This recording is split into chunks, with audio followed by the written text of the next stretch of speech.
Check 1, 2. Checking mic. Good.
Check.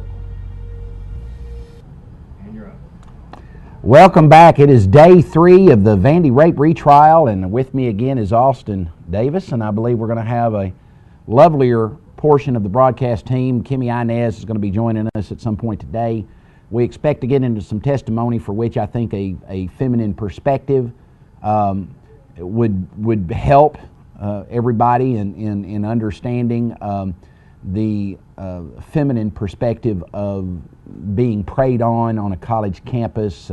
Kimmy is a professional actress who has been in several film projects, appeared in film with Gwyneth Paltrow and Sharon Stone, so she has quite a bit of experience, has done a lot of country music videos, and I mean she'll be a wonderful addition to our dais. This broadcast is brought to you by First Choice Moving and Storage. There's a reason why they're the first choice in moving and storage, and well, they're just simply the best. You call them at 931-920-5455 or go by and see them at their facility at, I believe, is that 1300 College Street? 1330. Sorry, 1330 College Street here in Clarksville, Tennessee, 37040. We're also being brought to you by a Way Out Bail Bonds. You know, every now and again a little rain falls in every life and someone needs a way out. And when you find yourself caught in that fissure and need a way out, particularly if that fissure should happen to be one of the wonderful and hospitable facilities maintained by a government to house people, you can get a way out by calling the bonding company that has been providing these services all over Middle Tennessee in locations other than Clarksville, but their Clarksville number is 931-553-8991. That is 931-553-8991, because every now and again we all just need to find our way out. Also, Justin Swallows hosts the very excellent program Saturday Sports Splash, Saturdays from 10 to 11 a.m. on WJZM, Clarksville's News Talk Radio. You can contact Justin at 931-249-4900 with any questions or suggestions for guests or commentary about his very excellent show, but please check him out every Saturday morning from 10 to 11 a.m. And I also want to remind everybody that when we get done with this trial coverage, check out the long version. We're a daily radio show from 9 to 11 every day on WJZM, and that's Central Standard Time. And we also blog every day. If you want to go check us out on the website, long version, w4j.com. Under discussions, I'm blogging this week. I blog generally during the lunch hour, and we'll put something out for you about our impressions of the progression of this trial. Now, I've gotten a couple of questions overnight that were tweeted to me. You too can tweet me questions. You go to Twitter, I'm Fletcher Long at Long Version Show. That's Fletcher Long at Long Version Show. And you can tweet me your questions. The first question I got is, what is the jury's composition, race and sex-wise? There's 14 jurors. They'll draw off 2 before deliberating. 2 of them will be alternates. At this point, they don't know whom those 2 alternates are, and they do that so they'll pay attention throughout the trial. There are 9 women and 5 men. There are 8 African Americans and 6 white. Among the jurors is a financial analyst.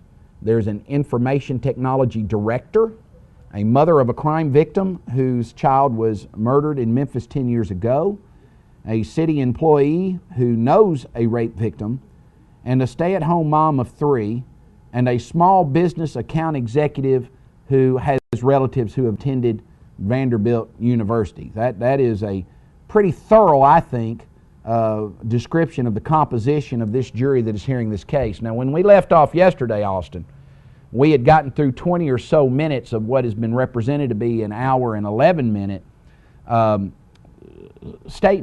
recorded statement of Brandon Vandenburg that he gave the Metro Police Department after having formally given a statement to G.L. Black, who was investigating on behalf of the Dean's office at Vanderbilt University. These statements are very significant. They are significant because this jury's got to make an impression about what they think of Brandon Vandenburg's pleas that he was in over his head, that he was involved in an event that spun out of his control, and that he should not be held criminally responsible for the conduct which the jury will see elements of which consummated before their very eyes on video, and they will hear much more on audio. None of the dispositive video or audio has come in yet. I think that the government is very carefully trying to set the table for the main course, and I think we're going to get down to some main course today. So it is going to be an exciting day of coverage of the Vanderbilt rape retrial. I also want to thank Charter Channel 194 and Steve Sawyer and Kay Seitz at Seitz and Sutton for bringing you what amounts to an epic and first-time Clarksville cable access event. Covering something of this magnitude certainly represents its own challenges. But from what I can tell from the streaming numbers and the commentary on our YouTube page, it appears to me that people are enjoying this coverage indeed and gaining something pretty valuable from it. Some insight and perspective that they believe to be pretty valuable. They're getting something that nobody else is getting because everybody else is getting what Channel 5 and the Tennesseans telling them. Oh, I had another question. I didn't want to gloss over this. Now, this is a question that Kathy Russin and I actually discussed on air first day of the broadcast. But another court chatterer says, why has no one heard from Banks, but he still gets consideration? Well, that's the $64 question, isn't it? I'm going to give you what's called a considered educated guess here. I don't have any of this information. When I was defending Brandon Vandenburg, we were not privy to settlement negotiations among Banks and McKenzie and the state of Tennessee. That was not something that we were privileged in which to participate, and no one really cared what our opinion of those proceedings were. It's what I believe. Here's my educated guess. My educated guess is that the state of Tennessee decided to cut a deal with Banks and McKenzie in order to get the bigger fish, whom they decided were the bigger fish. Maybe they made this deal with Banks's lawyer before they fully comprehended his own involvement and the extent of Banks's culpability. Because I believe at the end of this trial, if it is anything like the Corey Beatty trial or the trial that was joint and mistried, many of you are going to be wondering whether or not Banks might be the most culpable among the four. That is a legitimate question. Was Banks really the director, solicitor, aider, or attempted to aid the events as much or more than Mr. Vandenburg? Now, I can tell you, now this is a key here, this is something no one else can tell you.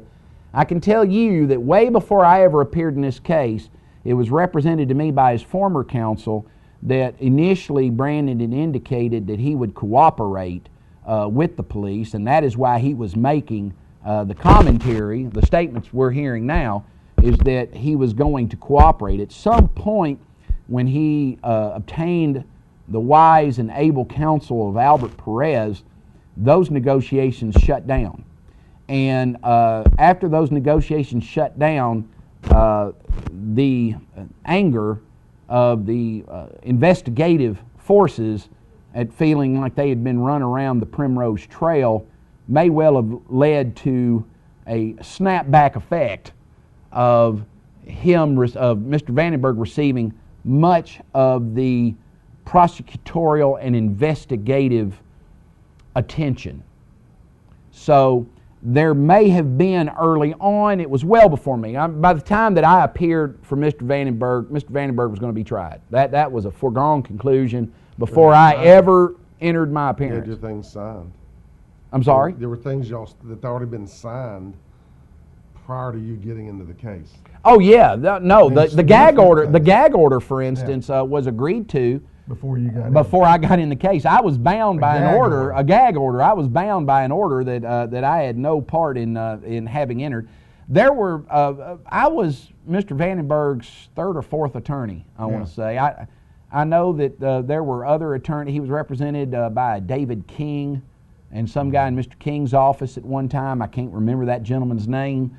I think he may have even had consulted, or I think he consulted with a guy out of Williamson County at one time or another. Yeah. So I mean, I was the third or fourth attorney. I was obtained because they were going to go to trial. I was kind of, in my former profession, I was a trial lawyer. Most of my people, I got an unfair reputation for being someone incapable of settling a criminal trial. I remember one time that I was called by a judge, and he asked me if I would defend this guy that apparently was a problem with the local bar. Nobody seemed to be able to reach him, and so I agreed to the representation. Well, he went into court and asked the court to fire me. The very judge that had asked me to take the case on as a favor to the court, he went in there and said, he said, I first met with Mr. Long, and he stroked his beard, and he said, well, we're going to settle your case, and I don't want to settle my case, Your Honor, so I want to fire Mr. Long. Well, this judge looked at him and said, I find it amazing that you claim that Mr. Long said he was going to settle your case. I find that amazing because Mr. Long has practiced before me for many years, and I personally was unaware that Mr. Long realized settling a criminal case was an available option.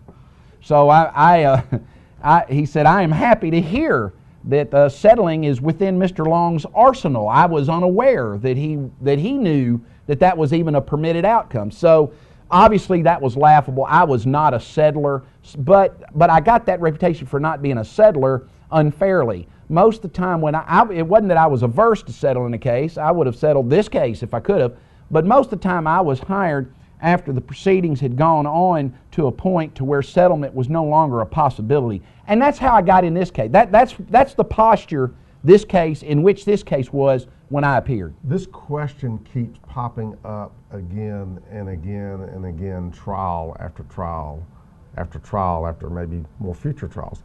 And it got touched on yesterday because somebody wrote and wanted to talk about police prosecution, all that. And then when we were sitting here and hearing the other coverage, I believe on there was questions about the other people that are also possible people that could be prosecuted for selling underage kids drinks and those kind of things. And they said it had been investigated and basically there wasn't anything to do. Well, the answer that other coverage gave was flat wrong. They said that well, the police looked at it and they must not have found anything to prosecute. That's factually incorrect. They may have looked at it and said, you know what, this isn't a big enough offense in the grand scheme of these events for us to worry. They could have found that, but I'm telling you now, do not leave this broadcast with the impression that you can buy minors alcohol in a bar and then not be at all responsible for if they commit some sort of... don't think you haven't committed a crime for one, and don't think you may find yourself responsible for any crime that they commit after you have plied them with alcohol that they couldn't get without you. That's all I'm trying to tell you. Don't go down that road is what I'm trying to tell you. I think it's irresponsible of the other coverage to intimate that may be okay, that may have been looked at by a governing authority and determined to be copacetic, because that is untrue. And it's grossly irresponsible of that coverage to intimate that may have been the case.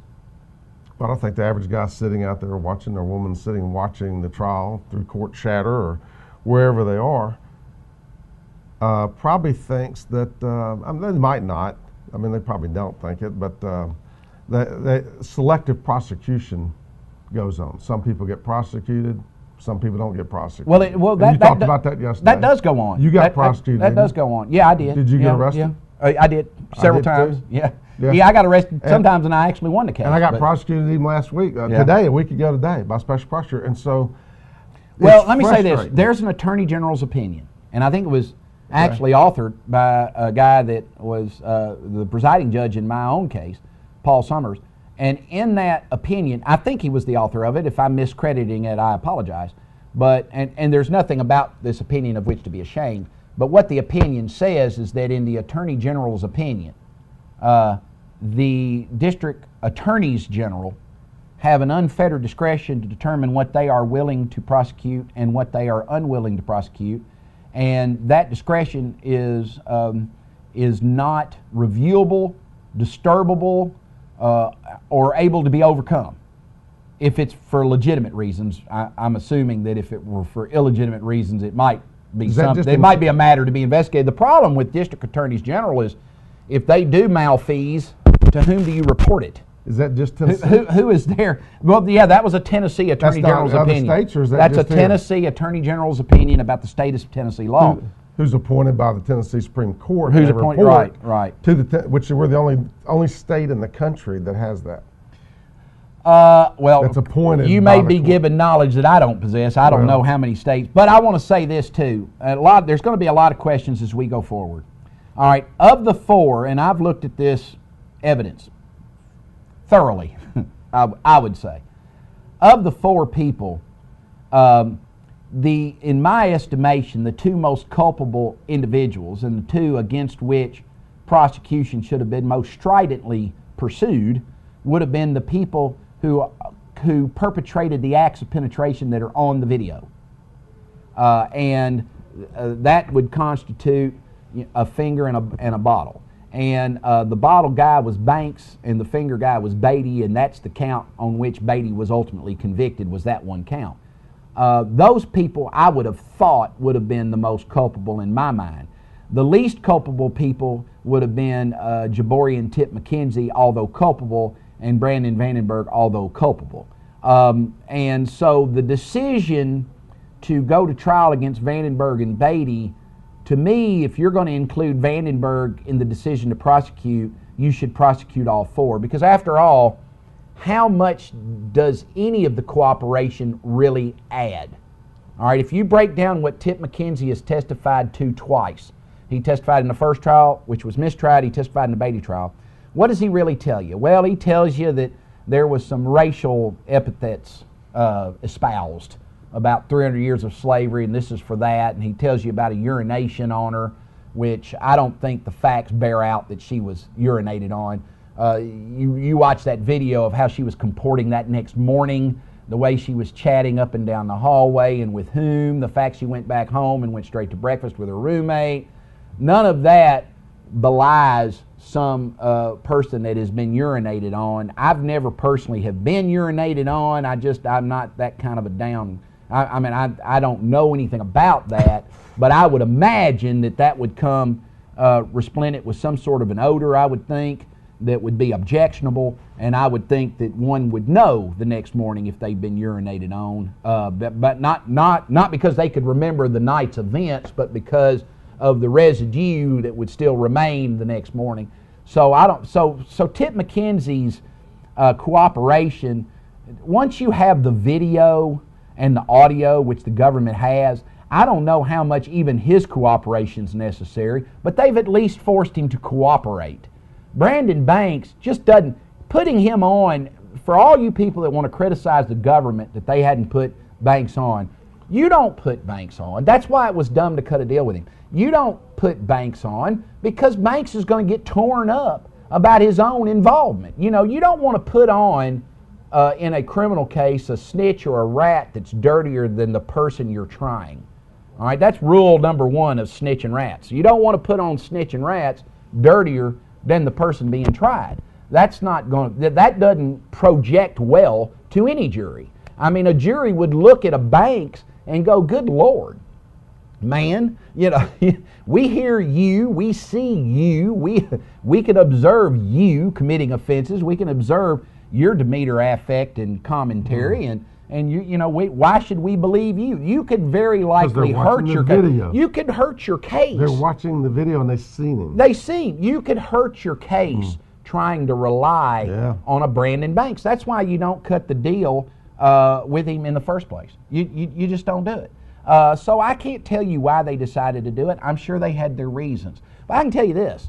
They didn't cut a deal with him because they didn't think him culpable. They didn't cut a deal with him because they thought that his participation was less than any of the other, than the two against whom they elected to proceed. And they still persist in this complete fantasy that there's going to be some trial upcoming for these two. I read an article in the Tennessean, I think this morning, where they're still trying to sell this bill of goods that I'm not going to sell you, that they're going to be tried at some point in the future. Well, that's peeing on me and telling me that it's raining, and I know the difference between rain and urine, and I'm not going to fall for that, and that's ridiculous. They are not going to be tried, and anytime they want to shut me up, then set a trial date.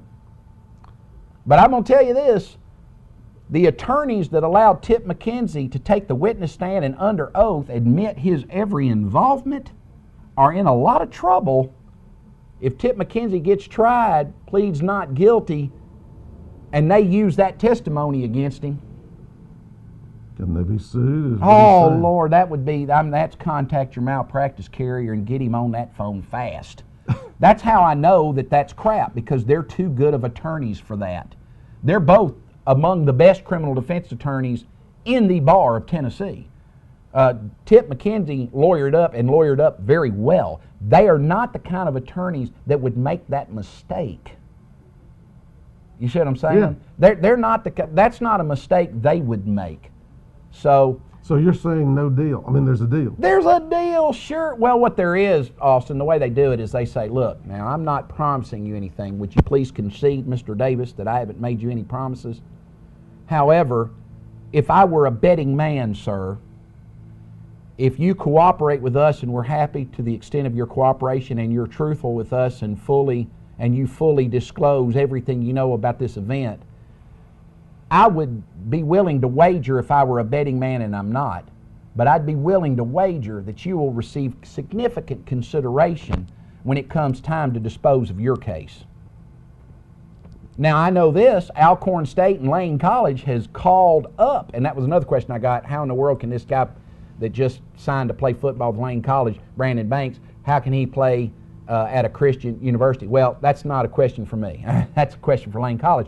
But I can tell you this, Lane College and Alcorn State have both vetted this situation. They have both contacted that district attorney's office, and they have both come to learn whether or not the likelihood that either one of these boys are going to be convicted and sent to the penitentiary and unable to play in this upcoming football season. Well, and they're satisfied. Yeah. They're willing to wager their tuition that that's not going to happen. They're betting people, and they've set their wager.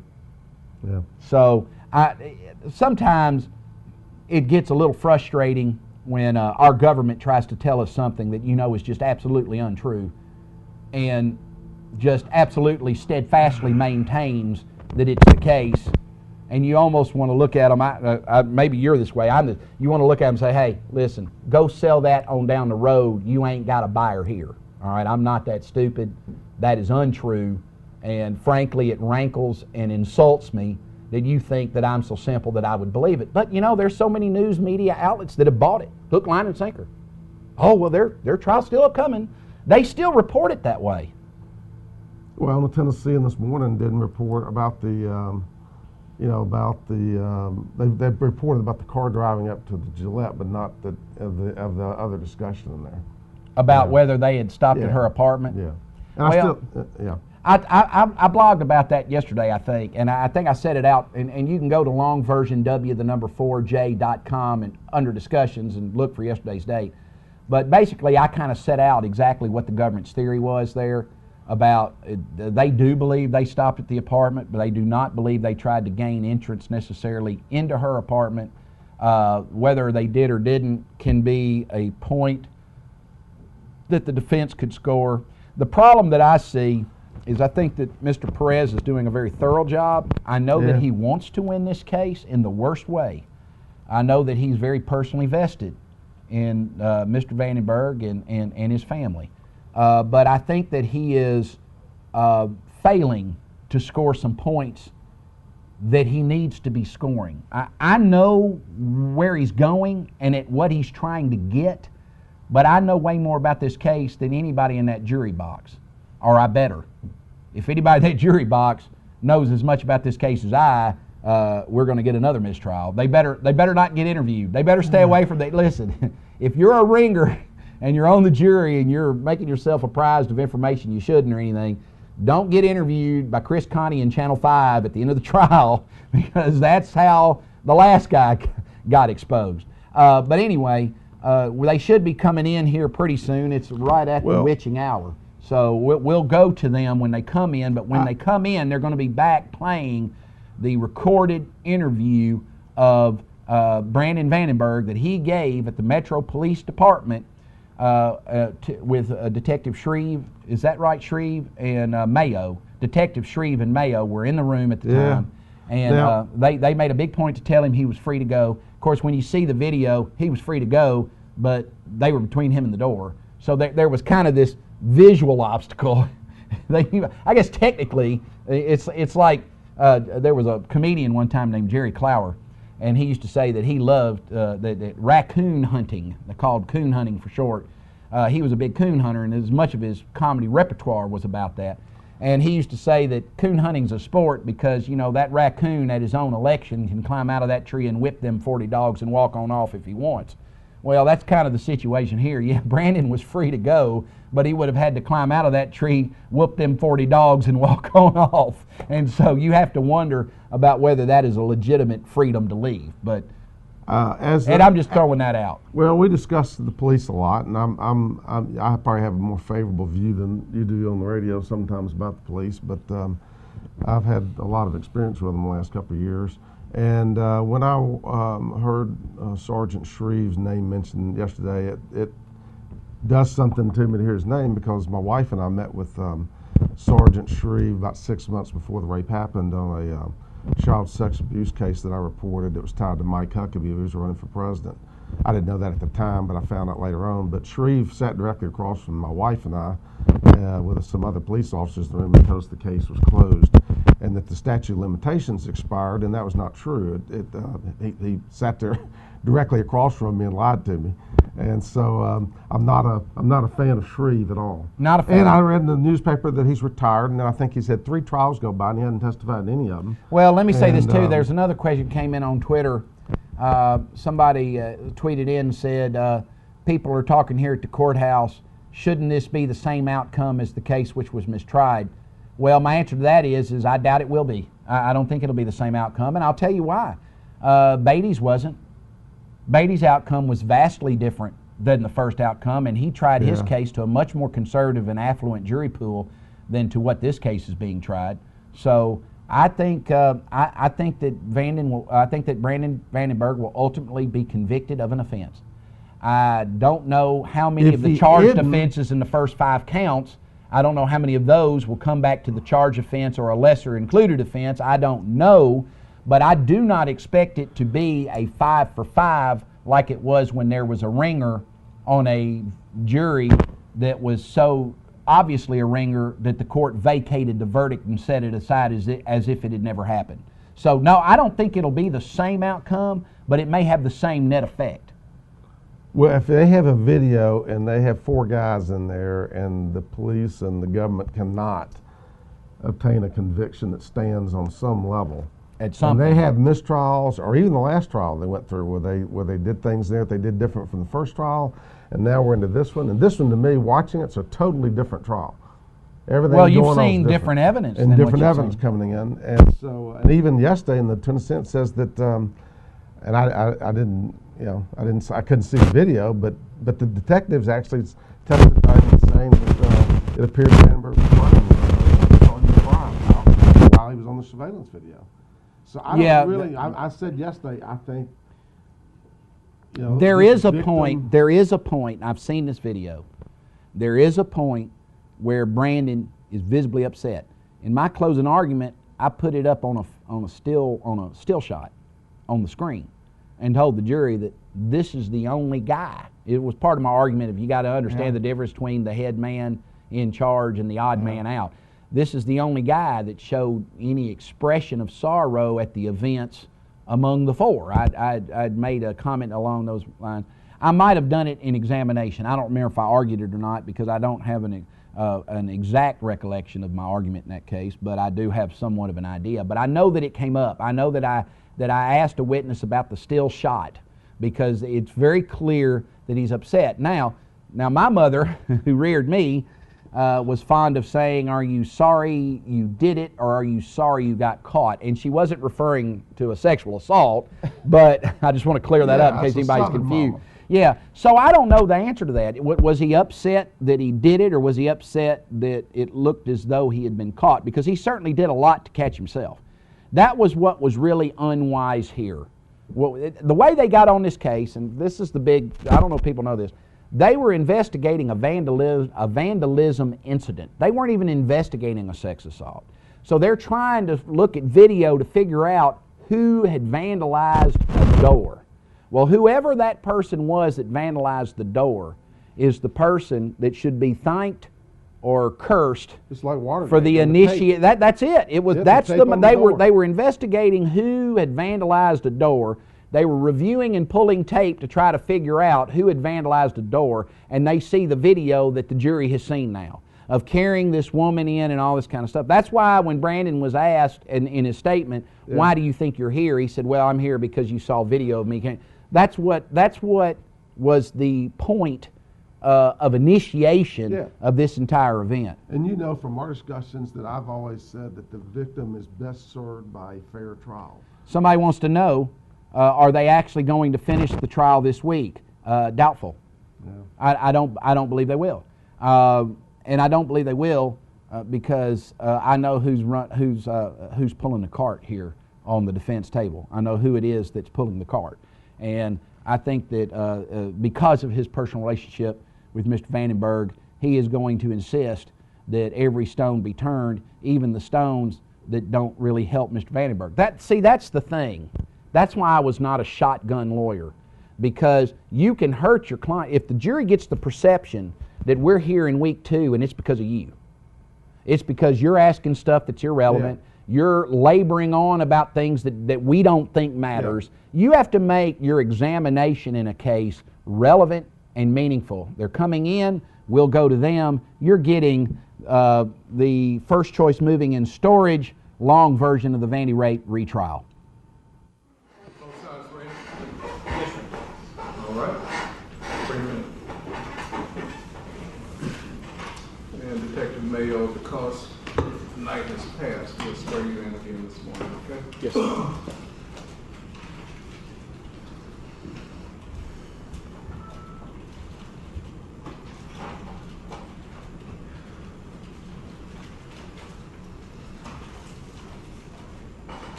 All rise.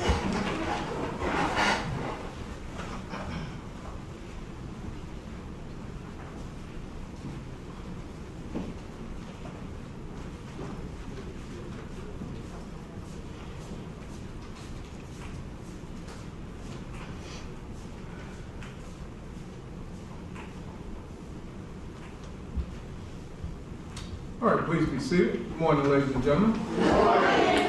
All right, we're going to call the roll and then get started. Just answer here are present, please. I think number 6 or something. Need to know.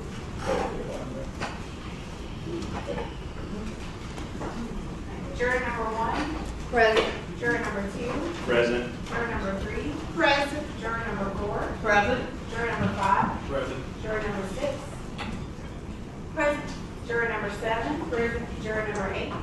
Present. Juror number 9. Present. Juror number 10. Present. Juror number 11. Present. Juror number 12. Here.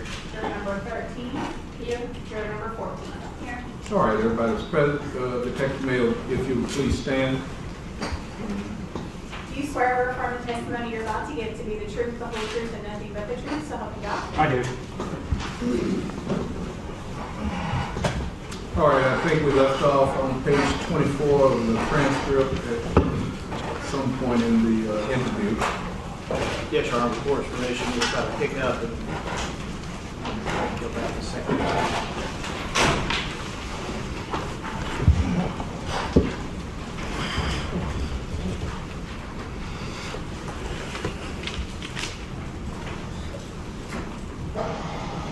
Yes.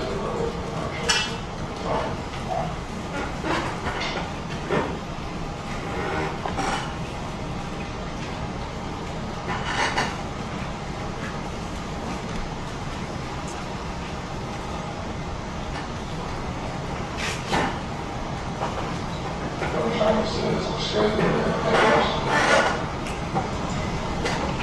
We're going to be first. Okay? And there's things that so as soon as they hear that if anything happens, they're just going to go out and do it. So I can just do it down in one of me.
Before throwing up, and I sat on my bed.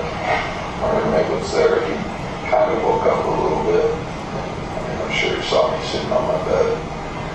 And she was on the floor, and they turned over, and they're just messing with her and slapping her leg.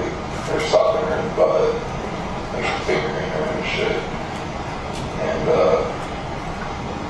honestly, I don't even know who he was, because at one point they turned off the light. And after that, they're all laughing about it. And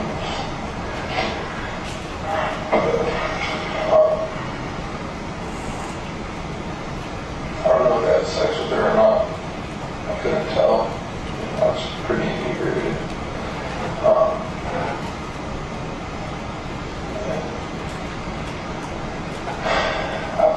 They did whatever they did with her, sucking her, whatever they'd done. And I don't know if it was all of them or not. Honestly, I didn't even know. Couldn't tell them apart. I knew one guy was really black, the other guy was blue, and both had lights. And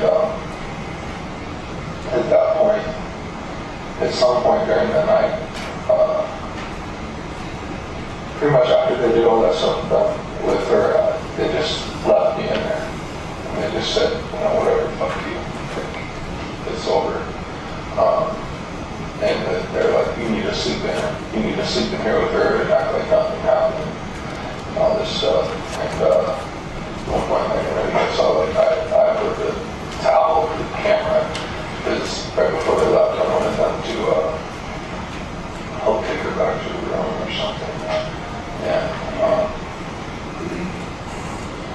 that's when I called Chris Boyd and Dylan, because I mean, I knew that something bad was really happening, and it, like, I was just trying to bring her up, I wanted to put her to bed, and like, I couldn't carry her myself, and like,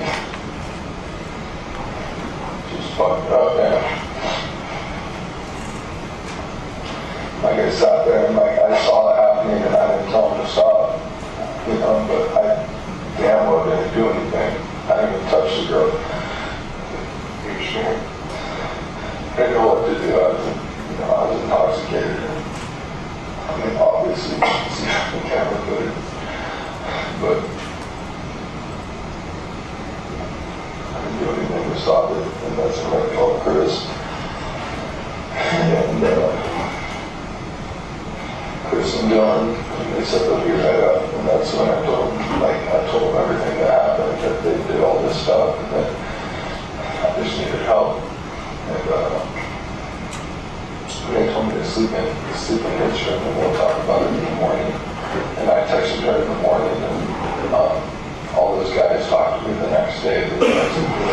They're like, you need to like be quiet. You can't talk about this stuff.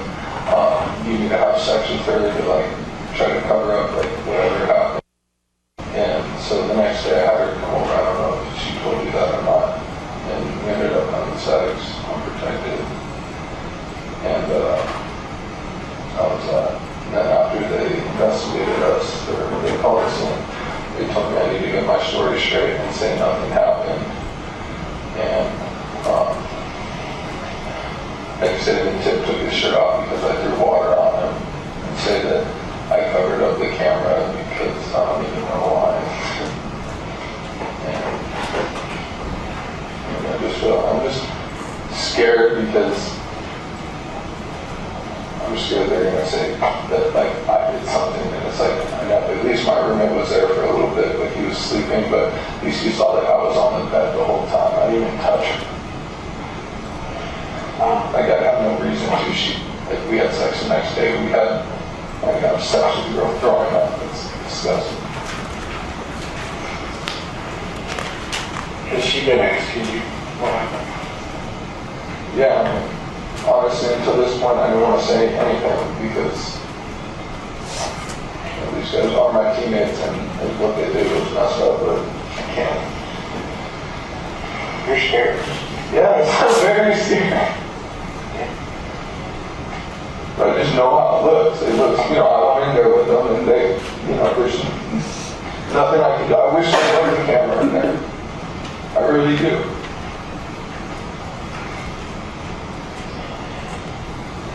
So Corey took a finger, and you never physically saw them put their penis in. But when the lights went out, that's what you feel in your heart probably happened, right? What about the other three that came up afterwards? No, they were just trying to help me. They were just trying to help me put her in the bed. So, I told them what happened, and they just... who are those boys again? Tell me what's that on? Chris and Dylan, yeah, Loretta. Retta, I don't even think Retta was there. I don't remember him being there. They said he was, so. They said DeAndre was there, but he was over there for like a second. I think Chris told him to leave. Chris's last name? Dylan, is that Vanderbilt? Yeah.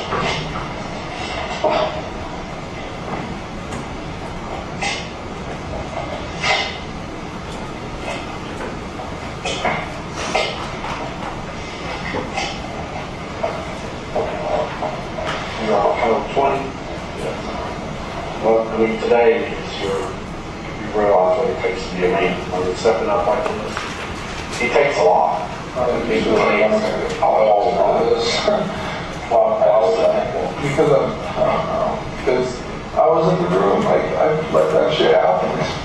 Well, when I told you earlier that today is your day to help yourself, in my heart, because as a detective, you really ought to take everything and try and figure it out. Okay? And I watch this camera footage and I see the pictures And I'm like, this boy got caught up in something he didn't want anything to do with. He didn't know what to do. Those boys influenced him. He probably didn't even do anything. I already thought that. Okay? That's how, when we read people's body language and how they're. I just can't believe I had sex with him the next day and I listened to them.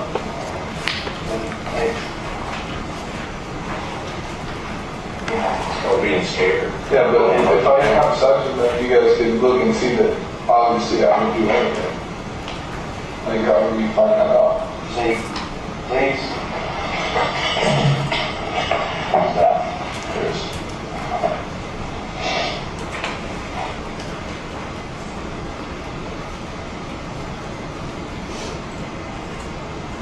These guys. Did they do anything? no, I don't remember, honestly, I don't remember anything that other guy being there. So those boys have absolutely nothing to do with this. No. We're just talking about before we get in the ring. Yeah, I mean, yeah, Chris and Joe are like pulling that out because they're kind of the guys I know best. So you called him afterwards, after. They all those guys just left. I don't think they did whatever they did with her, they just walked out the door. So then you called Chris and Dylan come up yesterday like. And that's afterwards, correct? Or is this I was in the room, I don't know. okay. Well, that's you right there. Oh, yeah. This afterwards? So that must have been before. Yeah.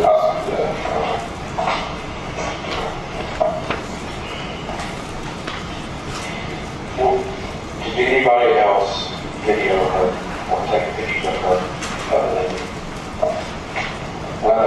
No, I don't think so. Okay, so was it in the hospital? And you just thought that? I really don't think so. But I mean, you know, it could be possible. Where did you from? It's not with me right now. I have issues. What kind of issues? So it's like freezing on me. So I don't. I need to come.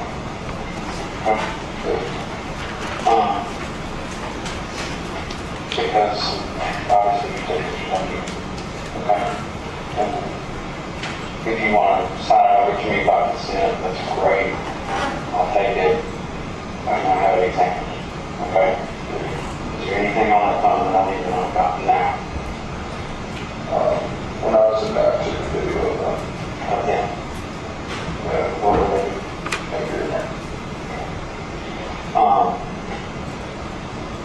If you want to cooperate and let me sign, you can sign the phone over to me, that's fine. If I need to, I'll go get a search warrant and get it. If you want to continue to cooperate, that's great. If not, it's totally your choice. And I'm not going to force you to give me the phone, but the thing is, I'm giving it. Okay? And if you want to cooperate, sign a consent form saying I can have it and examine it, perfect. But if my file show, here it is, he's still being cooperative. He's on the program. If you don't want to, it's your choice. You don't have to. But what I'll do is I'm going to go downtown, type up a search warrant, come back, and I'm going to get it. Okay? So, go ahead and talk to you about it. Okay? Now, again, did anybody else take pictures or videos? They're talking about it. Okay. Is that video that's sent out to you? Have you sent it to anybody? Who have you sent it to? Sent it to Chris Boyd. And Austin. Austin. What's it called? I tried to call him too. Austin Corbett. What's it called? Curtis Samuels. Huh? Curtis Samuels. Spell it. C-A-R-T-A-S-A-U-E-L-S. I sent that video to them. And they deleted it right away once they saw it. Now I want to go back. Did you participate? I didn't touch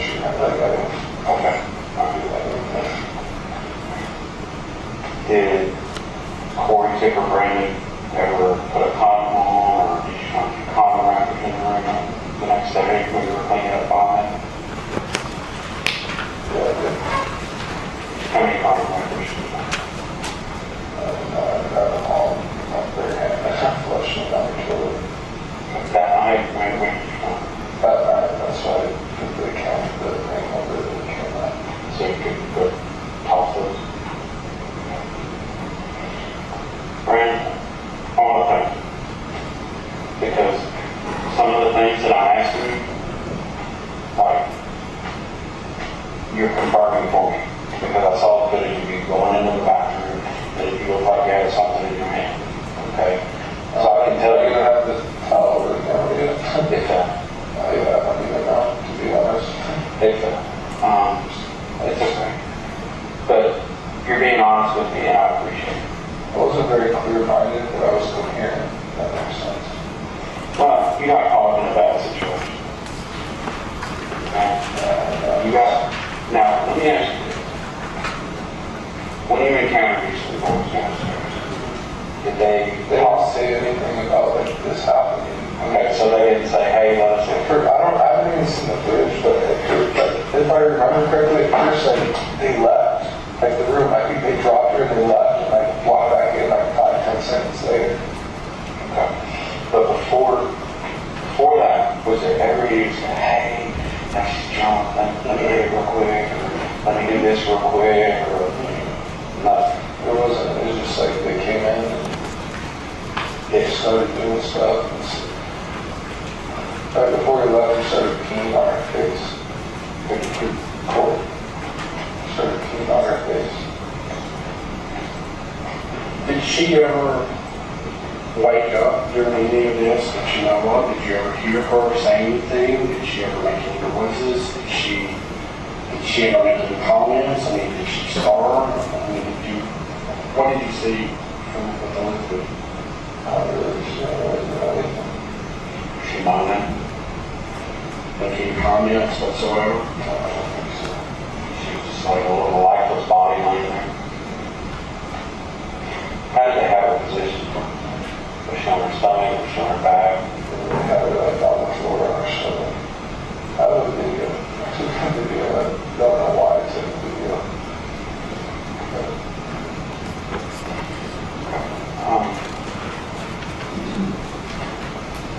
Where's she from? Is it in your room? In your car? It's a matter. Now, are these boys, do they live on your floor? No, they live in my hall though. Yeah, they live in that building, Yeah. but they don't live on your floor. Correct. What? You don't even know what rooms they live in, or do you? 6th floor. Sixth floor? Yeah. What floor do you live on? 2nd floor.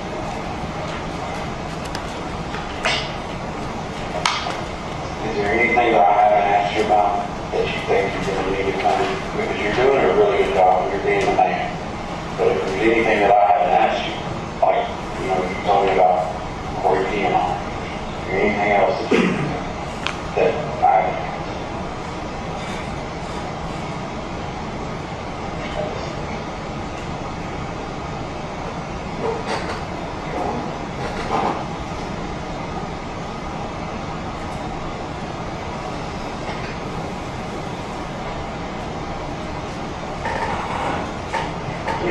Let me go through.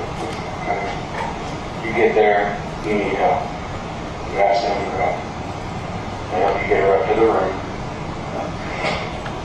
You get her in the room, she lays up. They step out for a moment or two. They come back in. They just start Kind going. of blurry. Like, I don't know if they said that right before she threw up or whatever.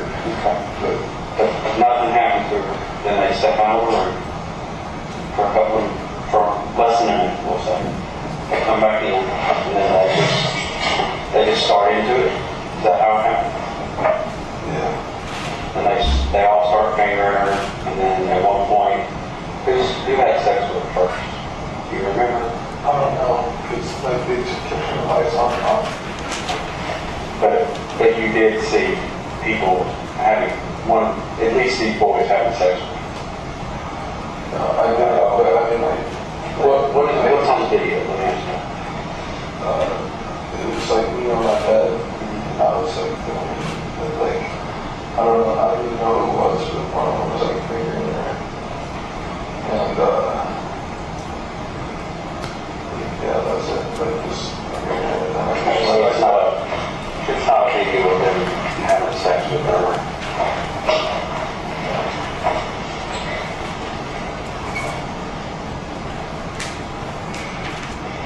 Alright, well, I know one thing we'll need to do, because like I said, like Mayor said, we did collect a lot of evidence and we sent everything off to examine. We know you had sex with her, consensual sex. She did want sex, we asked her. We need to get a cheek swab from you to make sure, because whatever DNA comes back, really is just a comparison. Doesn't mean because they're like consensual sex, here's your thing. Let's say I find 3 or 4 strands of DNA. Because even if you put a condom on, DNA can still be there. No. What I'm saying is, I'm talking about this before. Even though they wore a condom, DNA can still be recovered. Okay? And let's say I find 2 or 3 people's DNA when it comes back. I need to know who A, B, and C is. Okay, you consensually had sex with her the next day. We understand that she told us that. She said, yeah, we had sex the next day, and it was fine, it was consensual. So, if I have your DNA, I can rule, okay, Brandon says he didn't do anything with her that night, but yes, here's his DNA, and this is why it's there, because of consensual sex. Does that make sense? Okay. This is a consent limit for physical samples. Again, along the same lines as the phone. If you do want to cooperate and you want to sign this form, then I mean, but I just got to tell you, you don't have to.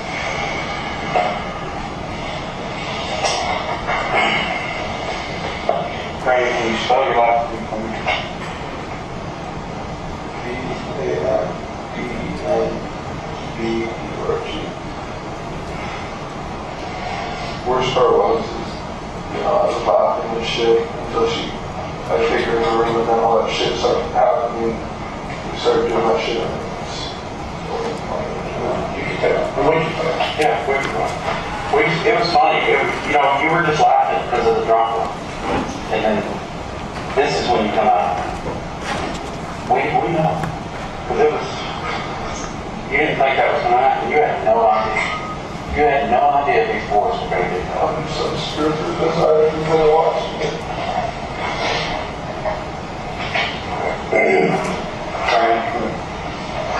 I, Brandon Vandenburg, having been informed of my constitutional rights, understand my right to refuse to give physical samples without a search.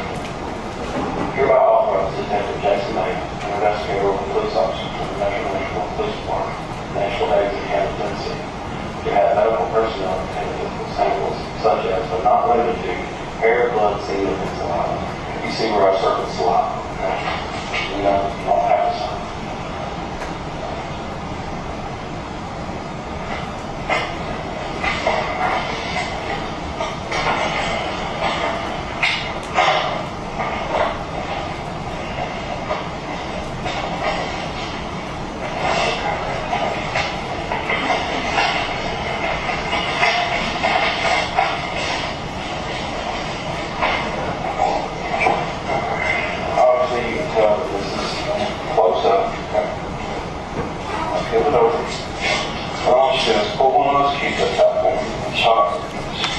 In between your gum and cheek on your right side. That's good enough. Just a little bit. Stick it back in the tip first one. Tip first. There you go. Pull that out. Do the other side for me.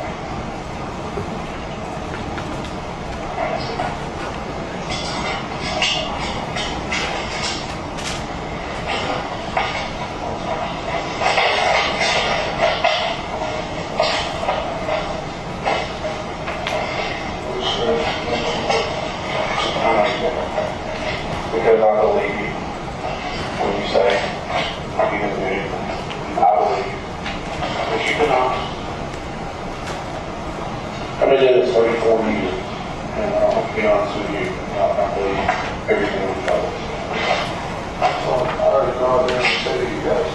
What's that? They told me about Sam, and he said, Tim put on a shirt, that I could water on Tim.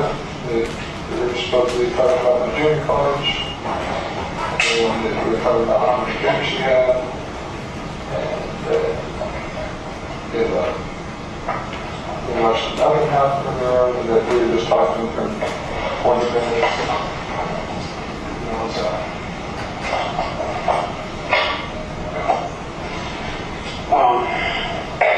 Use the restroom or anything like that, and some more water. I need to use the restroom. You want to step out for that? You're not back, okay?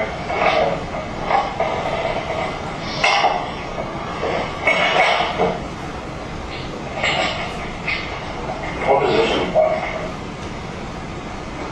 Fighting.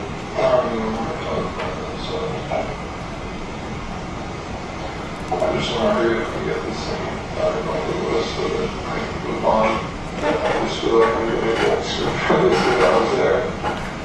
Honestly, I wish I never would even try to help her back to my room. I wish I would have just left her out in front of her dorm room on the floor. But I should have been an asshole. I should have just left her. But you're not an asshole. It's okay. You're not an asshole. So that thing just, that she got sexually assaulted right in front of me. I didn't do anything, and like, Still doesn't make you an asshole. I mean, everybody gets in a situation, they just don't know what to do. And I think that's what should have called someone. that situation. Of not knowing what to do.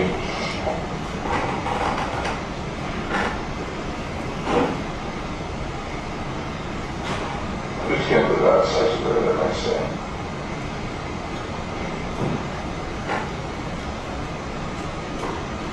Yeah, I mean, I looked at some of the text messages yesterday, because I know you got the text about the call. If I didn't have sex with her, there'd be no DNA or anything that, you know what I mean? You could just be like, obviously he didn't. Or if there's a camera in the room, you could see that obviously he didn't, but there's not. So it's like, my DNA is going to be right there too. I had sex with her, unprotected sex with her. I didn't even wear a condom, and I didn't pull out or anything. But that's very explainable, because she told us that. I asked her. I asked her when was the last time she had consensual sex with anyone. And she told me that she had sex with you a couple months before. And so we can explain all that. That's the reasoning for the slaw. Is that way when it does pop up, we can go, oh, okay, we know why. It's not a problem, we know why. It's the other. You know, we've seen at times where there might be 2 or 3 different samples. We don't know who they are. I don't even want to talk. Like, I don't even want to talk to those guys. I don't even want to I don't even want them to know that I've said anything. Because they don't have to know. We're not going to talk. But that's just not. They're going to ask me, right? So get out of here. They're going to ask me what I said. What am I supposed to do? Well, when the Thick and Leo is back, we've actually got something we would really like, you know, so we were talking about earlier. There are ways we can get around things that we don't have to go to them and say, we were told this or we were told that. If there's something we're going to, and I actually want to wait for him to get back also, so we can both sit down and discuss it with you. But since he gets back, we'll talk about it. And because we're not TV. We don't go back and go, hey, we know all about it, and brand clothes. We don't do that. We're not going to do that. Because it really doesn't, it's not going to help anything at all, but by bringing it up that way. I'm going to get on the board to watch this. Or that's not anything to do with us. Because they're talking about, they're talking about like I assaulted her in the hallway, carrying her or something. Like I did not mean to assault her. That happened. I might have accidentally dropped her or something because I was intoxicated and I I mean, what happens here on campus, or what happens to administration, or how they view things, it's really not no concern with us if we don't have anything to do with them. Because, I mean, what we're looking into is actual criminal charges. We're looking at criminal prosecution. That's not our job. That's what we're actually doing. To see if there's anything out there and there are people that need to be charged with criminally. And like I said, we've both been doing this a long time. You get a feel for people. You get a feel for who you can trust, who you can talk to. And it didn't take long for us to figure out. I mean, we spent, almost up to midnight last night reviewing and looking and talking and discussing. And we both came to that conclusion. Brandon is the person that's actually going to be that person that's going to step up. We need that. Not that anybody, that we can come in and handle somebody, but we look for people that will actually be honest with us and do the right thing. And that we knew you would do that. I mean, that was in our heart. Both of us discussed that. I just can't believe I got here 2 weeks ago and I'm in this situation right now. I'm never going out again. Ever. No, you don't understand. It sucks. I don't even drink properly. I don't drink. It's just, I came out here trying to make new friends and stuff. And trying to do the right thing and all our problem.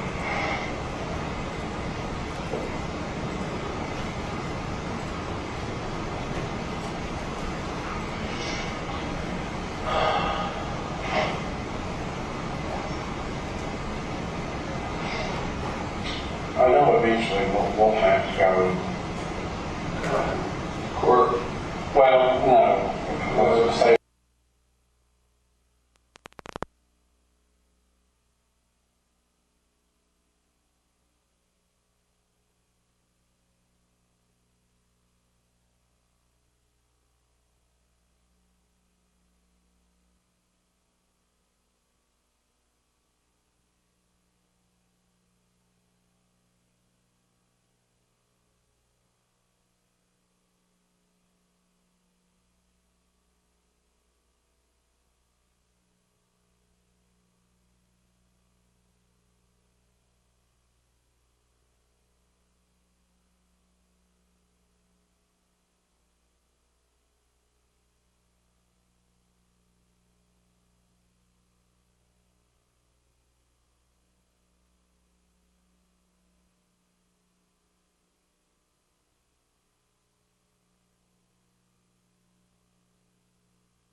it's a homicide scene.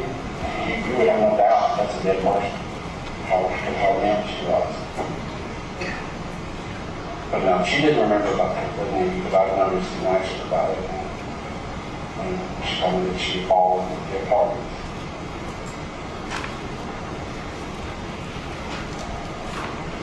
You sure you don't need any water?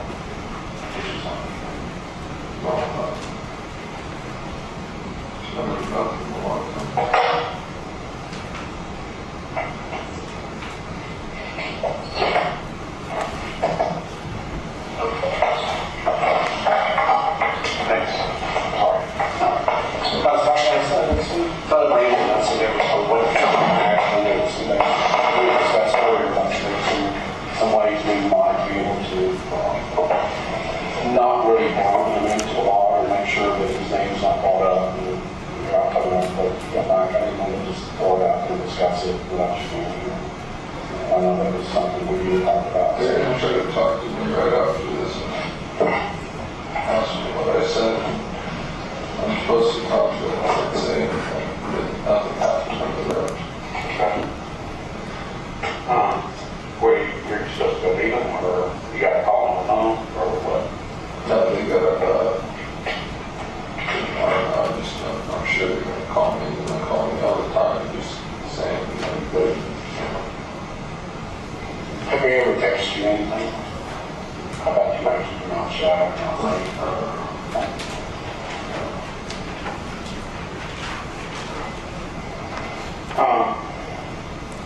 Let me ask you something. Would you be willing to talk to them on the phone about this? they know I'm in here right now. How they do? They know. I told them I was going to talk to the police tomorrow.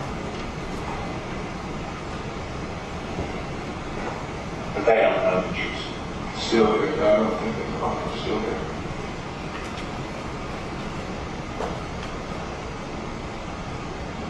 If this is something that you don't have to do, okay? But if we asked you to call them,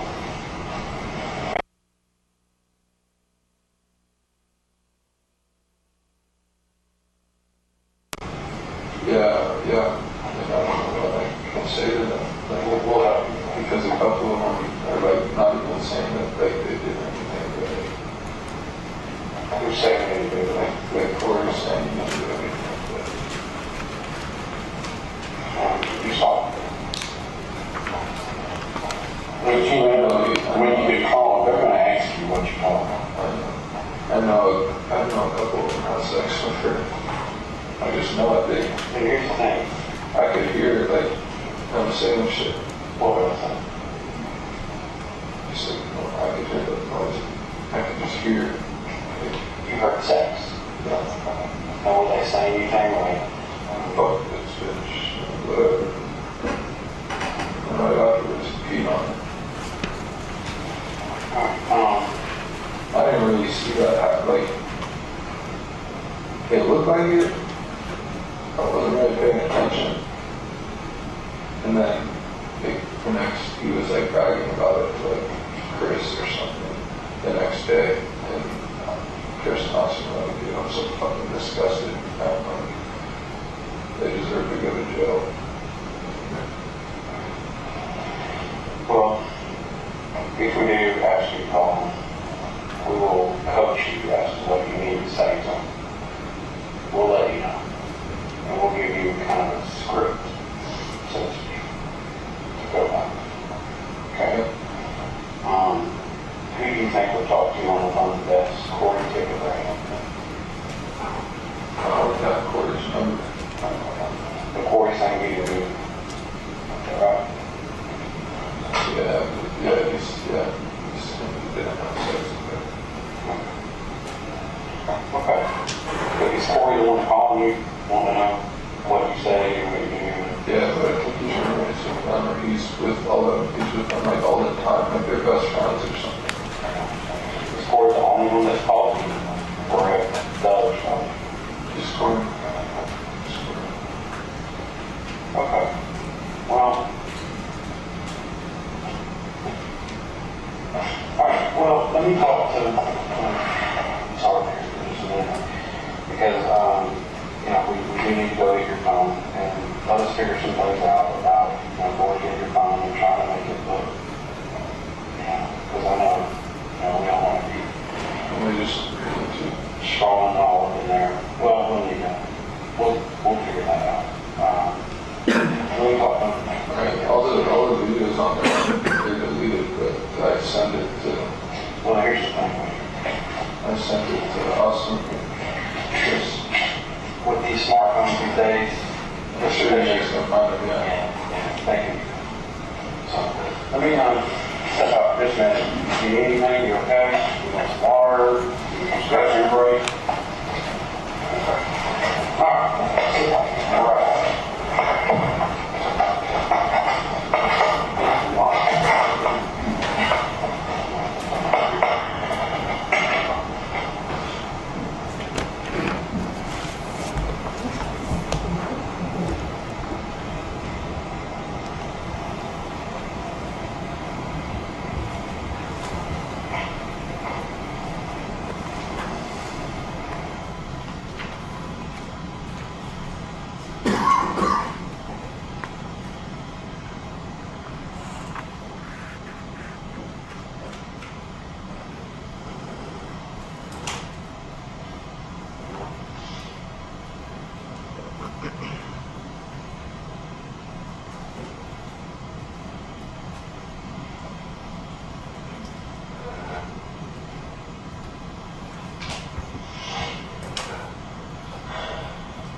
They're going to take you to the vote, okay? They're going to do it because we don't want people seeing us. If they see Vanderbilt with you, nobody's going to think anything. They're just going to think. But if they see a Metro, they're going to freak out. So we're going to stay here, stay outside now, okay? So go to the lieutenant here and we'll start the street, okay?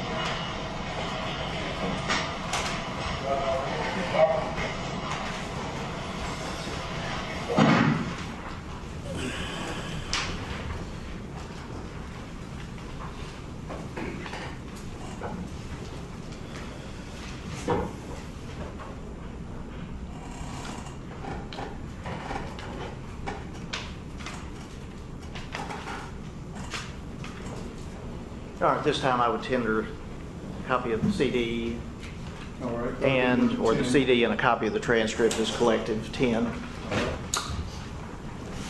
Take us those, If I could step over to council. Sure.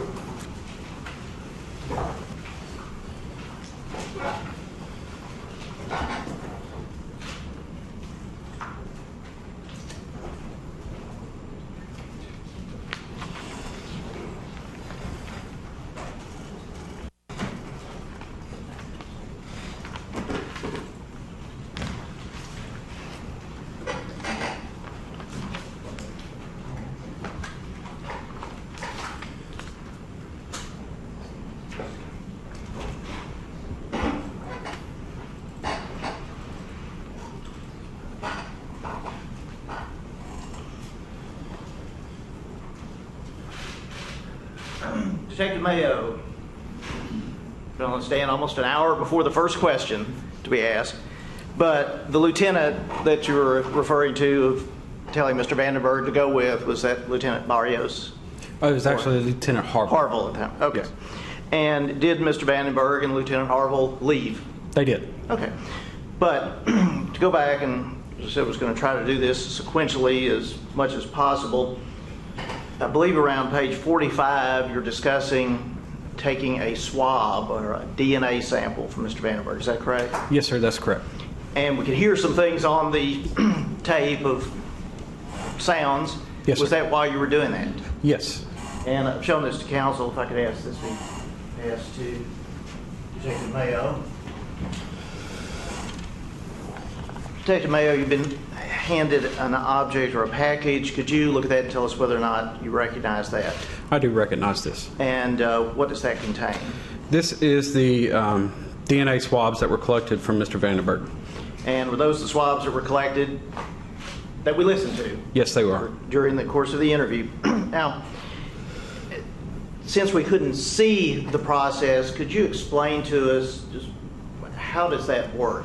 What Right. are we talking about? What did you do? In this envelope, there are 2 cotton swabs that are about that long. They're in a package, a sealed package. Now, again, for, They're about that long. well, approximately. The record doesn't indicate how. Sorry. They're 6 to 8 inches long. Okay, thank you. It's like a long Q-tip. And like you heard, what we do is we ask people to stick the Q-tip in their mouth between their cheek and gum to collect saliva, and DNA can be later extracted from that saliva. Okay. So is this any type of painful process or anything that requires any essentially scientific training to collect? No, it doesn't. Okay. Your Honor, I'll attend to that as Exhibit 11. All right.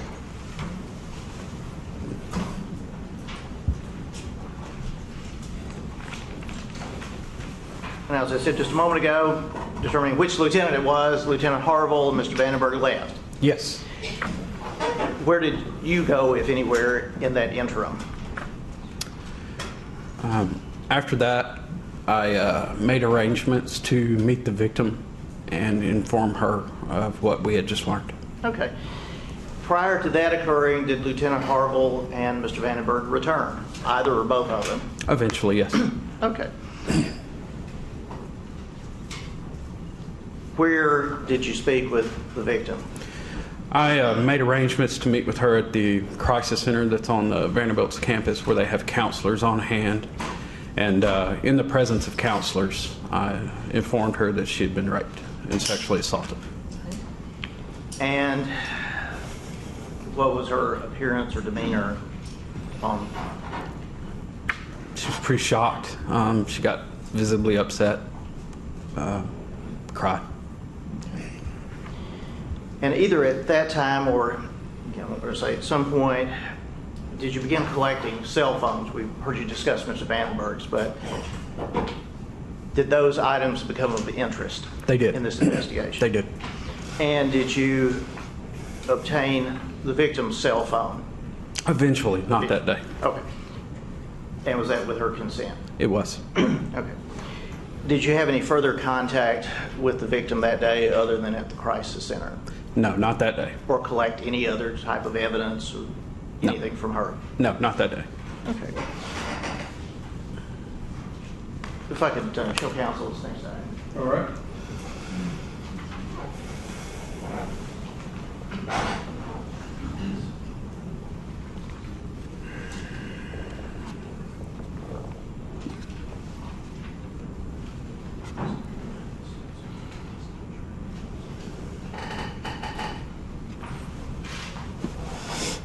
If I could ask this item be handed to Detective Mayo.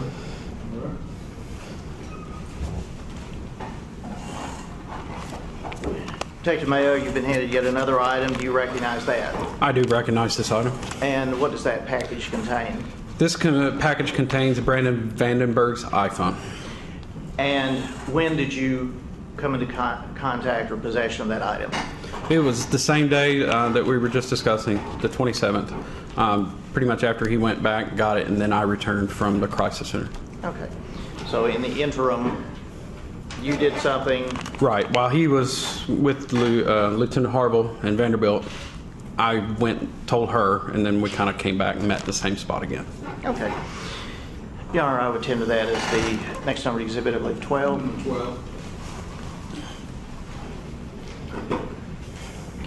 I believe I asked yesterday whether you had ever been in Gillette Hall prior to this investigation, and had you? No, sir. No.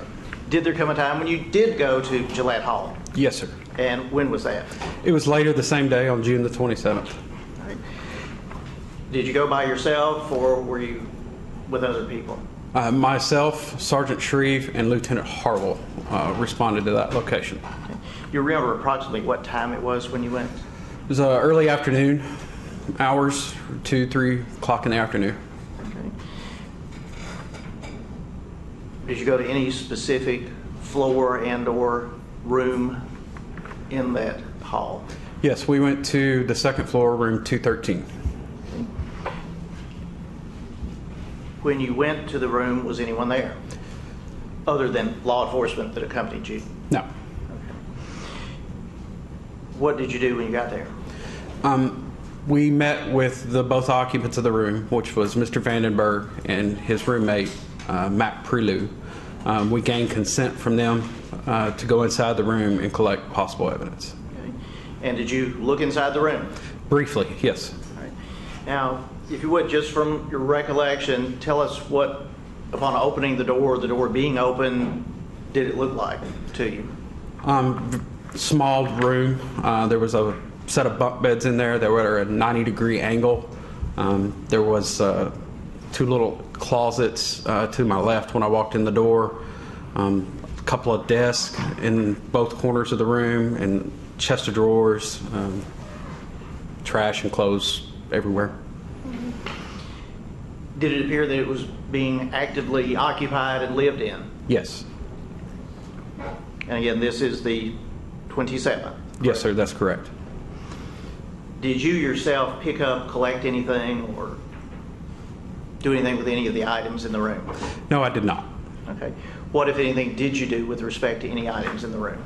I asked for our identification unit, the ID unit, to respond to that scene, and I asked them to work the scene. Okay.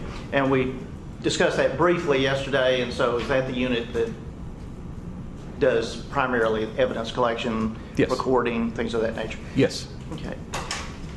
And do you remember, were there one or more individuals who ultimately came to process the room? Ultimately, there were 3 individuals from the identification section that arrived at the scene.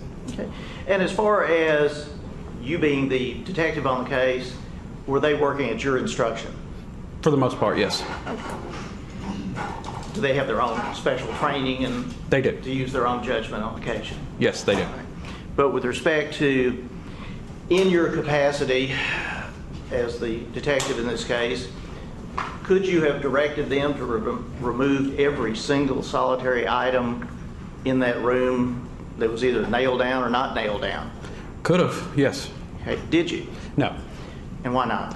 Because I took the information that I'd gained from Mr. Vandenburg, relayed it to them, and asked them to work that scene. And there were 2 specific areas that I knew of were importance at that time. And what were those? The floor and Mr. Vandenburg's bed. Okay. And did you determine which bed was his? I did. Which was that? It was the lower bunk. Okay. Had you at that time seen any videos, still photographs, anything of what had occurred in that room? No, at that time I had not. Okay.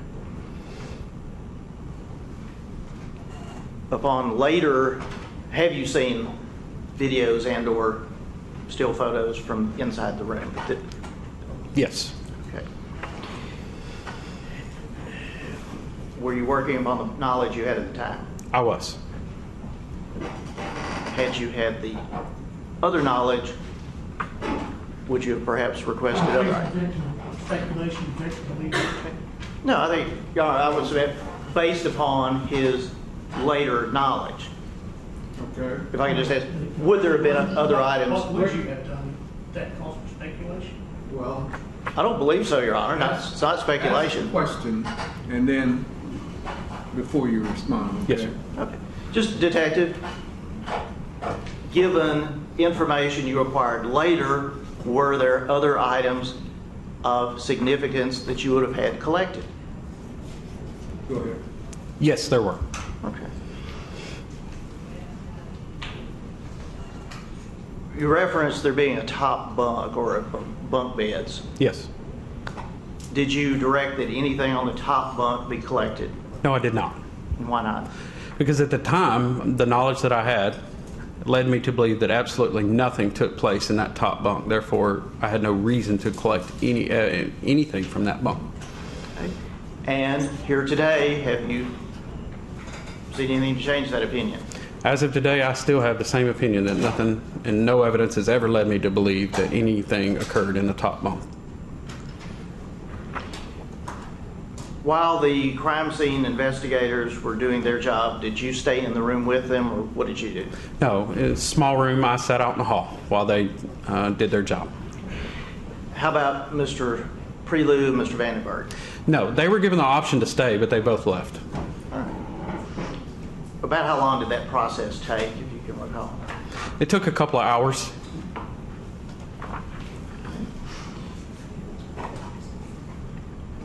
When that was done, was there still time in the day to do other things? Very little, yes. Right. Moving on to the next day, Yes. what, if anything, occurred on the 28th? I wrote several search warrants to obtain more digital data, cell phones, computers, things of that nature.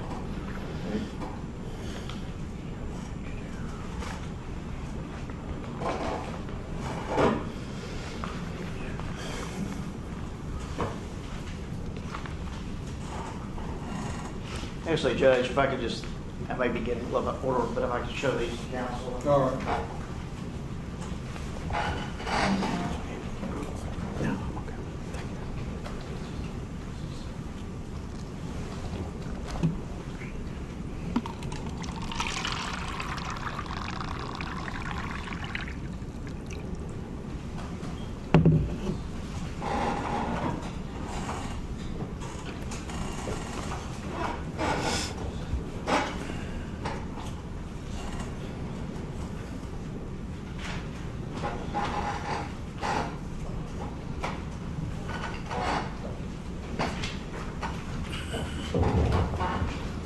Actually, probably maybe work better for Ms. Halstead if we just do them one at a time. Any detective, were some items collected with consent, or were they all collected with search warrants? On the 28th, they were all collected by search warrant. Okay. And some of these may or may not be the 28th, but could you look at that item and tell us what it appears to be? Yes, this is Jaborian Tip McKenzie's iPhone. And when was it collected? It was collected on the 28th from his person. And was that pursuant to a search warrant? It was pursuant to search warrant, correct. All right, I would tender that as the next number exhibit. All right, number 13. And the next one.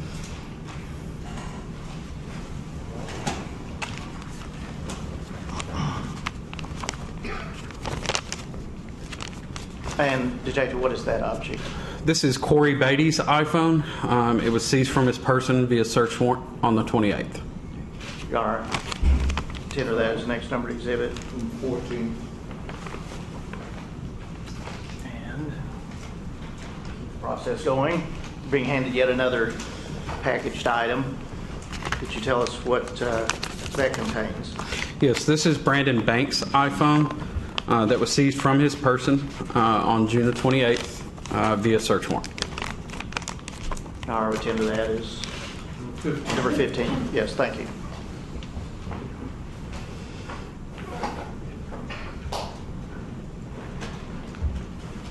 Now, were these individuals, the last 3 exhibits that their cell phones were recovered from, were they physically present on the Vanderbilt campus?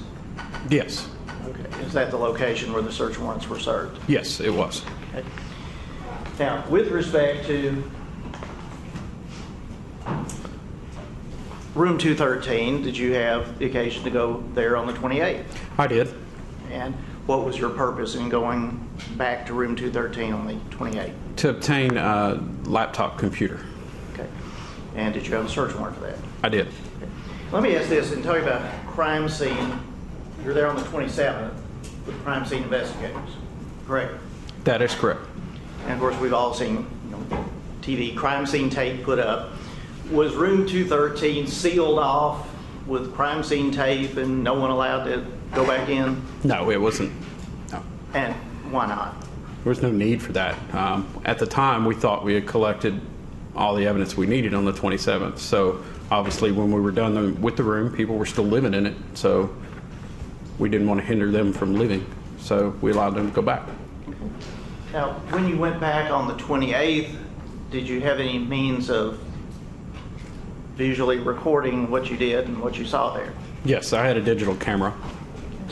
All right, if I could show council. All right.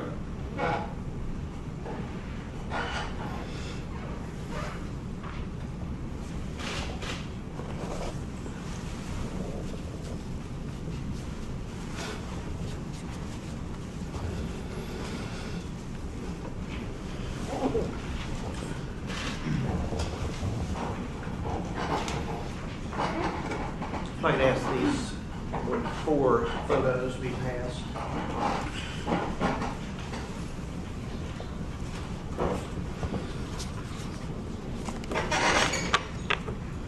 Have you had an opportunity to look at those photos? Yes. Do you recognize them? Yes. And are those photographs that you took with your, I say your, but with a digital camera? Yes, I did.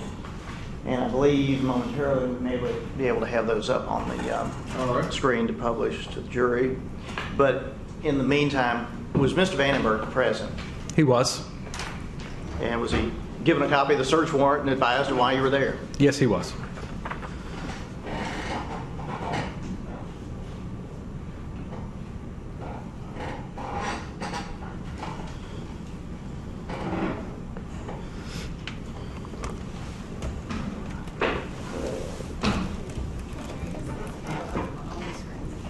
Yes. I think we can go ahead and put these on all the screens. Right.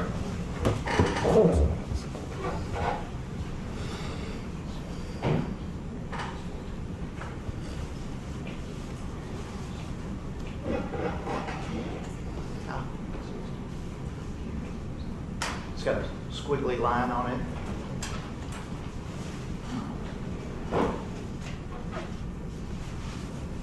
Okay, I think we're ready to go. Is that on your screen to command? It is, yes, okay. sir. And I believe I had just arbitrarily put in a letter A on the back of the actual photograph. Is that correct? That is correct. Okay. So what are we seeing in letter A? Letter A, this is right outside the door to room 213 at Gillette Hall. And is that the location you'd been the day before? Yes. 27th. Yes, it is. And is that in Gillette Hall? Yes, it is. Okay. Let's go to number B, or letter B, excuse me. What are we seeing in this photograph? This is just inside the threshold of the dorm room. And like I said, it's a small room. This is Mr. Vandenburg's bed here, Mr. Prelude's bed here, and this is a Apple laptop computer sitting in a chair in the middle of the room. And was that the subject of your search warrant? That is correct, yes. Go to letter C, please. And where are we seeing this? It's just a different angle of the same room. Obviously, again, the Apple laptop computer. It appears to be open. Was it sitting that way when you walked in? That was the exact position that I found it in, yes. It was up and running. And letter D. And is this the item viewed open? And Yes, it was photographed this way because, as you can see, the computer was up and running, and I just wanted another photograph of it before I seized it. Your Honor, I would tender those All photographs. right, collected number 16. 16.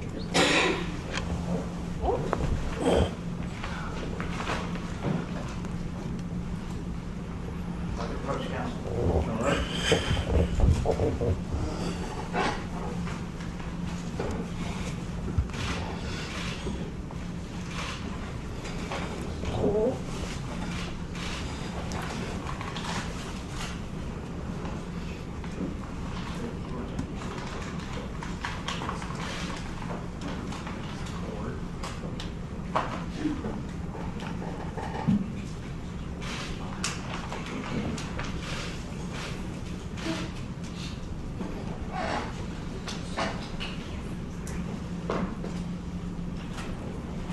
If I guess let this be handed to Detective Mayo.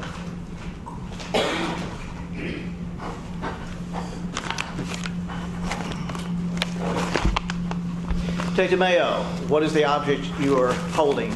This is the Apple laptop computer that we just saw in the picture. Was seized from room 213, which I have written on here, from Mr. Vandenburg on the 28th of June. All right, I would tender that again. All right, number 17. 17.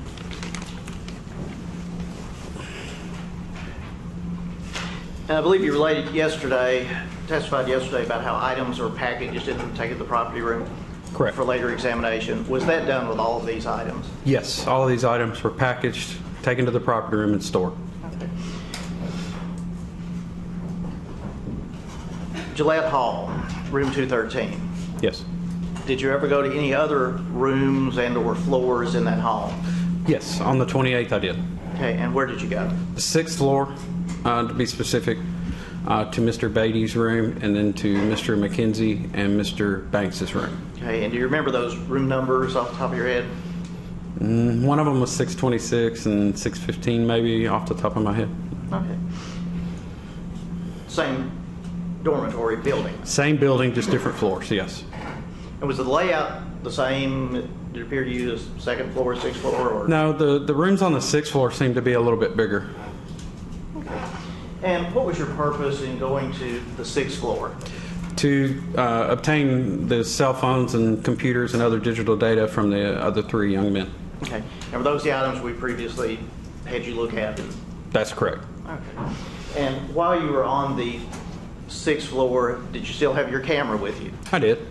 And what, if anything, did you do on the 6th floor? Several pictures of other items that we seized. Show this to counsel.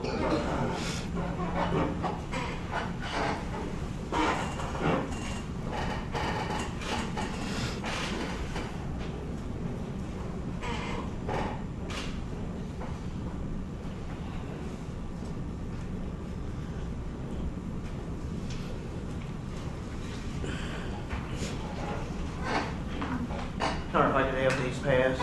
Sure. So normally we have those on. Yes. I didn't take the staple out, but could you look at those photographs to tell us whether or not you recognize those? I do. And I think I've also put an A and a B on those. Yes. But what do they depict? These are inside Mr. Corey Beatty's room, and it's a picture of his dresser, specifically of a white watch. And what, if any, significance was there as far as you taking a picture of that watch? It was on his arm, or a similar watch was seen on Mr. Beatty's arm in the surveillance video. Okay. And we could publish those. This is, I believe, my letter A. That's correct. And could you sort of, with the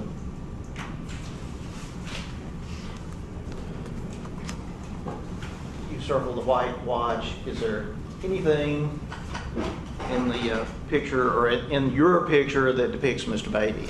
Yes, right here, that's a picture of Mr. Beatty, and appears maybe some family members. And was Mr. Beatty present when you were there to take the picture? Not initially, but he did eventually come back. Okay, and then I think we go to letter B. And is that, well, what is that? Did me testify? It is the same watch. I just picked it up and took a closer picture of it. Whose hand is that? It's actually my hand. Okay. And over the course of time, speaking of time, is there anything that you learned about the time on the watch? Yes. Right here on the watch is a date stamp. However, it's wrong. It says June the 27th. Actually, it was a day off. It should have said June the 28th. Okay. Did your digital camera have a date stamp on it? No, Okay. it did not. Yeah, all right, I would ask those be done. All right, that would be number 18. 18. I was just asking, trying to be sure we're still talking about the 28th. Yes.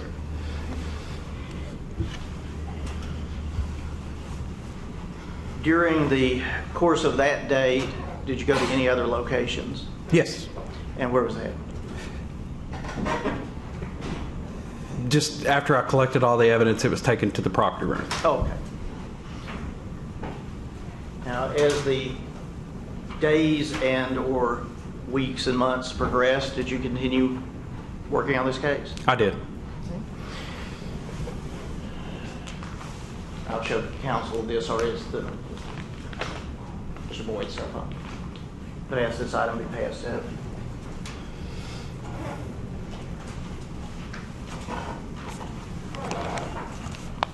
Could you take a look at that and tell us if you recognize that, and if so, what is it and where did it come from? This is Mr. Christopher Boyd's cell phone. It was seized from his person at the Criminal Justice Center on July 1st via search warrant. All right, I would attend to that as Exhibit 19. All right.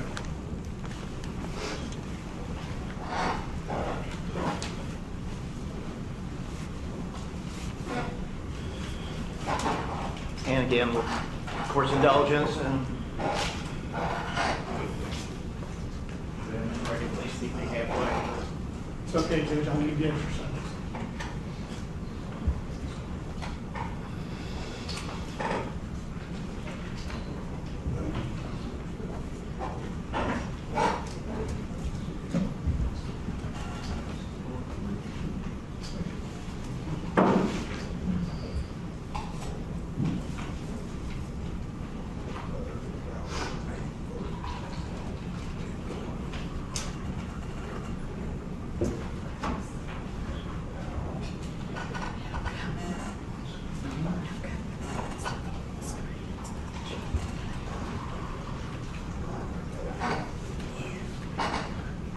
Thinking this may go quickly, just to have as a package, All or a right. group rather, be handed to Detective Mayo.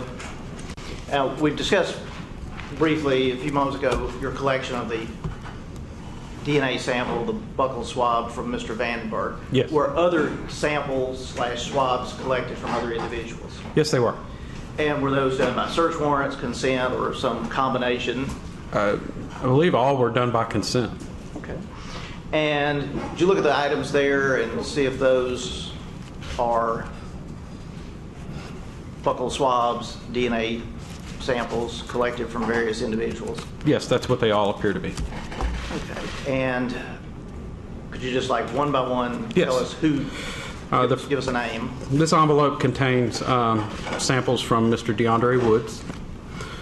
This sample is Christopher Boyd. This sample is Dylan Vanderwall.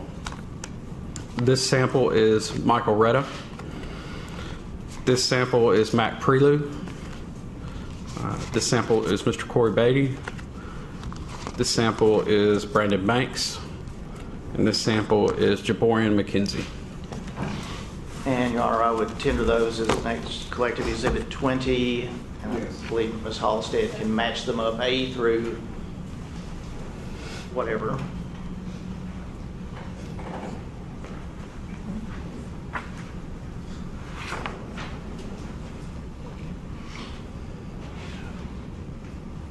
When a few minutes ago I went out of sequence in asking about the victim's cell phone, I believe you said you ultimately obtained hers. We did a download of her phone. Okay. So did you actually take and keep her phone? No, it was downloaded and returned to her. Okay. And when approximately was that done?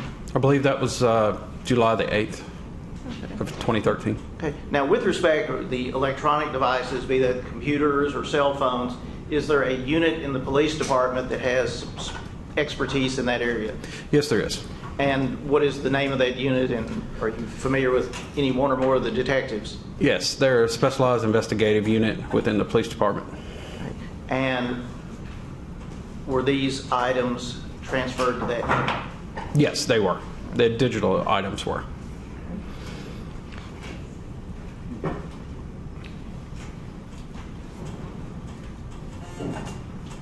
With respect to any further collection of evidence, was there any other item or items that you collected from the victim? A bra was eventually collected, yes. Okay. And with court's permission, All right.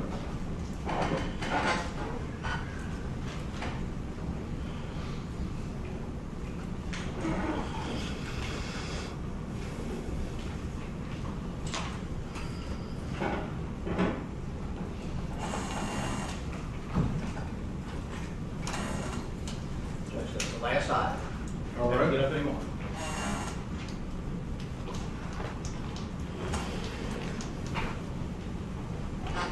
Last item. Mayo.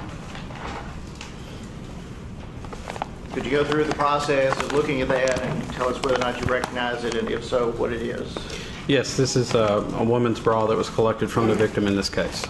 And when was that collected? Around July 8th, I believe, somewhere right in there, that time frame. It was several days after the fact. Okay. And again, you remember the circumstances of... She necessarily didn't remember which one she was wearing. It had gotten in the clothes hamper and buried under other clothing and stuff like that. So Okay. So was it bagged and tagged and it was sent to the property rooms? my handwriting on the bag. Okay. All right, under that, I believe we're up to 21. Correct. It's in 21.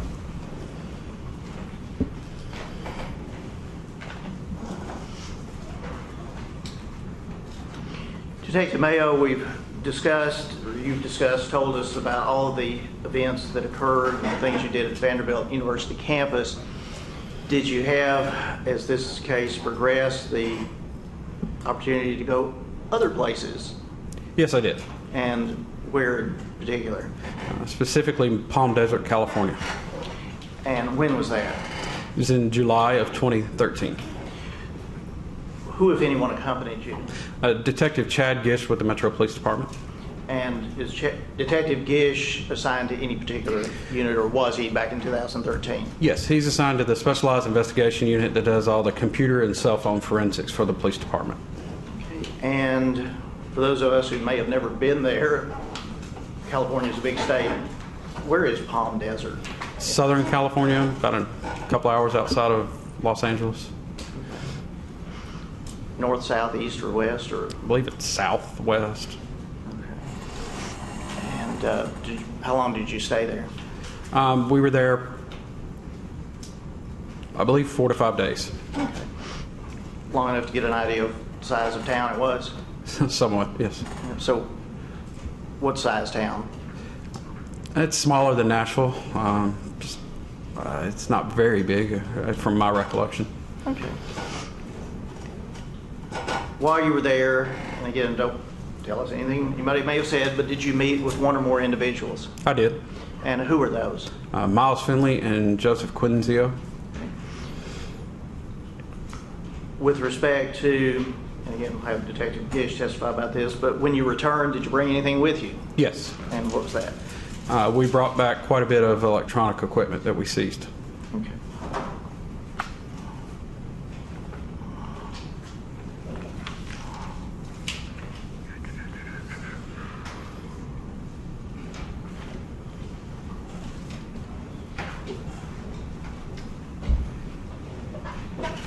Your Honor, those are my questions. All right, we're going to take our morning break for about 15 minutes. We'll see you in about 15 minutes.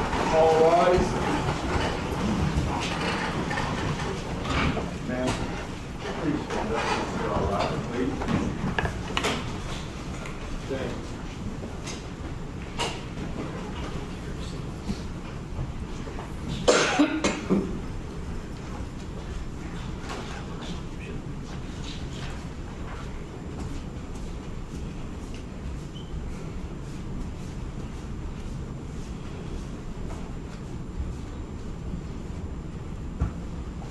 We'll be in a 15-minute recess.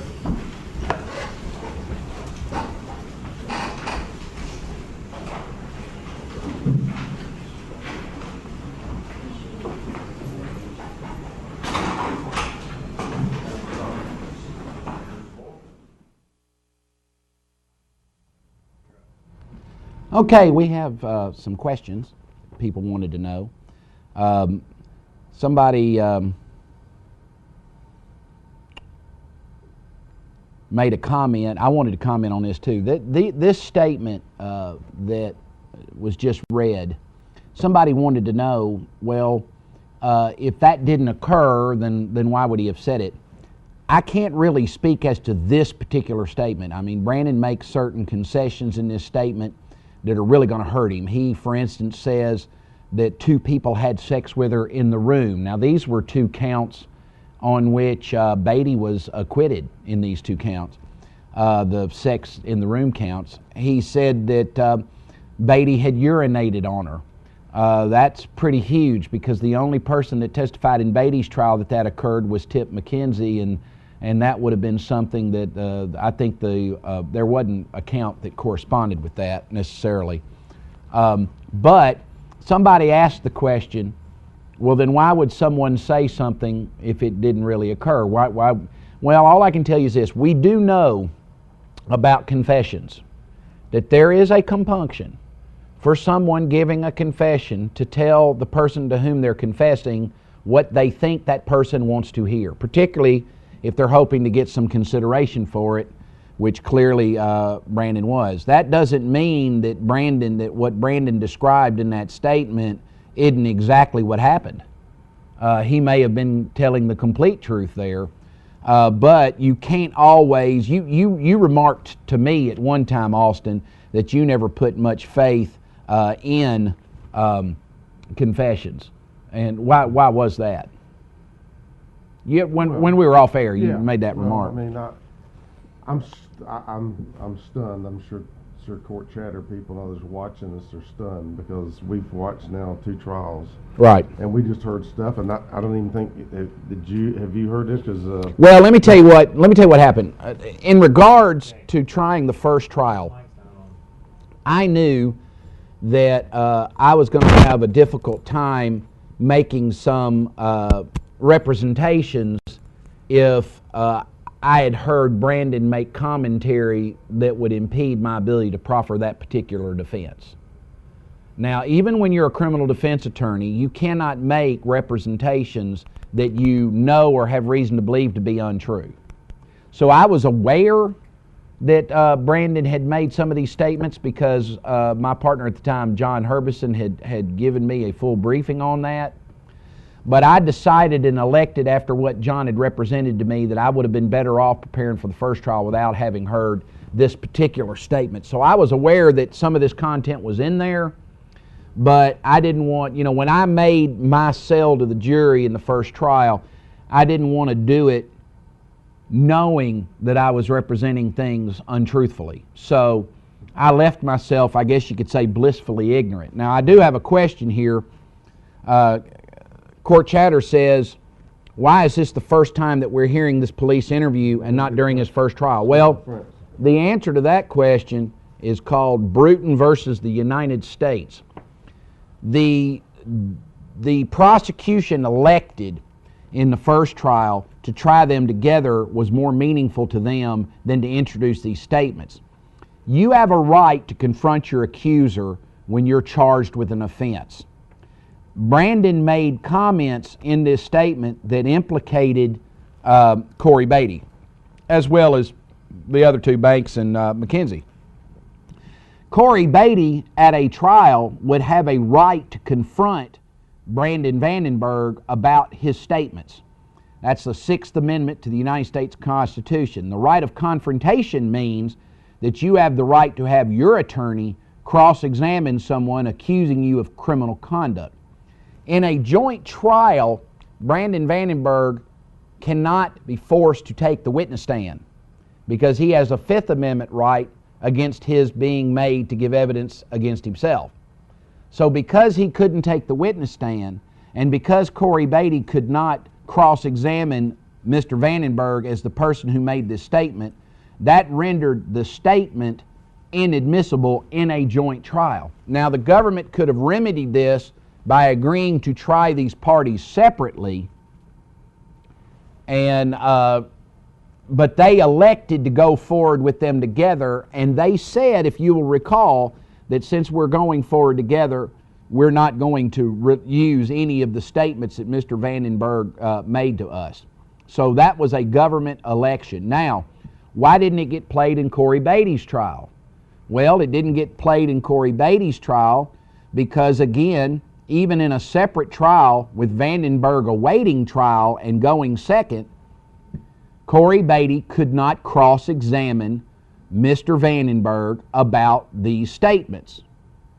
Mr. Vandenburg could not be made to take the witness stand in Corey Beatty's trial, and Mr. Vandenburg in the joint trial had not been asked any questions about the statement, so they couldn't even rely on former testimony.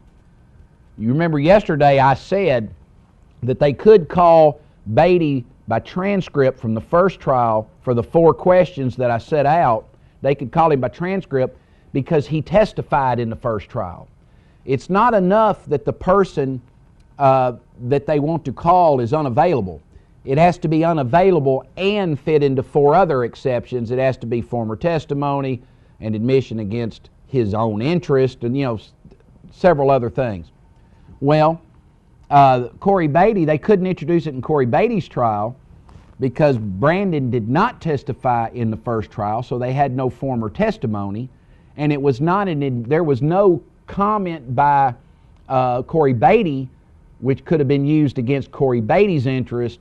You would have had a statement of Brandon Vandenburg that Corey Beatty couldn't cross-examine the statement, couldn't cross-examine the person who made the statement, and it would have denied him his right to counsel under the Sixth Amendment, which includes a right to confront the people who accuse you.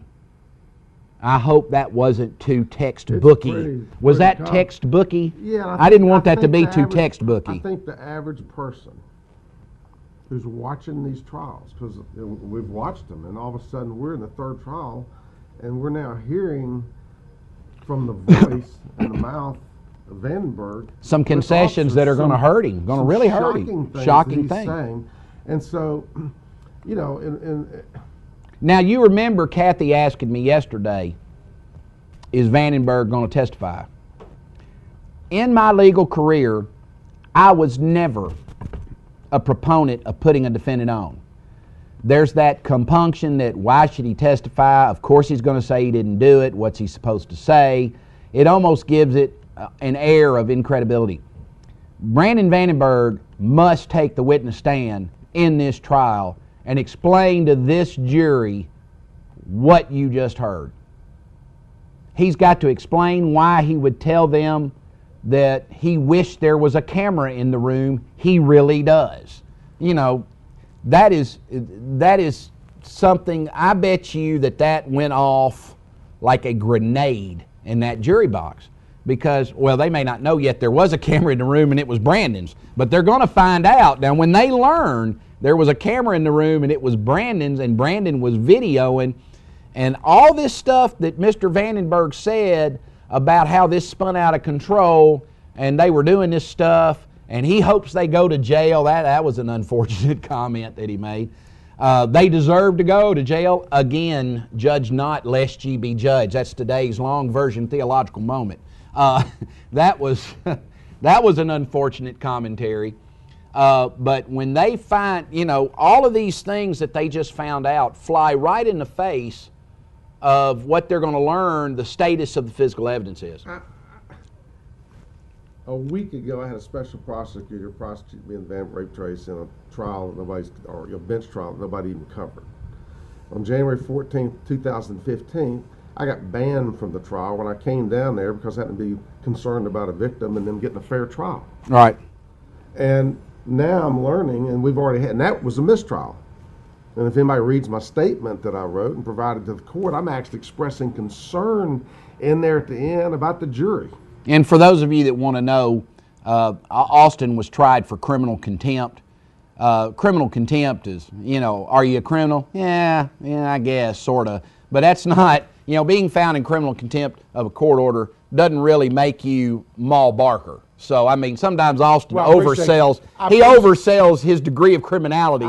He's not a real criminal like I am. Yeah. He's kind of a quasi-fake little criminal, one of those cute little kinds. But, I mean, it's big to him. But what I'm saying is now that trial is over and done like it never happened. Right, it's vacated. That's correct. Yeah. And now we've had a second trial that we've already had a conviction, and now after that trial's over and done, and I think that's done. I don't think there's anything else that can be brought back in that trial. And now we've got a third trial, and there's actually now we're learning Beatty may have been acquitted on some stuff that that actually may have occurred. Yeah. So when I got Sergeant Shreve, who sits in front of me and my wife, and we're telling him about a child sex abuse tied to Mike Huckabee and stuff, and then they're saying, we're not going to prosecute, or this case is closed. And then 6 months later, this trial's happening. And then you watch this stuff go on, I'm just going like, is it just all smoke and mirrors down there? I mean, what is really going on? Who's telling the truth? How do you get to that? And now what do you do if now we start learning that? Because I think what a lot of people, like when I first heard on the radio that this stuff had gone down, I think most people in Nashville, we went, oh my God, this is violent, this is bad, this is terrible. We heard all kinds of rumors. This went on for hours and hours down there, And so then it comes out and you don't hear hardly anything out of anybody, and you can't find out any information. So then you don't know how bad it really is. But now you're hearing today, after 3 trials, Vandenburg's in there saying something. Now, I don't know if he's saying it under duress, fear, whatever he's doing, but he's saying it's coming out of his mouth. And he's saying that he's saying he saw maybe 2 people. So since he's one of the people excluded, and it looks like Tip McKenzie and Banks are the only 2 people sitting in there, who is it that maybe they copulated with an unconscious woman and have skated, maybe. Yeah, because we know the police don't think that it was Vandenburg. The police don't think that. We also have a guy in a bed up above that nobody even checked the bed. We got a towel. He's got the only DNA in the room. I'm just saying, what the hell is going on here, and why in the government, the police, the DA, why are they selective on some things, not on others? And then why do they come and then they? Now you did hear. I'm going to bring this up. I want to highlight this. You did hear Mr. Moore go into. They know on cross that the defense team is going to come down on the fact that nobody processed the upper bunk. The bunk where Mac Prelude was sleeping, he claims. The bunk where they claim nothing happened, but we don't know if it happened or not. This is the same Mac Prelude whose DNA was on the towel that she had around her waist. We're going to learn this later. And the Mac Prelude that under cross-examination admitted that he had been masturbating in the room, and that's why there was semen on the towel that was his towel. Yeah. We're going to learn all this if Prelude testifies, but even if he doesn't, it was in the record of a previous proceeding, maybe 2. I don't remember if he testified in Beatty's trial or not, but he may have. And my question's going to But we've heard all this, and so they know that the defense is going to have a problem with the fact that they didn't process that bunk. So you're going to hear those questions. Now, their excuse that they give is, well, nothing in my investigation told me that anything happened in that top bunk. Well, how about the fact that Prelude's DNA is on this towel? Is that part of your investigation? And that didn't, if his DNA is on the towel, Austin, that she had around her waist walking down the hallway on the video, it just seems to me that he should have been a suspect that they weren't so quick to rule out. But that's part of what you have to bring up. All I can tell you is this. This I can tell you. The Innocence Project clearly states that there have been people cleared by DNA of murders they did not commit by scientific evidence where they still confessed. So the phenomena that someone will confess to something they didn't do, particularly if they're trying to get help, particularly if they think it's going to behoove them, there is a compunction for the confessor. Is that right? Is he the confessor or confessee? I'm Catholic, I should know this. There is a compunction for the person giving a confession to tell his confessor what they think the confessor wants to know. This is a phenomena with which we're somewhat familiar. Well, and I think, for people that we're now learning something brand new in the third trial, and this is my brief, an amicus brief that I filed with the Tennessee Supreme Court. It's about 180 pages with a lot of information and stuff that just dealt with me in particular. And I'm the only guy that was up there that actually was pulled in the trial law, and they denied the amicus and didn't bring it in, and so they had the open hearing and everything. And this was filed by the news agencies in Tennessee suing the government, saying that they wanted the 400,000 text messages and everything that they got, and they denied it, and they kept that stuff sealed up. And if you remember, after the trial was over, they sealed all the case, and people, advocates, were saying this is like unheard of. It's never done. So what else is it that we don't know? I guess we're not going to know until we see it in this trial. Well, anything. There could be some text message sent about somebody else. We don't know, because it's really, really hard to get the information. And I just don't understand why, when they had 4 people, how now it's possible that people are escaping. And that was the reason. Warwick Robinson's a defendant in my child molestation case. He hadn't been asked one question by anybody. Just to be clear, he represented the church. He was representing the church that you sued, isn't it? Yeah. All right. I don't want it to make it sound like that you accused Warwick Robinson of molesting a child. No, I accused him of covering up but he was working as an attorney defending someone in a suit that you had filed. I don't want to misrepresent that, because that would be misleading, and I know you're not trying to mislead anybody. No, I'm not. I'm saying that he's the defendant in a concealment case, filed 4 days before the Vandy rape case happened, but no one's asked him one question. He stood in front of the whole world. Well, he could answer. Somebody wants to know, what do you expect them to cover in cross-examination? Well, obviously, they're going to have to cover a lot of stuff. I don't think we're going to have time to go into it. Let's watch the cross-examination. They're back in the courtroom. You're getting the long version of the Vandy rape retrial. Switch. Okay. It would show on all the monitors, and the jury could see it. But will it show on Mr. Mayo's before it's published in the jury? It will. No. I think we have the ability to just show it on certain monitors. All right. It's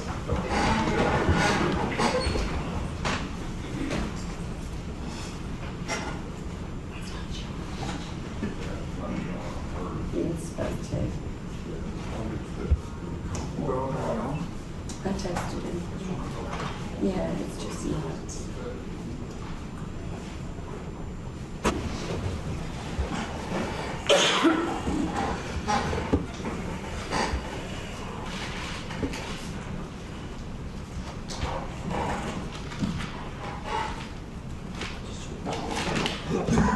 Good morning, Detective Mayo. Good morning, sir.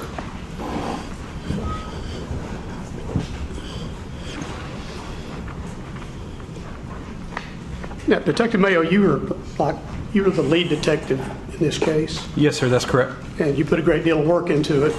I would say so, yes, sir. You interviewed a number of people. Yes, sir. You interviewed Jaborian McKenzie.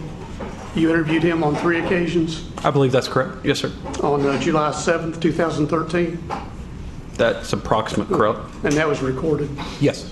On September 9th, 2013. I believe that's correct. And that one was also recorded. Yes, sir. Okay. And then about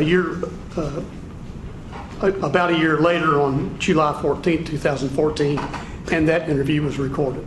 Yes, sir, you are correct.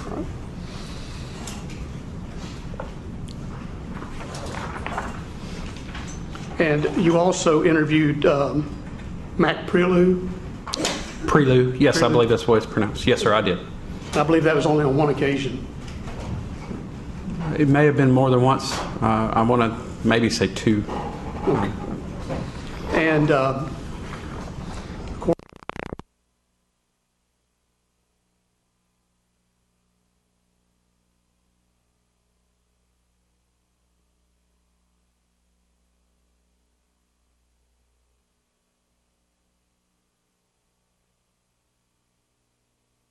Correct.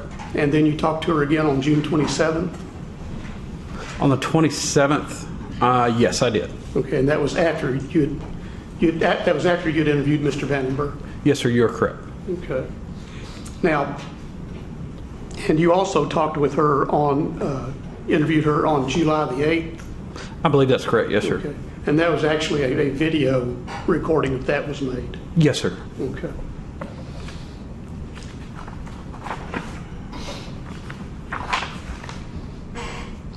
Now, on this medical legal exam, on the MLE kit, shorten it up a little bit, you were the one who actually retrieved that from the hospital after it was completed? The nurse practitioner sealed it and then handed it straight to me. Okay, and that was Ms. Parnell? Yes. Okay. And what did you do with it after that? Went to my office where I completed the necessary paperwork to be able to turn it into our property room. Then I turned it into our property room. Okay, and you know when you turned that in? It was in the evening hour, late evening by that point. Okay, was that the same day or a later day? No, it was the same day, Okay. yes. All right.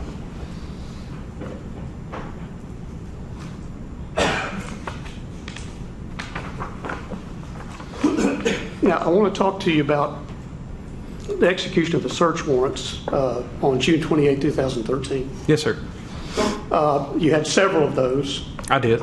You had one for room 213, which was Mr. Vandenburg's room. Correct. You had one for Mr. Beatty's room on the 6th floor. Correct. And you had one for Mr. Banks' room. Yes. He shared a room with Mr. McKenzie. Yeah, and they were roommates. Yes, sir. And you took, and you said earlier that you were taking photos during your execution of these search warrants. Yes. And I want to show you a photo. We can pass that up to him.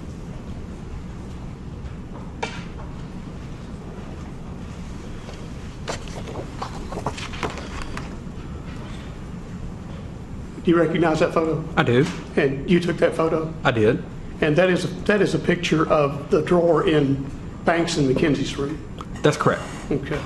Now, if we can publish it to the jury judge in a bit. We'd ask that be entered as the next All part right, of that the would be number 22, and you could put it on the screen over there.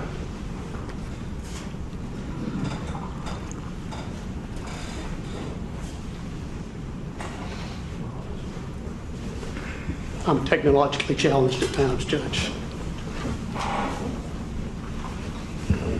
Is it on? It is?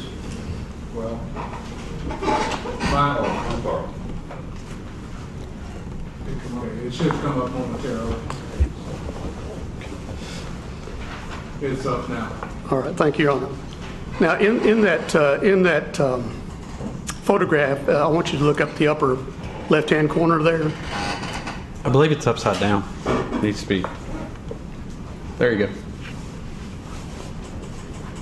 Yes. I can't see it. I don't have a monitor up here, but in the upper left-hand corner of that, in that drawer, Yes. there is a Magnum condom wrapper. Correct. At least, I mean, it's a Magnum condom. That's what it appears Wrap to it. be. Yes. And then also in that little black fold-up thing that you see there, there are a number of other condoms there. You see that there's a Trojan, You are correct. and there's other condoms there that have the similar cover that the one in the upper left-hand corner does. Viewing the picture that it's hard to tell on here, but yes, you're correct. Okay. And there's also another, I think, a pack of Trojans up there next to that tube of wet jelly, I think is the name of it there. Do you see that?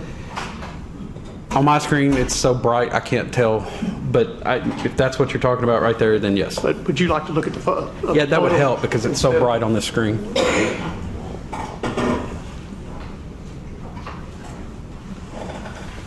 Thanks. Thank you. Yes. Is that better? Yes. And again, this was taken on the 28th. That you are correct. All right. And the one thing that's not in there is no condom box Is there? I do not see one, no, sir.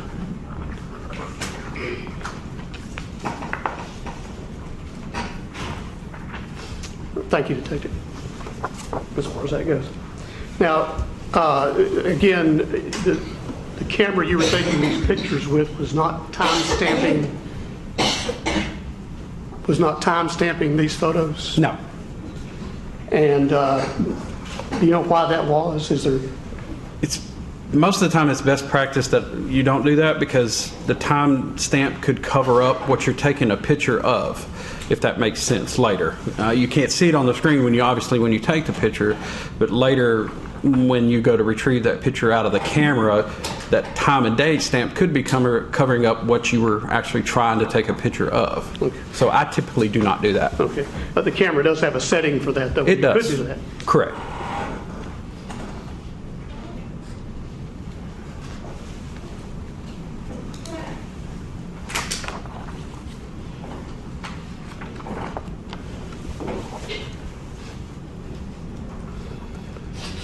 Now, when you interviewed Mr.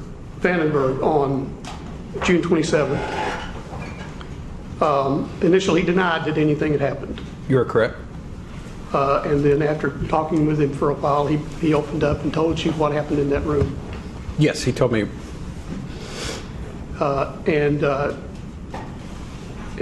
one point you asked him about names of the other people. Correct. And he told you that Mackenzie's name was Tip. Right. And he thought that was Mackenzie's real name. That's what he indicated.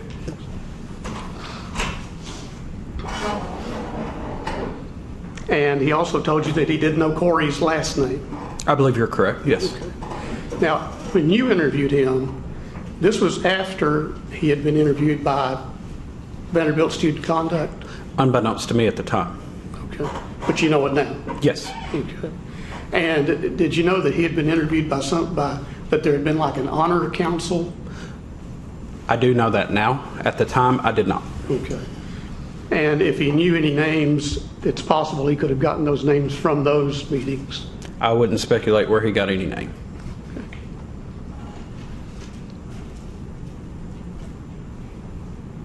You would, but you wouldn't even say that it's possible? No. Okay.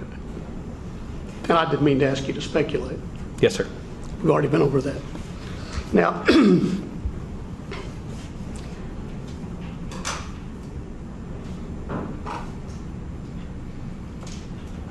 when he told you what happened in that room, you believed what he told you?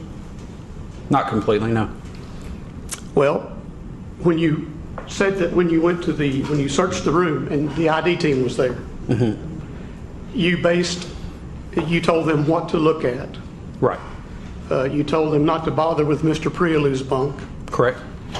And you based that on what Mr. Vandenburg had told you. For the most part, correct. Right. And would you have done that had you not believed what he said? I believed most of what he had told me at the time, so I was relying on what I believed, correct. Okay. But you believed him enough not to collect valuable evidence that may have been on Mac Prialu's bunk. I do not believe it was valuable evidence. You don't believe it would have been valuable evidence had there been DNA evidence on Mr. Prialu's bunk? I had no indication that any crime whatsoever ever took place, even to this day, that on Mr. Prialu's bunk. But at that time, the information you had was from Mr. Vandenburg. That's correct. And you based your decision on what Mr. Vandenburg told you? Most of it, yes, sir, correct. Okay. Were you lying when you told Mr. Vandenburg that you believed what he told you? Somewhat, correct. Okay.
You had not reviewed the video? No, just mainly still shots. Oh, but you'd reviewed the still shots? Yes, sir, you're correct. Okay. And this is one of the still shots you looked at? Yes, sir, it was. You told him that he seemed to be crying? I remember saying he seemed to be upset, yes.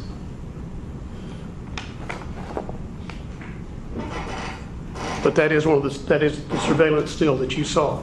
Yes, sir, you're correct. And you told him that you could tell by looking at that he was upset? Yes, sir. And you could tell by looking at that he was not happy about what had happened? Correct.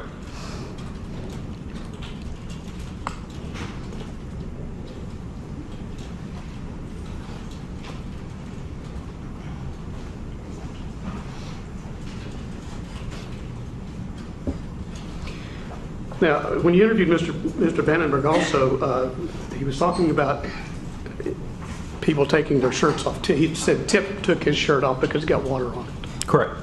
That was one of the things he was supposed to say. Yes. Okay. But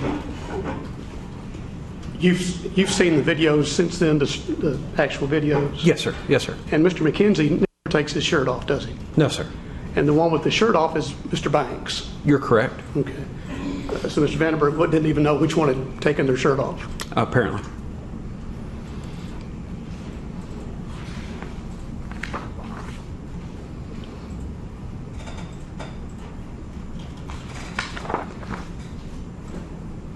Now, in your investigation, did you gather vital statistic information on Mr. Vandenburg, I would call it? Date of birth, for example? Sure. And do you recall his date of birth being June 15th? Yes, sir. Okay. And you interviewed him again on June 27th? Yes. So just 2 weeks before that, he would have turned 20. Okay. Is that, Are you asking me? Or? I'm asking you. Yes, he would have. He would have turned 20. Okay. And he was 19 when he arrived on the Vanderbilt campus. Sure.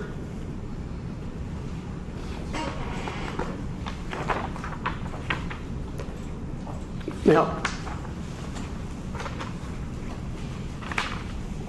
on there were some cell phones entered earlier, and there was Chris Boyd's cell phone. That's one of them, correct? Okay. And Austin Carter Samuels. That's one of them, correct? Okay.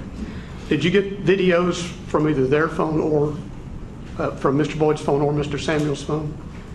I personally didn't recover any videos. Okay. Do you know whether any videos were recovered? No. Okay. From those two phones. Okay. Have they been charged with destruction of evidence? No, Your Honor, I object to relevance as well. Yeah. Not sustained. Thank you.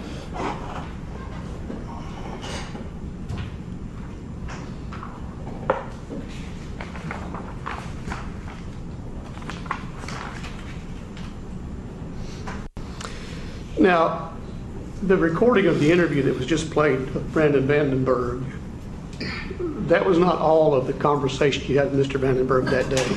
No. And in fact, you asked him to make a call to Mr. Beatty.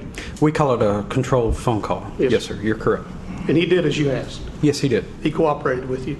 Yes. Cooperated with you in the collection of the DNA. Cooperated with you in collection of the DNA. Yes, sir. And gave you his phone by consent. You're correct. And Mr. McKenzie, Mr. Boyd, and Mr. Banks, you recovered their phones by search warrant. Who's again? I'm sorry. Banks, you got Mr. Banks' cell phone by search warrant. You're correct. You got Mr. McKenzie's cell phone by search warrant. You're correct. And you got Mr. Beatty's cell phone by search warrant. You are correct. Not by consent. You're correct.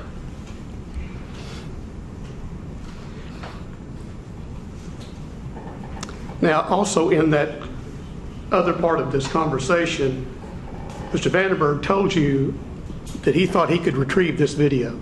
He did. And he told you that he had sent it to a friend. He did. So he was even cooperating then. He was going to assist you in getting that video. Correct.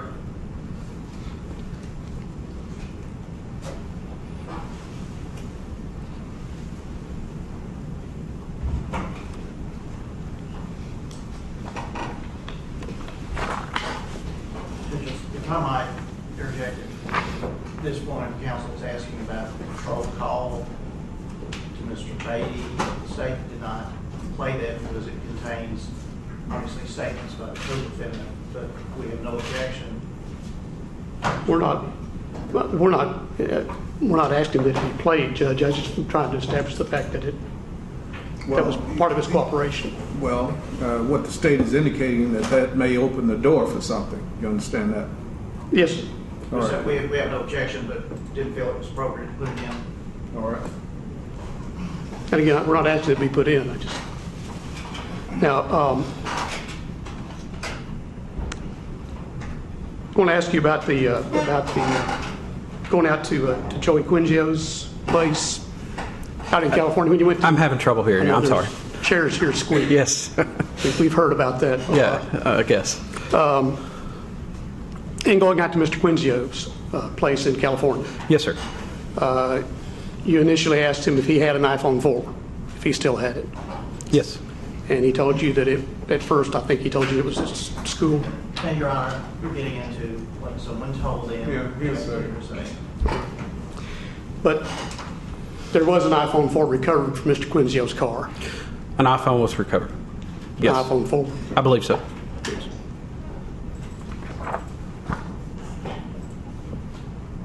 We have just a moment. All right.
Detective Mayo, again, at this interview on June 27th, and we heard it on the audio, that Mr. Vandenburg asked if he should.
Who will be the state's next witness after Detective Mayo?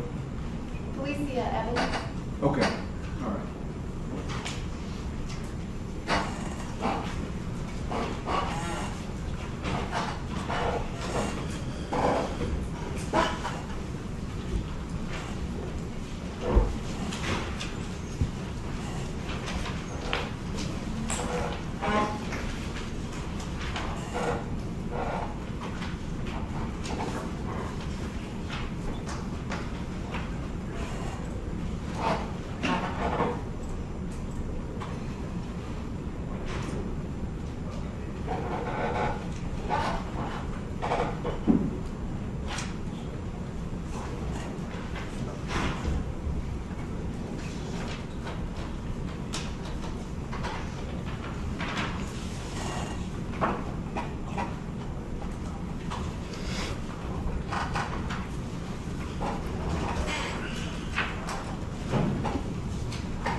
All right, Joe Moore.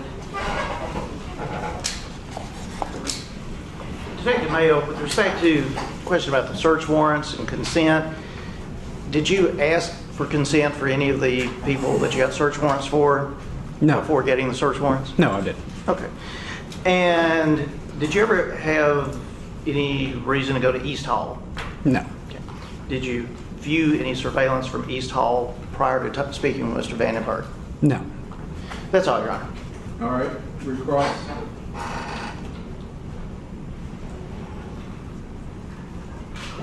We have no further questions. All right, thank you, Detective. You're excused. Felicia Evans, please.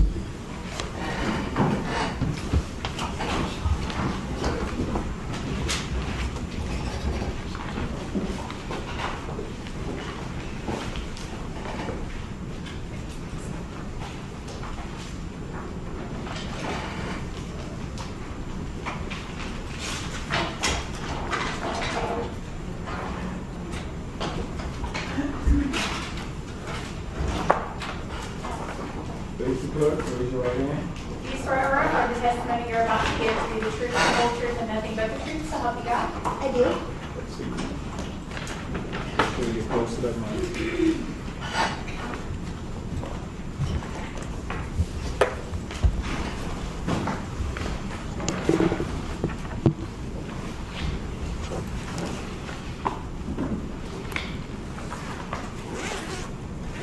Good morning, Ms. Evans. Could you please state your name for the record? My name is Felicia Evans. Felicia, I'm sorry, Ms. Evans, could you please let the jury know, where do you work? Currently, I'm employed with the Police Department's Crime Laboratory as a forensic firearms examiner. Prior to my employment in the crime lab, I worked as a crime scene investigator with the department's crime scene investigation unit. How long did you work with the crime scene investigation unit? With Metro Nashville for approximately 10 years. And could you generally describe what does that... Turn the mic a little bit. That mic, yeah. I'm sorry. Yes, Your Honor. Could you generally describe what that means to be a crime scene investigator? Sure. As a crime scene investigator, our primary duties include responding to various types of crime scenes. While we're there, we locate, document, collect, process, and preserve any evidence that's found within that scene. And is that the same thing that people might have seen on TV and shows like CSI and things like that? It's not nearly as glamorous. It kind of follows the same types of principles in the evidence processing, collection, and searching, but it's not what you see on television. Could you describe the process of processing a crime scene? How does that actually happen? How are you notified? How do you get there? And then what typically happens when you get there? So just on a typical crime scene, a call would go out, police would respond to that after the scene was secured, and it was still considered an active scene. Once it was secured by responding patrol officers, detectives would arrive, and at that point they would put in a request for the crime scene unit to come out and to assist in processing that scene. Typically, what's the time frame of you being called out to a crime occurring? Typically, it's pretty quickly after police have responded and secured the scene. So usually within an hour of the call coming out and police responding, the crime scene unit is requested to respond to that scene. And did you respond to South Drive, actually the Gillette Hall building in dorm 213 on June, I believe it was 27th of 2016? Yes, I did. And could you describe, when you got there, kind of what was going on, what you found? I was called to respond to the Gillette Hall scene by my colleague, investigator Sharon Tilley. She had been present on the scene approximately an hour prior to my arrival and called for my assistance. She was there assisting sex abuse detectives in the execution of a consent to search on a dorm room. And Officer Tilley, how familiar were you with her at the time? We had worked together approximately 3.5, 4 years at the time. And when you're processing a crime scene, is that something that you typically do alone, or is it done in pairs or multiple people? Dependent on the type of scene, it can be done alone if it's a property crime such as a burglary or an auto theft. But when we get into the more personal type crimes like robbery, sexual assault, homicide, we typically work at a minimum of 2 people in pairs. And on certain occasions, are you the first crime scene technician that arrives at the scene? On certain occasions, yes. And typically, for a scene such as the one that you were at that day, what would the first steps be in that process? When we arrive on the scene, the first thing we do is speak with the requesting detectives or officers, kind of get briefed as to what's known at the time and what's going on with that particular scene. Then depending on the type of scene, it's decided what type of processing is going to be conducted, what type of documentation, searching, things of that nature. And what is typically the first step? Is there an order of kind of processing of what would happen first and what would happen last? Yes, ma'am. So going in order after you're briefed as to what had occurred, we would do an initial walkthrough, an initial walkthrough of the scene just to get kind of a layout of the area, any particular items of evidence that are jumping out to you right then, things that you can note immediately and go ahead and document. Followed by the walkthrough, we would begin typically with photographing the scene because you want to preserve that with documentation exactly the way that you found it before we would go in and start altering anything, before we would start searching, moving items around, processing. In this particular scene, we entered, Miss Tilley had been there prior to me and had done the walkthrough with the detectives, I believe, and then at the time of my arrival, I walked through with her a second time and she had pointed out to me what she had done thus far, and I believe she had just started her photographs and had gotten up to the room photographing the condition that that was in. So she pointed out various items of evidence that were of interest at the time, and we began to mark those items of evidence and then began with other types of processing. Can you slow down just a little bit? Yes, ma'am, I apologize. Do you recall what time you arrived at the scene? I arrived an hour after her at 3:40 p.m.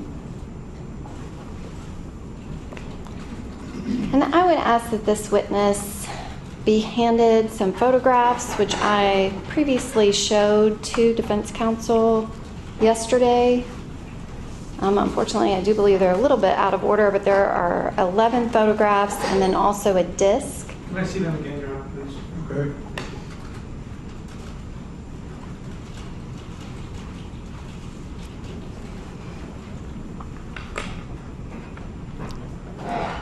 Judge Holly's looking at those. I forgot to ask, what we do want to take them, they remain under subpoena available for doing this. All right.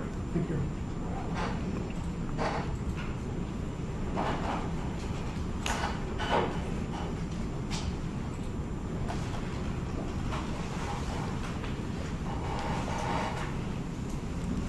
Ms. Evans, you've just been handed a set of 11 photographs as well as a disc. If you could take a look at those items and let me know if you recognize them.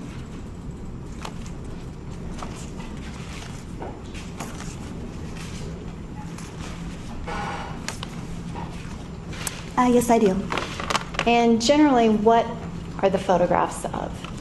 These are photographs depicting the crime scene or the area that we were investigating at the time it was when we arrived. And is that when you arrived to dorm 213 in Gillette Hall? Yes, it is. And the disc that was handed to you, do you recognize that? Yes, I do. This is a disc containing a Paniscan that we performed in the room that day. And could you explain what a Paniscan is? Sure. So a Paniscan is a scan that's taken of the room using a piece of equipment. It takes a 360-degree scan. So if you were to take a photograph and lay it out flat, the Paniscan would kind of wrap that image so that you're able to pan through the room in a 360-degree fashion, and it gives you a comprehensive and complete view of what the area looked like at the time. And the Paniscan, is it a video recording or is it actually an image? It's just a scanned image. And could you explain kind of the benefits of the Paniscan and what the capabilities are with photographs that are taken by the ID officers? So again, the PanaScan allows for you to see a complete 360 view of the area that was documented. It also allows for any still photographs that were taken to be embedded into that actual scan. So you could look while you're viewing the scan, go to a particular area in the room. You can click on that area of interest and it will bring up a closer photograph of that particular area. And was a PanaScan done of the dorm room 213 on June 27th when y'all were there? Yes, it was. And is that PanaScan that you viewed, is that of this crime scene? Yes, it is. And are the 11 photographs that you handed, are those linked into that original scan? I believe they are, yes. Your Honor, I'm going to ask that those items be entered as the next exhibit. I believe it is 23. That's correct. With the photos being A through K and the disc being L. All right. And I would also request permission to publish the PanaScan images to the jury. All right. Which I do not need the disc, I have it loaded on the computer.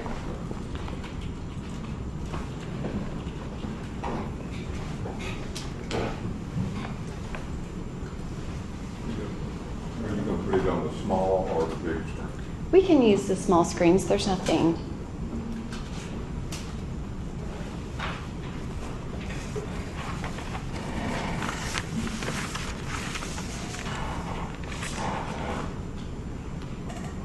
Your Honor, may I have permission to narrate how I'm opening the file, just in case the jury would ever want to go back and review it? Okay, please. That'll help.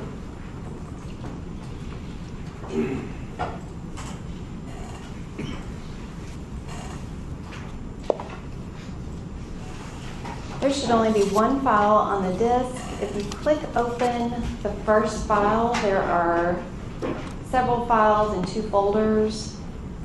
Click on the output folder.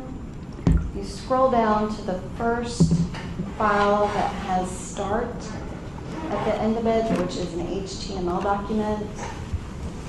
You double click on that. You do not have to be connected to the internet, however, it does open in Internet Explorer. A box should pop up requesting that you allow block content. You click on that. And then you should have the image, which is a smaller image.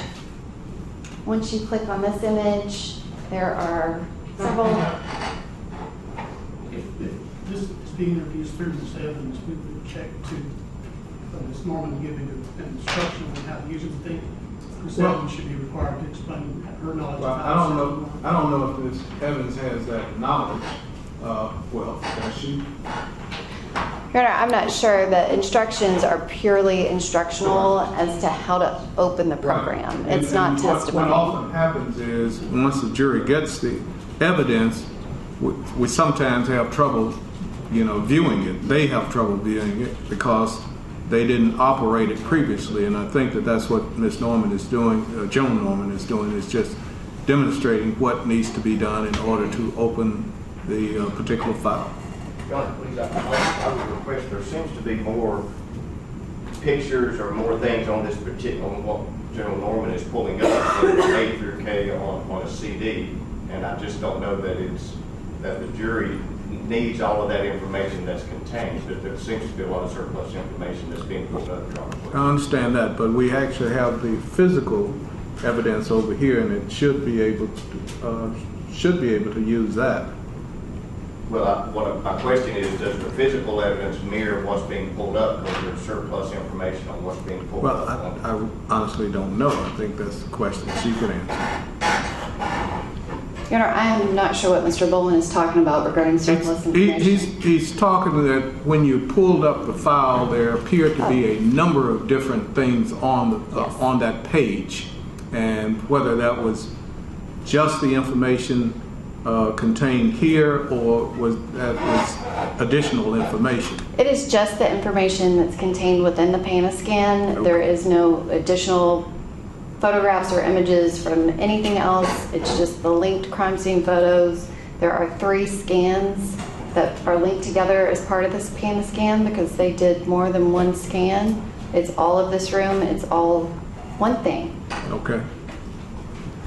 Okay.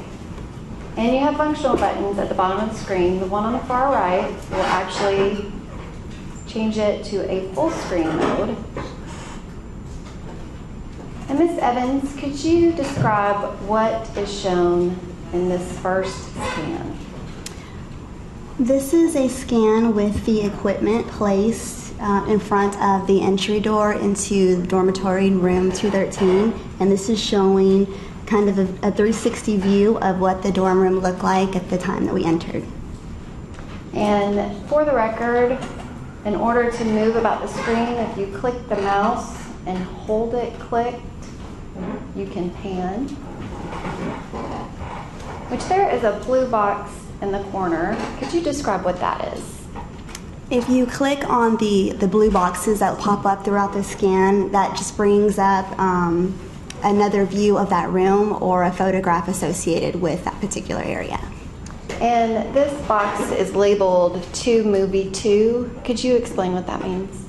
So when it says movie, that's just kind of a generic description that the software gives the scans. So it's not actually a movie at all. It's, again, just going to be a 360 image, and that's going to show a second area where the equipment was placed in order to perform a scan of the room, so you get kind of an alternate view.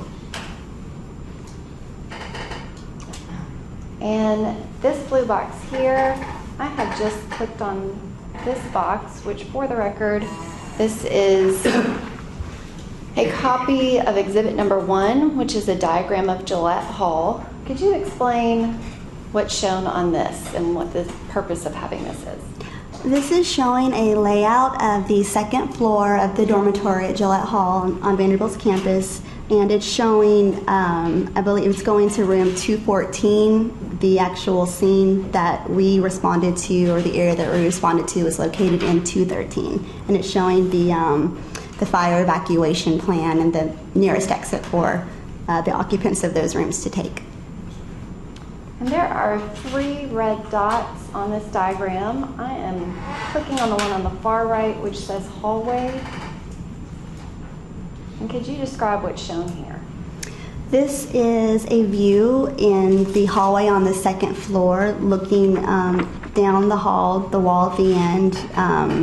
If you turn left at the end of the hallway, you would be facing room 213. And you can see the doorway to room 214 to the left of that red dot. And for the record, the still image is previously introduced, exhibit 23A. And again, this blue box, could you describe, if you click here, what happens then? That should take us back to the photograph of the floor plan of that fire evacuation plan. And I am clicking on the red dot in the middle of the image. Could you describe what is seen here? So this is standing in that general area where the red dot was located, and you can now have a better view of the locations of room 214 as well as room 213, which is the door to the left. For the record, this still image is previously entered exhibit 23B. And I am clicking on the red dot in the middle of this image. Could you describe what is seen here? This is another view looking directly on at room 213. For the record, this image is previously entered exhibit 23C. Ms. Evans, I'm clicking on the blue box that is in the area of the door of 213. Could you describe what is shown here? This is a view with the room to room 213 with the door open and looking into the room. And for the record, this is previously entered exhibit 23D. Ms. Evans, I've clicked on the box that takes us back to the start of the movie, which is the first scan that we saw. And I've now clicked on the link to the second movie. Could you describe what is shown here? Now this is a view taken with the Panascan equipment placed towards the rear of the room near the bottom bunk bed, showing a view of the front portion of the room where the closets, work desks, and the front door area are. Could you describe what, if anything, did you do to process this area of the room? So in this area of the room, we use an alternate light source to kind of sweep and do a visual search for any type of body fluids that may have been present. We also swabbed areas on the floor because that was an area of interest for, again, any potential bodily fluid or trace evidence. We collected various items of evidence that we felt like pertained to the situation. And we also processed. As to we felt, because she's talking in witnesses talking about other people, but asked to identify other people refraining from Okay, the other two members of your team. Yes, sir, I apologize. I'm referring to myself, Investigator Tilley, as well as Detective Mayo. And could you describe, as you're processing the scene, what steps are you taking and what steps is Investigator Tilley taking? Again, prior to my arrival, Investigator Tilley had photographed the area and documented it in the condition in which she found it. We then donned personal protective equipment, such as shoe covers when we walked through, as to not, or to limit any type of contamination that we may have brought into the scene ourselves. After searching with the alternate light source, we marked collected items of evidence. We began processing for fingerprints, and we also swabbed the areas of the floor where there was, you can see in the center of the room, there was a large vacant area where several items had been pushed aside. Which, Ms. Evans, so you can touch the screen and it can actually make a marking. Can you indicate the area that was swabbed? I have a black screen. Here we go. So the area that was swabbed was this portion of the floor. And could you describe kind of that area? Was there anything unusual about it to you? Again, the room itself appeared very disheveled and cluttered. There was a lot of trash, bottles, food containers, clothing, items strewn about. The center portion of the room appeared to have been cleaned, and any items that may or may not have been there were missing, and there were several items you can see just along the walls in the closet, under the beds. Items had been pushed under and kind of cleared. I am clicking on a link that is a blue triangle in the middle of this scanned image. Could you describe what is shown here? This is a view. First of all, if you could clear it, bottom right of the screen should clear it. Just here. It's not.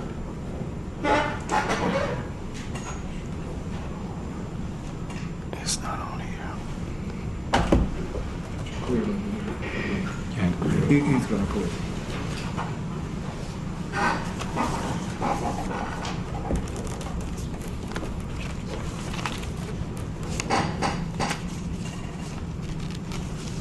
Well, I thought he was going to clear it. Okay. All right, go ahead. This is a photograph of a tub or container that was located in the room near one of the desks in the closet, and there was what appeared to be vomitous type material on the bottom of the tub. For the record, this image is previously entered Exhibit 23E. Ms. Evans, what, if anything, did you do to process this area or this item? After the material in the tub was documented via the photography, I then collected that by taking a scraping of the substance.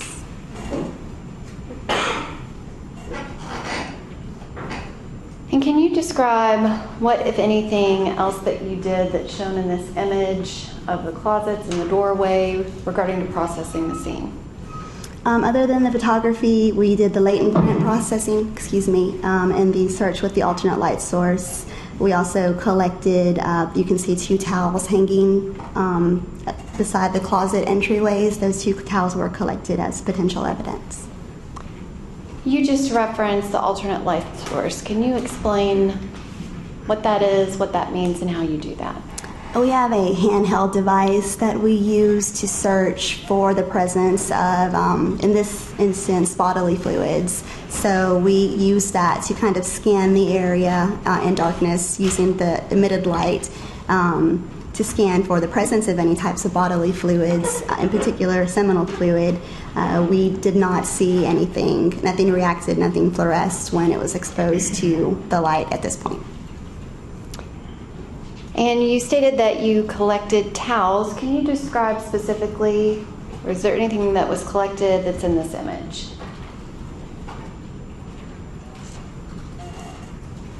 We collected the green towel that you see hanging as well as the white towel. I'm going to ask if the witness is back.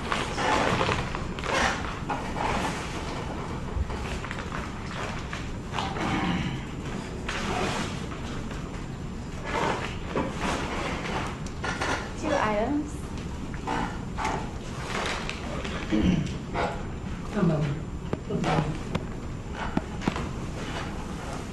You want to look at it first? All right.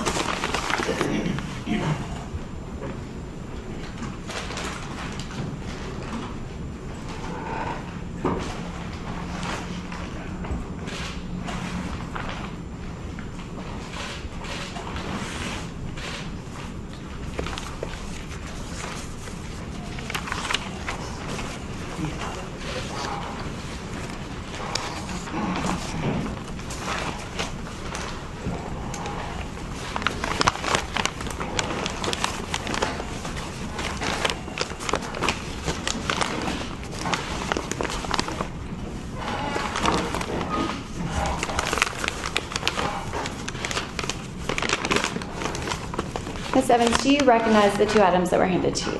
I do. And what are those two items?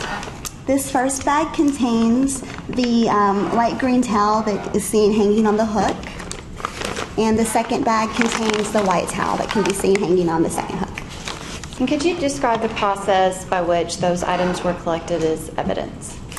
Yes, so after they were documented via photography, we donned gloves, collected the items, placed them into these brown paper bags so that they're able to breathe, and sealed them with tape and our initials. The corresponding information that pertained to the particular incident that we were on, meaning the case number, the location, the address, what the item contained within is, the date and time that they were collected, and the person that collected them. And the form that's attached where you said you documented the information, do you recognize the handwriting on that form?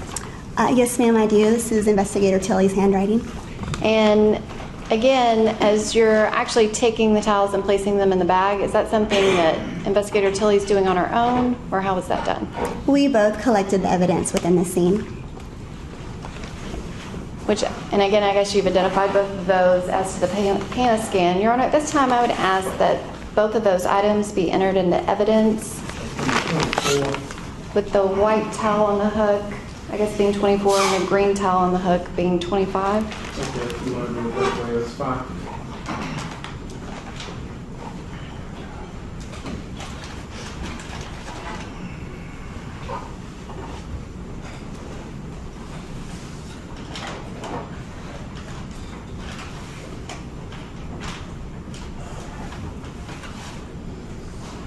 Evans, could you describe what is shown in this image? This is another view with the Panascan equipment positioned near the bunk beds, showing the far corner of the room to include a pile of trash, a desk, a tub, the entry doorway, and the closets.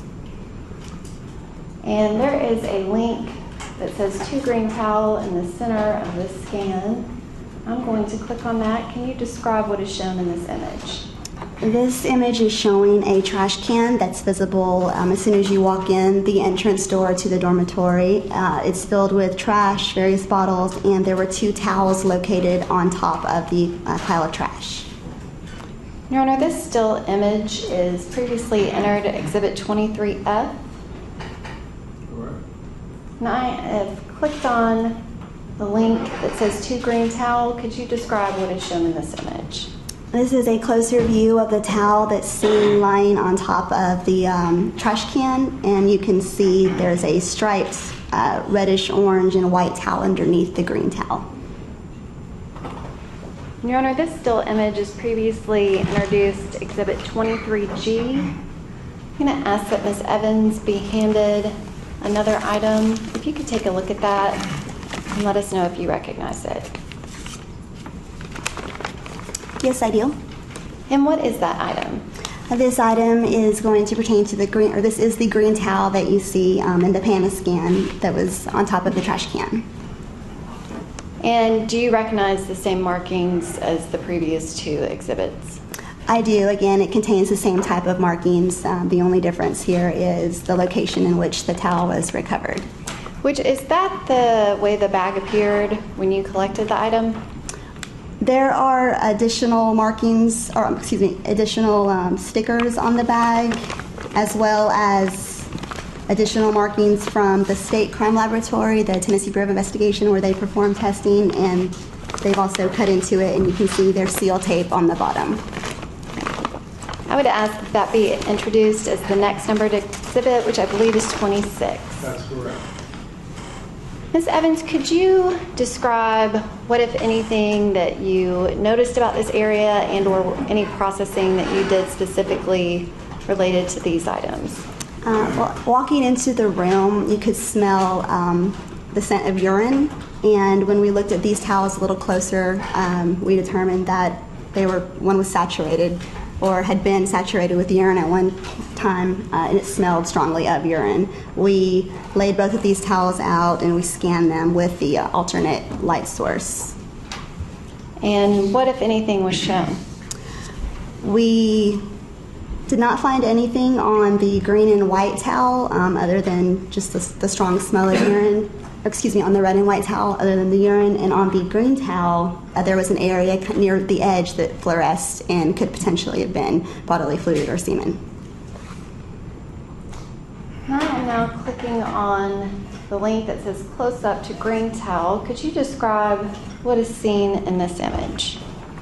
This is just an even closer view of the green towel located on top of the trash receptacle, as well as the red and white towel located beneath the green towel.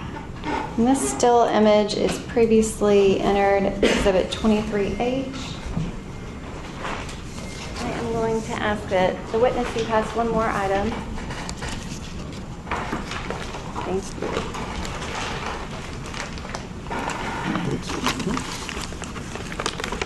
Ms. Evans, do you recognize the item that's been handed to you? Yes, I do. And what is that? This bag contains the red and white striped towel that you see in the image below the green towel. And again, I believe you've already testified kind of about what you noticed about it and what processing was done to that item. Yes, ma'am. Your Honor, I would ask that this item be introduced as the next numbered exhibit, which I believe is number 27. I am going to click on the blue link that goes back to movie 23, which is the third scan. Could you describe what is being shown in this image? This is a view of the side of the dorm room when you walk in to your immediate right, showing the bunk beds, desks, dressers, there's a chair, again, the trash bin, the area where the towels were located, television, and various tubs. And there is a link over the smaller dresser. I have clicked on that link. Could you describe what is shown here?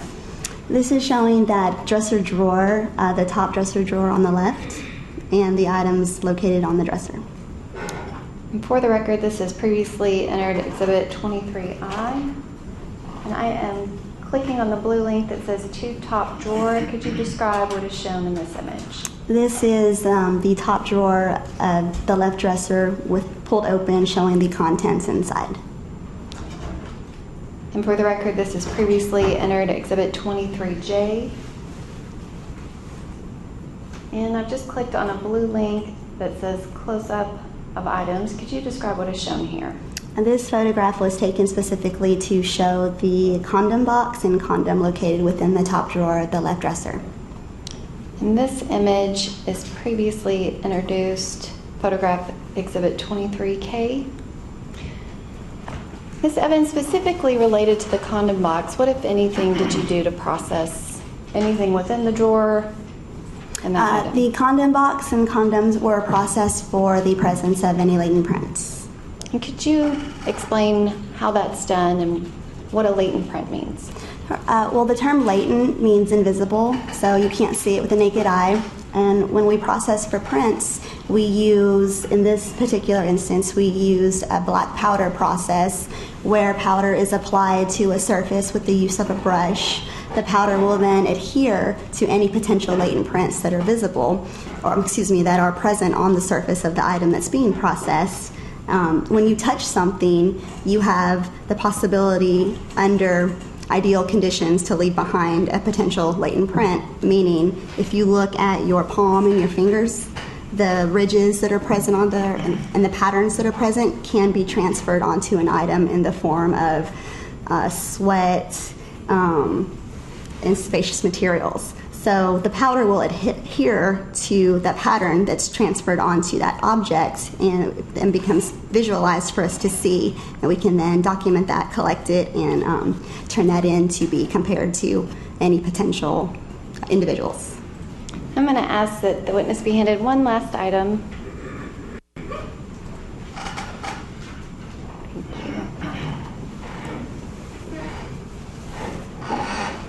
Ms. Evans, do you recognize the item that's been handed to you? Yes, I do. And what is that? This is a latent print jacket or envelope that contains within it latent prints that were recovered from this particular scene. And could you take those out and take a look at them and describe exactly how many there are and where they came from?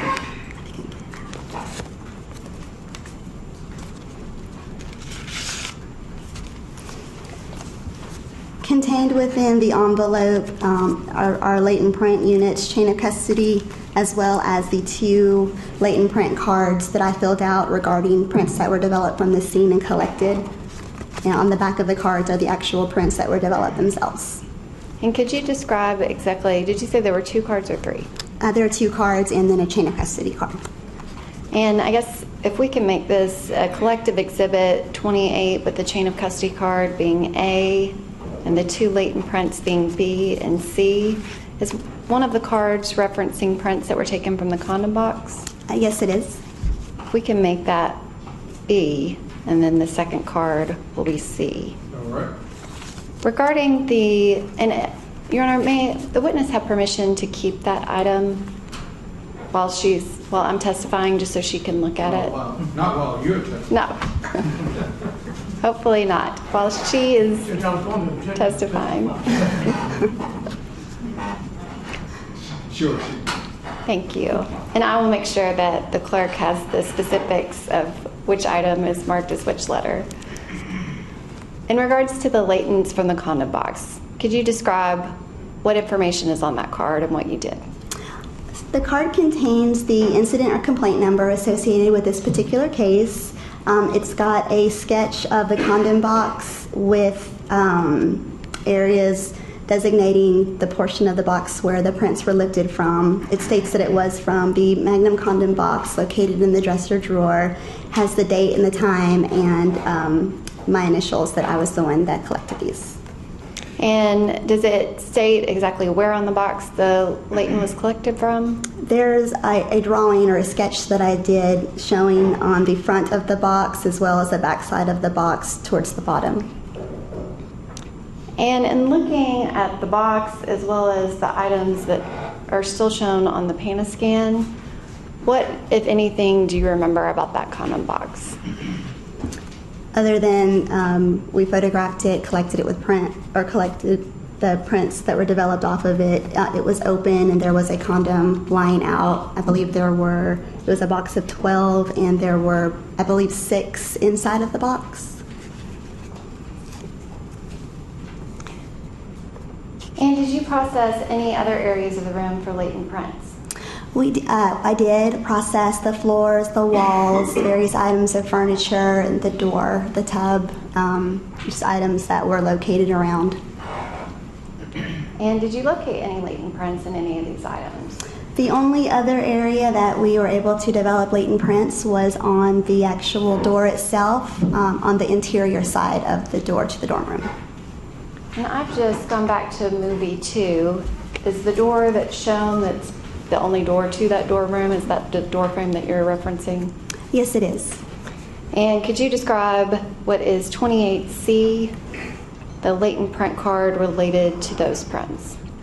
So again, this is a second latent print card. It's showing that same information as the first with the associated complaint or incident number, the date and the time, me having been the person that filled this out and collected the prints. And this one states that the latents were lifted from the door and the doorknob interior side of the room. On the back are the 2 prints that were lifted. Thank you. If I can have just one moment. All right.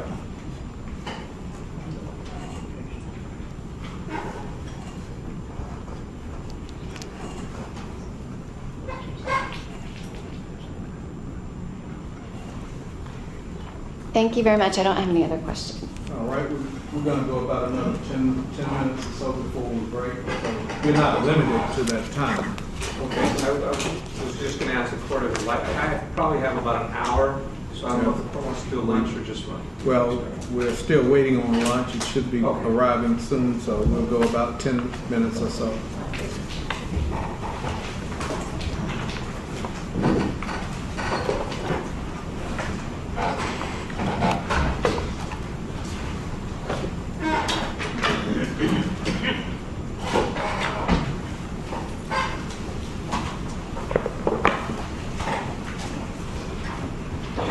Well, it's close to noon, but I'm going to say good morning. Good morning. How you doing today? I'm well, and yourself? Doing well.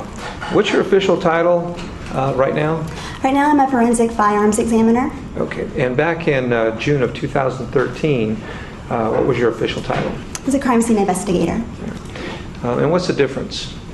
The difference, well, crime scene investigators' duties include responding to various types of crime scenes to locate, document, process, collect any evidence that's found within. As a forensic firearms examiner, I'm primarily responsible for the microscopic identification and comparison of fired ammunition components back to the firearms from which they may or may not have been fired from. I also do firearm functionality testing. I do muzzle to target distance determination, serial number restoration, and entry into our NIBIN database for cartridge cases. There was no firearms in this case, right? Not to my knowledge, no. All right. So what date do you arrive in June to start your crime scene investigation? I arrived on June 27th. Okay. And did you arrive in the morning or the afternoon? I arrived at 3:40 p.m. And when you arrive, do you drive or walk? How do you get there? I drove to the scene, parked my vehicle, and then walked into the dorm. Did you park right in that circle area of Gillette Hall where the fountain is and things like that? I believe I did. You did? It's been a while, but I believe so. And did you have to use a swipe key, or how did you get into the building? I was met by, I believe, Vanderbilt personnel let me into the building. I'm not sure if there was a swipe key or what the security procedure was at the front. Now, prior to arriving, did you have a briefing of what you were going to go see?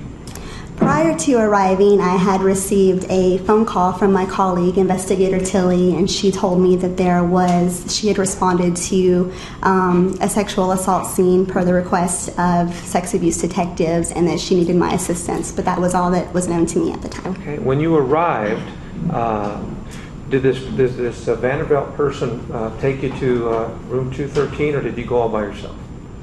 I believe I was escorted. Again, I'm not exactly sure. Okay. And you wrote a report in this case, right? I did. And that's not contained in the report, correct? No, sir. Okay. And who was that when you got to the door of room 213? Was that door open or closed?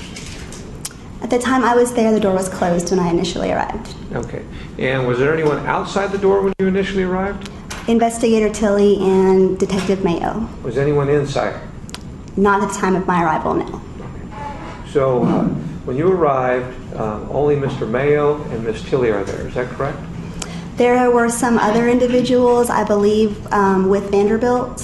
I don't know who they were, but they were not in the actual scene. Were the students there that belonged to that room, do you know? I recall seeing Mr. Vandenburg in the hallway on a few occasions. Okay. Where was he when you arrived? About where? I did not see him when I arrived. Okay. I just saw him at different times during the... Okay, so when you arrived, You had different people from Vanderbilt University. You had Mr. Mayo, Detective Mayo, and you had your colleague, Miss Tilley. Is that correct? That's correct. And were they in front of the door, or were they down the hall like where room 214 is? We were congregated in the hallway near or in front of the area of room 214. Okay. In that larger area, correct? Correct.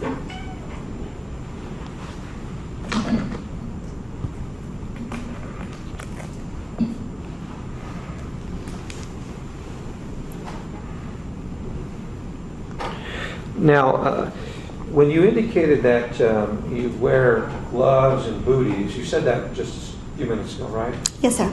Okay. Did you carry anything with you from your car up to room 213? I believe the only thing that I carried with me was my latent processing kit and bags and evidence tape for collection of any evidence that was found within. Okay, what's in your processing bag? In my processing bag for latent prints, Well, whatever you took there as a processing bag, what was in that bag? it includes different types of brushes, a metal wand for magnetic powder. It includes black powder, magnetic powder. It includes tape, the latent print cards, the white cards that I showed you earlier, as well as the envelopes. Do you also have these gloves that you put on? Not within the bag. They're located in a box. Okay. Did you bring that box, or did someone else have it? There were gloves already present as Investigator Tilley had been in this scene. Okay. So Ms. Tilley had been in the room before you got there? Yes, sir. Okay. Do you know if Mr. Mayo was in the room previously to you getting there? I believe he was, yes. Okay. And when you arrived, did you put on those gloves and booties? I did, yes. Okay. Did Ms. Tilley have those on that you saw? She put them on again to re-enter the room the second time when I went in. When you say again, do you see her take them off, or are you just assuming she had them on? I know she had them on because we had a bag set up for our trash or our used items, our used gloves and shoe covers to discard of each time we entered and exited the room. So she was the one who actually handed me the pair of shoe covers to put on before making entry. Did Detective Mayo or Mr. Mayo have gloves and booties on? I don't recall. Did you, after you processed room 213, did you process Mr. Jake Bernstein's room in 214? No, sir, we did not. Were you given any information that the alleged victim was in there? Your Honor. I'm just covering her investigation order. I object to hearsay. Right. I know what you're objecting to. You have to just rephrase your question. Okay. All right. Did you process room 214? Objection, Your Honor. That's been asked and answered. Yes, it has. And she said no. All right. I didn't know if I had said Mr.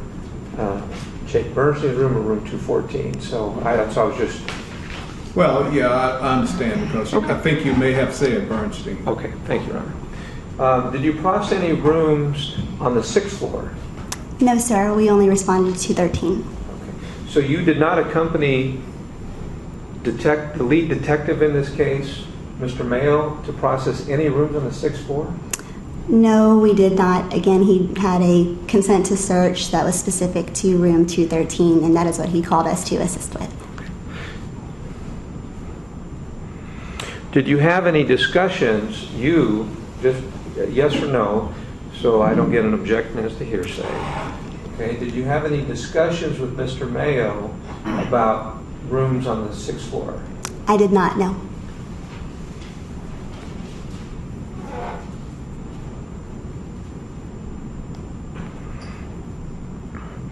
Now, did you have a camera with you?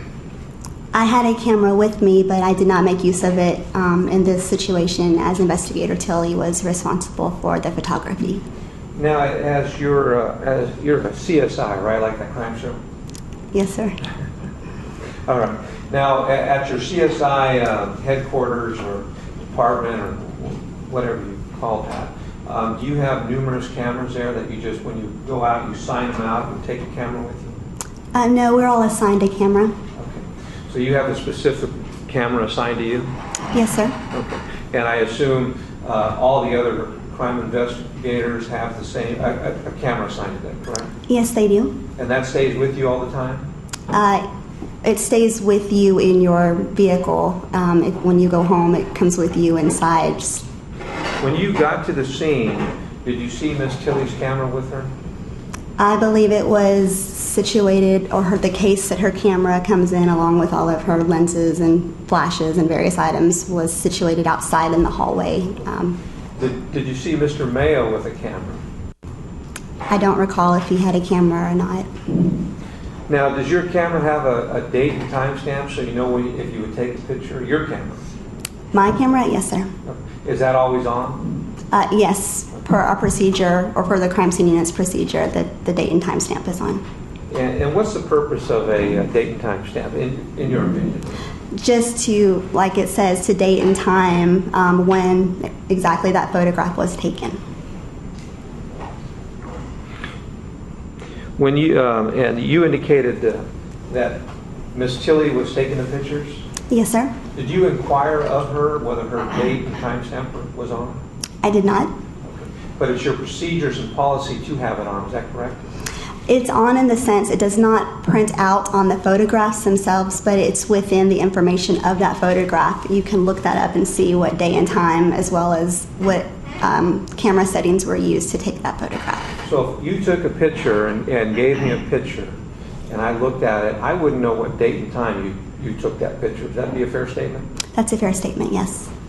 So I would have to come to you, and you would tell me what date and time you took that picture. Is that a fair statement? We would print out the information pertaining to the photographs at your request. Okay.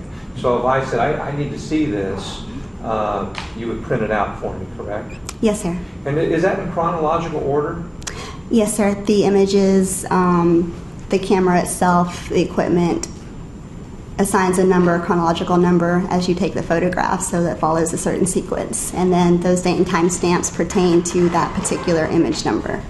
Can that time sequence be manipulated, like you take photograph number 18 and move it up top to number 1 or anything like that, or does it come out and you can't manipulate that? The way, I don't know with any camera, but the way that we operate with our cameras, the photographs are downloaded to a server and they cannot be manipulated. And I should have asked you this before we started getting on. What was your assignment when you arrived there? Since you had Miss Tilley there, okay, what was your assignment? It wasn't necessarily an assignment. She had called for assistance to help with Detective Mayo's search of the room. And in your department, how many CSI agents are there? Currently? No, back then that's a good question. In 2013. We usually operate about 15, but that's to cover every day and all 3 shifts. Okay.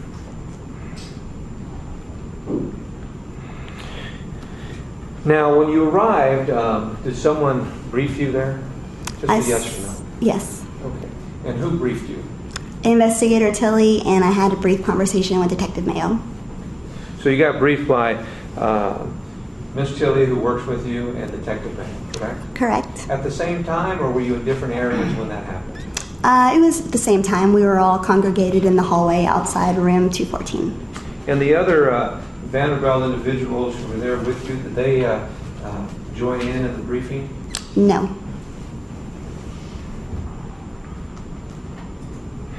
And at that point in time, were you given information about what occurred in that dorm room 213? I was given limited information, yes. Okay. Did you have a notepad with you to take down, so if someone told you something happened in this area or this area, that you could remember when you were doing your crime scene investigation? Yes, we do. And who told you the specific areas, where to look, if anybody? Detective Mayo. Did Miss Tilley offer any information to you on that issue? She offered to me the information regarding what processing she had done at that time and any items of evidence that she had located within the scene. So she had processed the room prior to your arrival? She had photographed the room, and she had done the initial walkthrough of the room prior to my arrival. But she didn't actually process any evidence. Is that fair? That's fair, That you yes. have the knowledge of, correct? Correct. And after your briefing, were you looking for specific items of evidence? We were looking in general areas for any type of potential evidence relating to a sexual assault. Okay, so in your knowledge, what were you looking for? Well, responding to a sexual assault scene, you would look for things like condoms, bodily fluids, to include blood, seminal fluid, vaginal fluid, latent prints, areas that the assault may have occurred at this particular scene. The floor was of interest, as well as the bottom bunk. Did you find any blood? No, sir.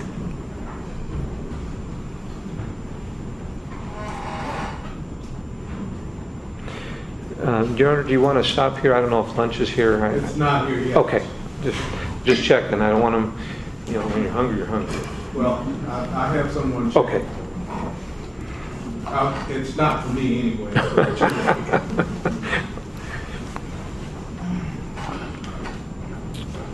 Now, have you, were you informed when you arrived that the room had been cleaned at all?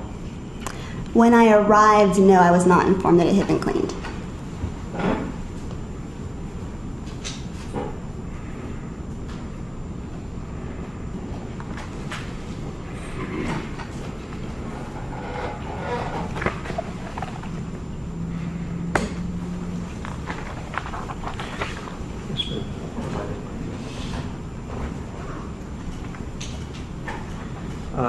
Put something on.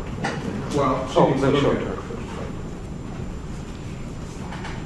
I'd like to call that next in line. Have you seen that? Yes, sir. Okay. And if I may publish that on the Can she identify what it is? Oh, okay. What is that, ma'am? This is a photograph depicting various areas of the dorm room floor in kind of cleared out section, areas that we swabbed for any potential bodily fluid evidence. We put down stickers just to kind of designate the area that the swabs were taken in. And did you put those stickers down? Yes, sir, I did. Okay, so I'm gonna All right. All right.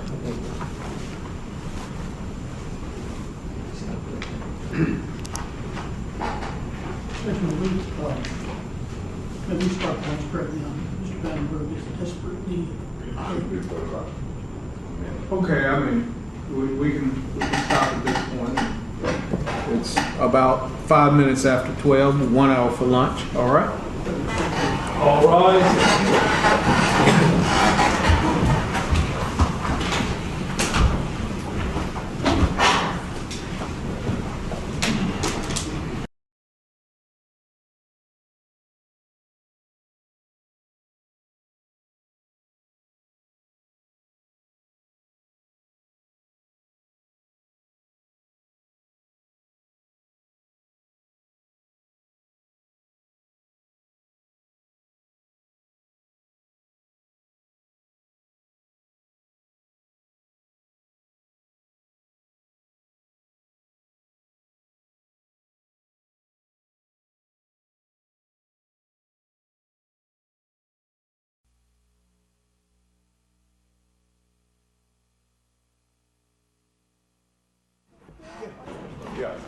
We're going to have a little bonus coverage here during the lunch break because we've had our guest, professional actor. Hi. You notice I used actor, I didn't say actress. Professional actor. We've been through that. Yeah, we've been through that. Kimmy Inez, and I asked Kimmy to come in because Kimmy has some perspective from which we can really benefit, and that is that she's used to rehearsing and giving lines that she may or may not believe. And so I wanted her, she's going to be watching the witnesses this afternoon and giving us some pointers on where she thinks they were shooting it straight or where she thinks they may well have been acting. I have some questions here that people have asked. One of them is, long version show, shouldn't defendant have to call the alleged victim in the case the victim because there's been a conviction, she's no longer alleged. Okay, let me clarify. That's a very good question.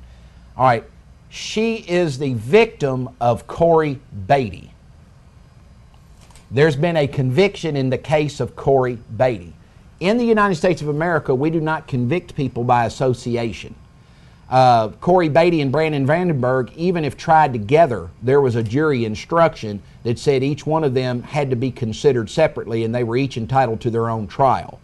We are now at a separate trial. There has not been a finding that she has been victimized yet by Brandon Vandenburg, and the United States Constitution says that all defendants, no matter how much you may dislike them, all defendants are entitled to be presumed innocent until their guilt be proven beyond a reasonable doubt. And that presumption of innocence is required to be maintained through all critical stages of the trial up until the time the jury retires to deliberate. So the jury still has to look at Brandon Vandenburg at this moment, right now, with the proof we've heard, and presume that he is not guilty. They're not even allowed to consider that he is guilty of the offense until such time as they have been instructed and they have selected a foreperson and they retire to the antechamber in order to consider a verdict. Then at that time, they can be persuaded, if the proof is compelling beyond a reasonable doubt, that he committed an offense. So, as we stand here today, this lady is the victim of Corey Beatty. She is the alleged victim of Brandon Vandenburg. And I think that's key, because the court allowed her during the trial of Beatty to be referred to as victim, and we've heard it in this trial too. And if this trial gets retried, I think that's a mistake. I think the court's committing error because it defeats the presumption of innocence, because there's not a working definition of victim that includes anything other than someone who has been victimized. And in the first which you can't presume the alleged target of the investigation of being innocent if the person who has been transgressed against by his actions is a victim of him. See, that's not a presumption of innocence. In the first trial, it was alleged victim during the trial, correct? I objected to the use of the term victim, and I prevailed in that argument. And yes. So in the second trial, the term victim was used during the second trial. Which was funny, because that was a reversal of Judge Watkins' opinion that he issued in the first trial. And so you're basically, by what you're saying, but basically doing it is you're putting it where it's possible that would be presuming the person guilty. Now we've gotten another comment, and this is from Court Chatter. The judge ruled that the defense and he should say alleged victim. The judge is completely correct there. If that judge calls this woman a victim in front of that jury, that case is coming right back, because now that's the bench telling the jury that she's been victimized and that the person targeted is not to be presumed innocent. The judge has ruled that the defense and he would say alleged victim, but the prosecution and witnesses can say victim. That may reform my opinion some, because I believe the prosecution has a right to try its case. And I believe that if they believe her to be a victim of this individual, they have a right to portray it as such in the presentation of their proof. But it's a close call. It's a close call. All I know is in the Beatty trial, from my memory, everybody, defense included, judge included, referred to the individual in this case, in that case, as the victim. Does anybody have a different recollection? No, you mean as an alleged victim in the first trial? Oh no, in the first trial I'm talking about in Beatty's trial. It was victim. She was called victim by everybody. Yeah. She was called victim by the court, by the defense, which I frankly couldn't believe, and by the government. Does anybody have a different recollection of that? I don't. Do you? All right, now, Kimmy, enlighten us.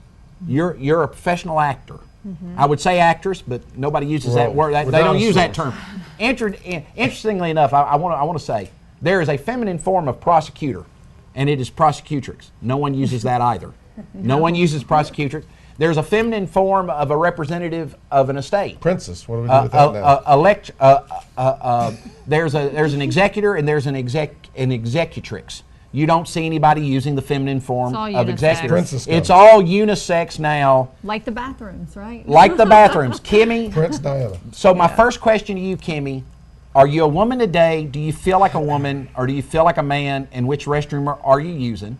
That's my Obama question of the day. And no, I'm kidding. You don't have to. If you don't have to answer that, I know what I think. You have to ask that. No, I think that. But let me tell you this. I want you to kind of break down for us things that could cue in someone watching a trial that a witness may be acting as opposed to being genuine. What kind of things would you look for? Body language, eyes, stalling.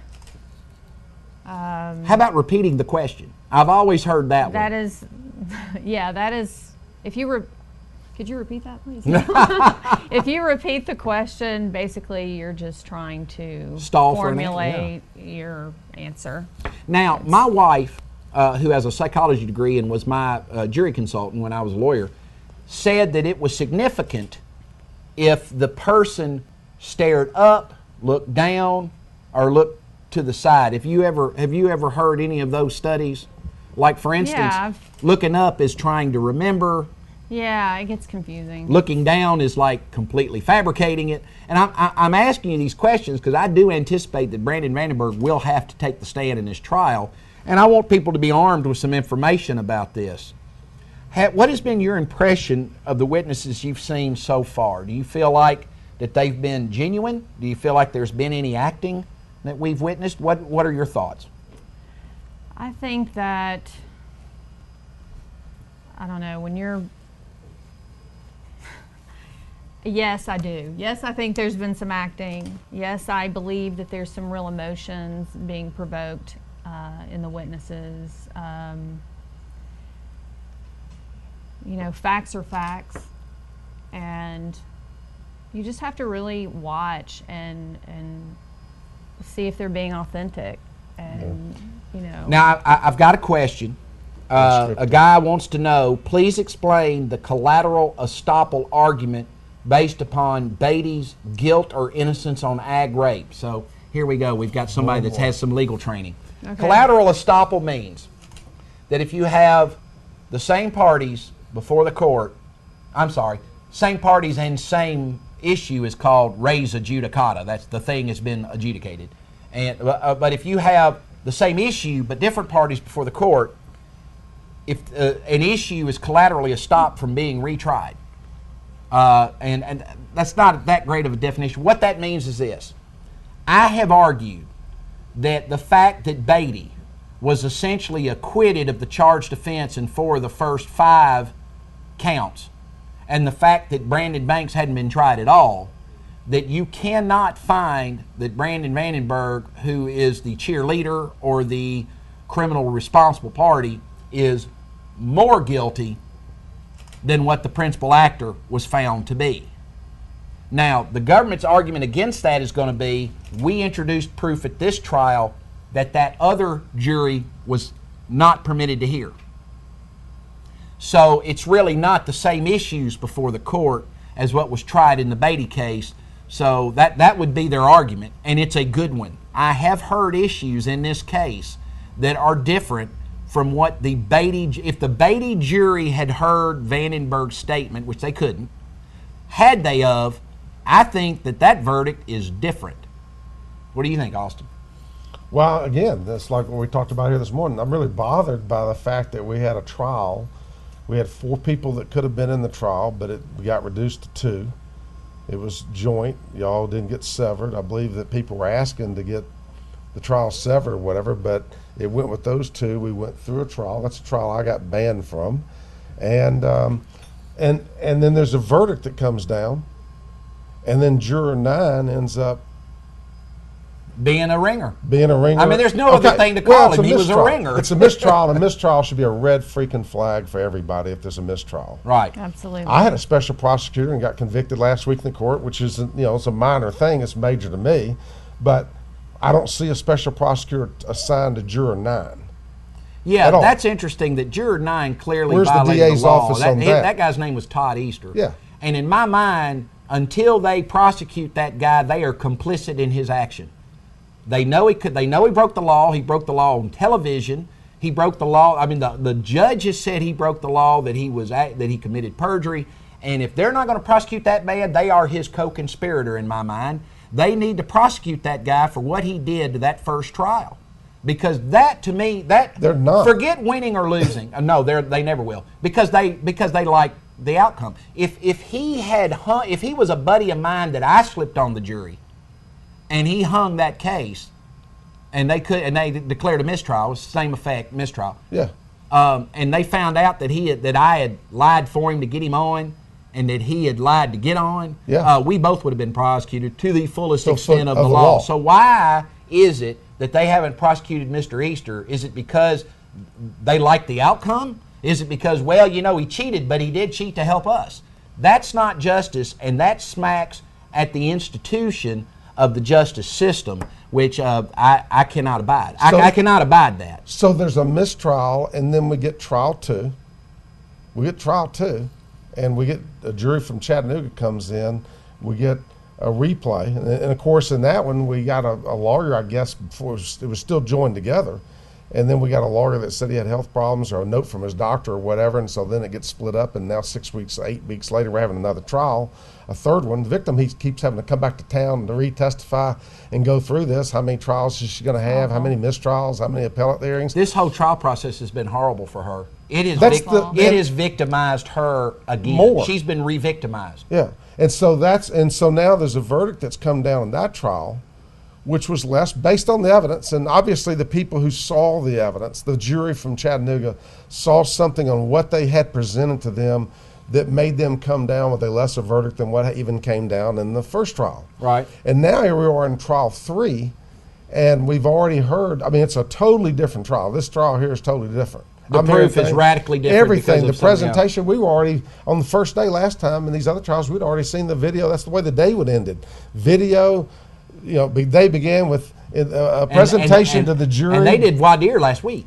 Yeah. So, I mean, it's not like they had to start out with voir dire and they wasted a day on that. They did that. Now, we got another question here. One guy says, the first day of the trial, all I heard the lady referred to was victim and not alleged victim, and it was by everybody, but there was no objection. Now, what impact does that have? Well, it has a big impact. As the defendant, if your counsel doesn't object, then you have waived it as an issue. That's why it's so tough to be an attorney. That's why this is something that takes craftsmen and people that are good at what they do. I mean, you have to be up every time you hear the word victim. You have to be up, and then you have to say, Your Honor, I'll continue to stand unless you would like to recognize my continuing objection that it denies my client the presumption of innocence to refer to the woman in this case as the victim. Now, if you will recognize on the record that I have that continuing objection, Your Honor, I won't stand up again. If you won't, I'm standing up every time it comes out of someone's mouth. And then the judge will say, well, Mr. Long, we recognize your continuing objection. Then I don't have to worry about it because I've preserved it for the record. Now, if what this guy tells us is true, and I have no reason to believe it's not, then there's a big problem here. I'm going to tell you. There's a big problem here because his attorneys did not preserve that error. I went down to that courthouse on January the 14th, 2015. I'd have been on the Friday before, but I went down there as a citizen, as a person that's concerned about victims, knowing the things I knew because I'd reported the child sex abuse to Michael Shreve, 6 months earlier, and then sat with him, and he told us this case is closed, and it was a case tied to Huckabee and all those kind of things. He ran for president. And so I'm just saying, I go down there to do that, get banned from a trial, and now I'm sitting here and we're in our third trial, and my fear, and it's in my statement that I made, and I really prayed a lot about writing the statement when my lawyer wanted me to file an intervening motion. I didn't really want to get drawn into it, but my fear is that there's something going on here in these trials, or at that time that was the only trial going on, and that what is going on here? Because what you don't want to have for an out-of-state victim is, because we've done the Scopes trial, we've done a James Earl Ray trial, we've done a Jimmy Hoffa trial. Tennessee's had the Scopes trial is the 5th largest trial in the history of the century in the last century. Well, don't forget the March murder trial, because I was one of the lawyers in that case March too. Murder trial. Yeah. And so You got to and mention and my this one, cases. you're in Wooded this one. rapist cases, This I one's- tried 4 of those. This one's a gigantic trial because you've got Baylor, you've had Penn State, Kansas. you've got Kansas, you just had Stanford where somebody just got off 6 months and they're going to get 3 months or whatever. You've got a Heisman Trophy winner down at And the Florida allegation of State. white privilege. What is the difference between Brock Thornton and Corey Beatty? Yeah. I mean, well, different states, different laws in different states. But what does it look like to the lay person? It looks like you've got a clean-cut white boy that's getting 6 months and the black guy's getting 20 years, and you've got the allegation of affluenza and white privilege. You got a UT sexual assault case that's going on right now. We got a bunch of them. We had the Aaron Andrews Peepo case going here in Nashville. We've been at the center of the storm. And the thing is that you just want to be able to have fair trials, have the information, have access to the information. You want to know what's going on. I mean, I've got like I said earlier, I got a lawsuit that was filed 4 days before this case even began against Warwick Robinson and other people for a concealment effort in a child molestation case. And people don't know, and they need to know what the hell's going on in Nashville, and they need to know. And you're not going to get this on Channel 5 or Tennessean. You're only going to get it on Fletcher show because he's the only person that's been willing to be a journalist and report what's going on. I got a couple more comments here. Guy says, great explanation on collateral estoppel, Fletcher. Thank you. May I make a suggestion? You guys sit at a round table. Looks better, obviously a Nashvilleian, remarking about Teddy Bart's round table. Yeah. Stevie G, there ain't but one Teddy Bart. I'm not ready to try to accept that mantra, but thank you. Another one says, and if you don't object, there goes your malpractice insurance. You're correct. You have to object. And if any of you that thought that I was up and down like a Bo Weevil or a Jack in the Box in that first trial, the reason is because I was mindful of the record. It's the whole reason I asked the court to ban you from the courtroom. Yeah. It wasn't that I thought he would, or I even wanted you to be banned, or I even cared. I wanted it in the record that your presence bothered the co-counsel in the case, and if it impacted his performance or if something untoward was said around that jury, I was going to demand a mistrial, and I wanted it in the record that I had warned the court that this was a possibility. And then, of course, the judge did what I didn't think he would do because public courtrooms are public. Well, I didn't threaten any attorney, and I wasn't a threat to the public safety And you of are the sitting in courtroom. the same room right now. I'm not armed, and I'm not on the trying to same hurt him. side of I'm the not table. scared of him. Anyway, but the point is that victim deserves to have a fair trial. She may Agreed. not even know what she's in. She's coming from another state. She gets in there, and then she goes through one, and then she's back again. And I don't know, you're going to know this stuff better than I do, and I know you probably have some concerns as you watch it. My God, the government's got to be able to put on a case, and they got video. I mean, how could you blow a case? How could you have it where you have mistrials coming, or whether something gets overturned? Somebody asked me. They said, well, somebody asked me off air. They said, Fletcher, if you knew that Brandon had said in his statement that she was urinated on, why did you so vigorously cross-examine McKenzie about making a statement that was similar? Well, first of all, the person that asked me this failed to remember that I did not cross-examine McKenzie. That was Albert Perez that cross-examined McKenzie, and maybe my knowledge is why I neglected or passed the cross-examination of McKenzie to another lawyer. But let me just say this. I just want to say. Yeah, no, I want to say they cut a deal with McKenzie no matter what they tell you, and that deal included something along the lines of, if you want consideration from us, then we need to know this, this, or this, and we need you to testify to this, this, or this. I'm not saying they're actively telling people what to say, but if you think in law on the defense or government side that there isn't some, well, Mr. Vandenburg told us A. Now, you were in that room, and we think we would be disposed to help you if you could confirm that Mr. Vandenberg's telling us A was correct. And then McKenzie goes, why, yes, I do believe I saw that. You know, you see how that game's played, because that's how that game's played. I've been in the room. I know how the game's played. That's how that game is played. Now, I'm suggesting to you that they could have well suggested to Tip McKenzie that that's what he saw. Now, here's what I do know.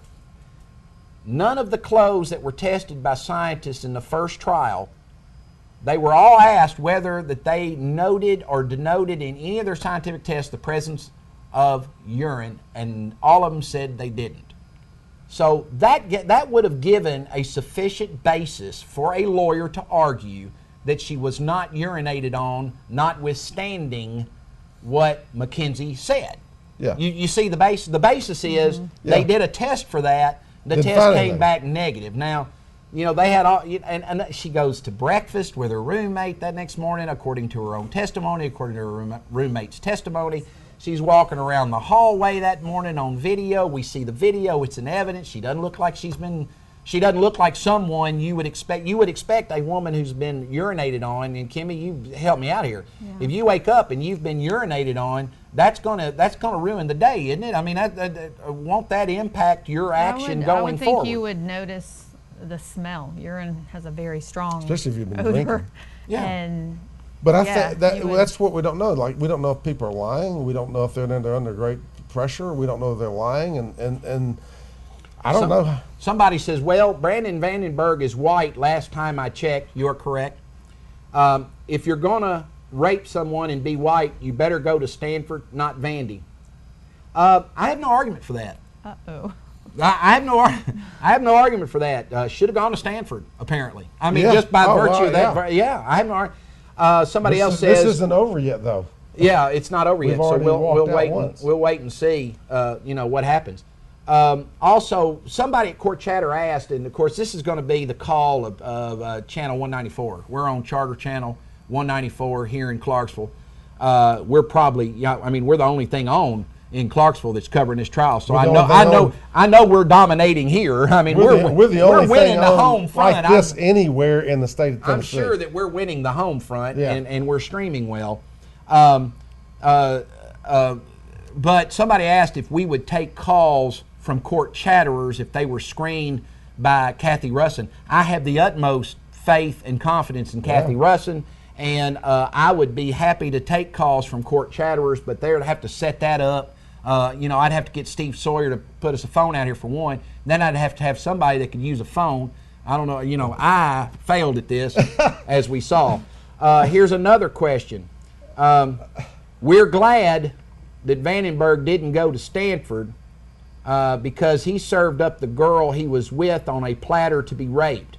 That is a very fair inference that can be drawn from the proof in this trial.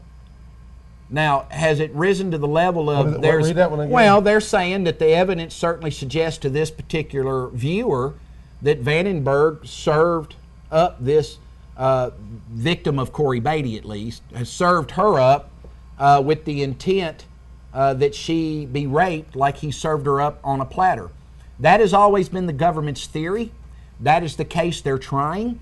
They are meeting a burden. They're meeting a burden. Whether you think it's beyond a reasonable doubt or not is your own. That's kind of your own subjective. I always get those two mixed up. Subjective. That's kind of your own subjective belief. But I think that that's a fair statement of what you've seen, and I know that that is the government's theory, and that's why they have logged so much prosecutorial effort and industry toward Brandon. That's really why he has been kind of the target. Somebody says, hey, let's try getting the phone out there tomorrow. And I didn't know you were going through lunch today. I have to run out. I'm really sorry about that. So we'll miss you. We'll miss you, and we know, and that's from lunch. That's from Kathy Russin, and we know we're going to after lunch. We know we're going to have a phone up here because Kathy calls, and the segments the first 2 days have been absolutely outstanding. There's a lot in this. We've talked about yesterday. Talked about the yelling out about slavery in 300 years and those kind of things. I mean, we're here in the South. We're here in Clarksville. And this is a Memphis jury. This is a Memphis jury.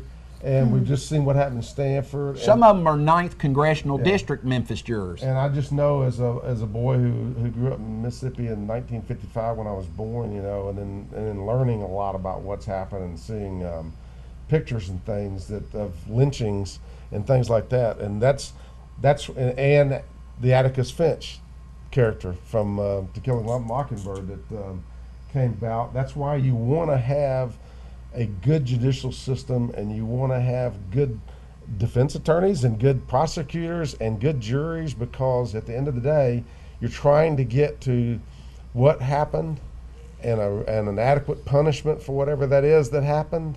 And it's hard to do that if it's all smoke and mirrors. But that's what you want to have happen. Otherwise, you just go down and take a rope and throw it over a tree and start hanging people.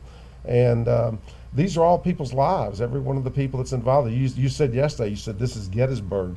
You were talking about how it's Gettysburg and everything, and that, you know, lives are being ruined and destroyed, and there are no winners in this case. And that's to me that's what's so tragic about it. Even yesterday we discussed where they were going maybe to the room or the other place, and maybe going in there, and if they get in there, we're not sitting here today.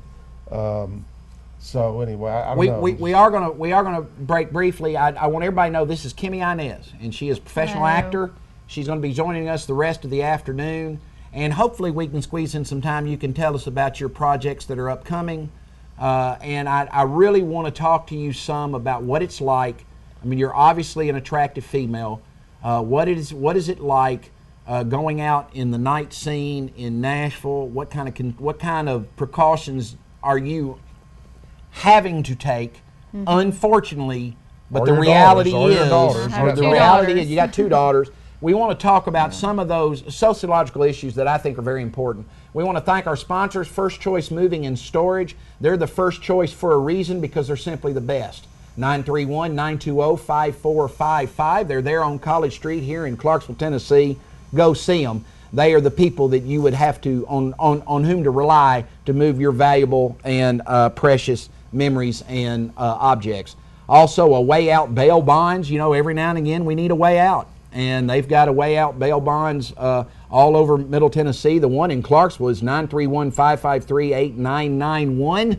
Sometimes you get in trouble, you need a friend, you need somebody that'll give you a way out. They are your friend. 931-553-8991. And Justin Swallows, the host of Saturday Sports Splash, Saturdays from 10 to 11 on News Talk Radio WJZM here in Clarksville. Radio Free America. Radio Free America.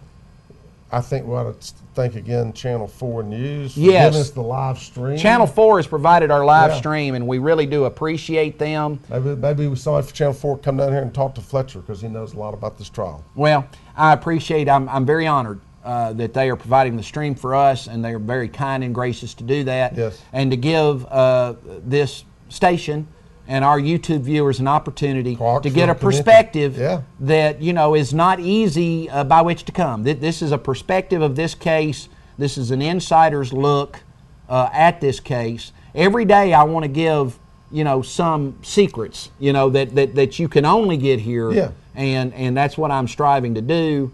And in Clarksville, this is a community station, right? It's a community station, So you've got the 5th largest city in Tennessee that's able to see and hear what's going on here.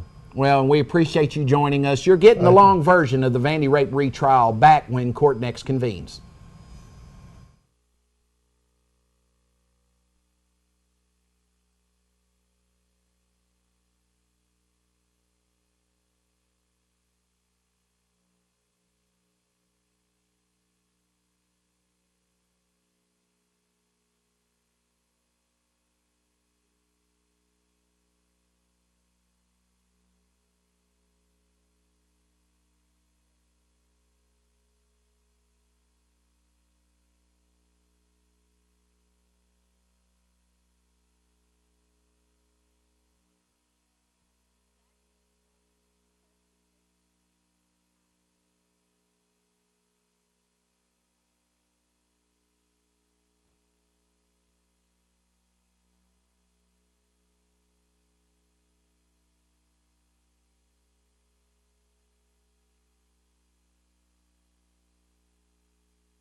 All right, the judge is on the bench, so we're going to go right back to courtroom action. You're getting the long version of the Vandy rape retrial. We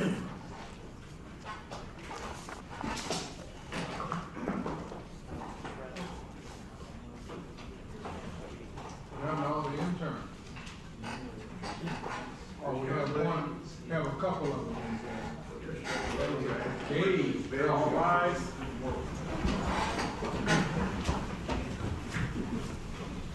The intern may have been frozen out.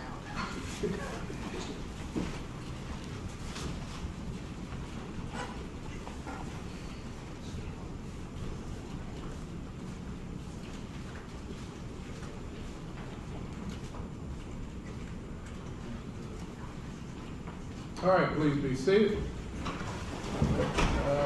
Italian lunch today, right? Okay, good.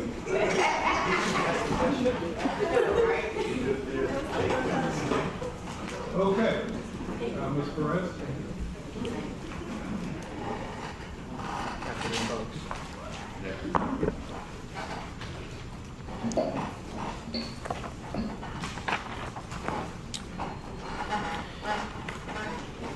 Afternoon.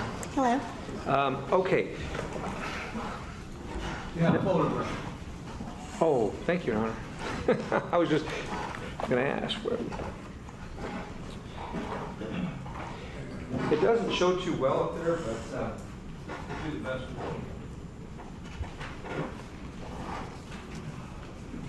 can. Can you focus it down?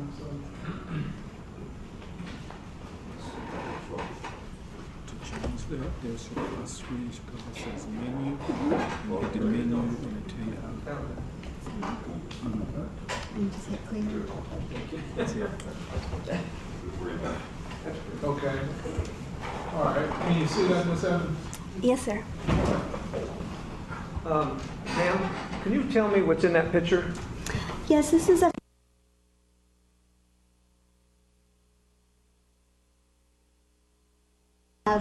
excuse me, myself, I put down evidence marking stickers to designate certain areas that were swabbed and the certain areas around those stickers that were swabbed for potential trace or biological type evidence. Okay, did you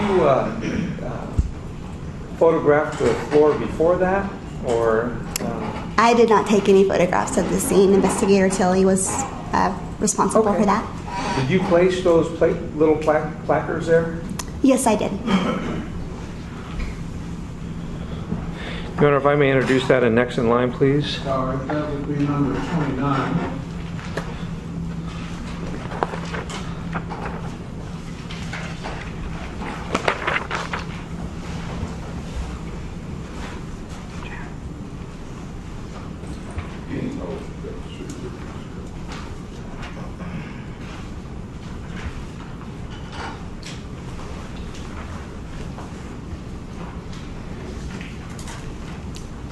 I'm going to show you two pictures, ma'am. Have you seen those before?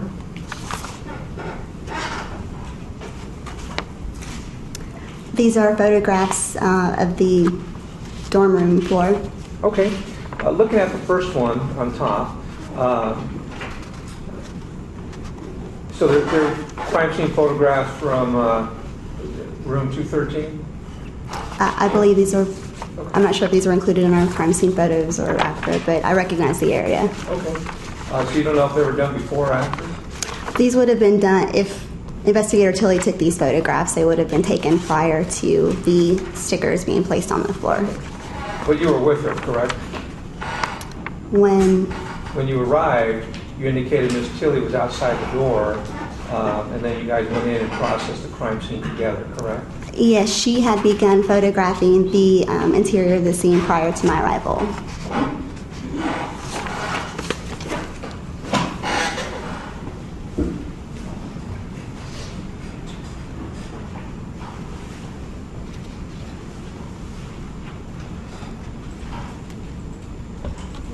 I just showed you that picture, is that correct? Yes, sir. Okay.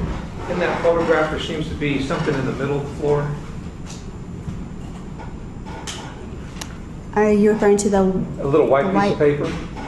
Yes, sir. Did you process that? I'm not sure what that piece of paper is, so no. The photo I showed you previous to this, it was not marked. Is there any reason why? I'm not sure what that, I can't tell what that is from the photograph. Okay. Well, I'm going to go back and show you.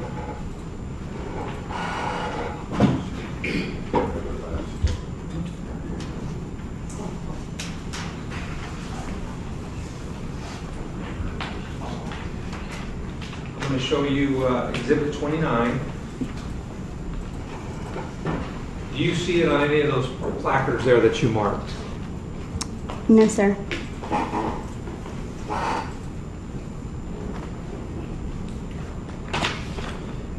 I'm going to show you the second photograph of the two that I showed you.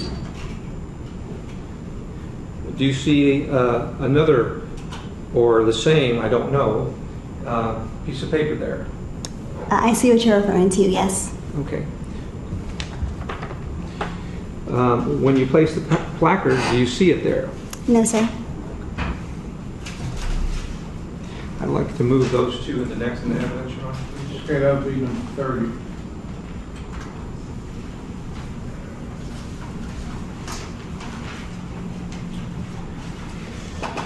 The purposes of gloves and booties that you wear when you process a crime scene is what?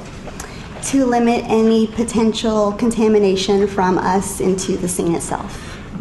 Also, if you pick up a piece of evidence, that your fingerprints don't get on something, correct? Correct. Is it unusual for someone processing a crime scene not to use gloves and pick up evidence? Unusual? Yes. I mean, depending on the type of scene, we primarily would wear gloves when processing for latent prints specifically. I mean, you wouldn't pick it up without a glove, correct? A piece of evidence? I pick up evidence every day without a glove in my current unit, in my current position, so it's dependent upon the type of scene and the type of evidence that you're dealing with. Now back to the photographs.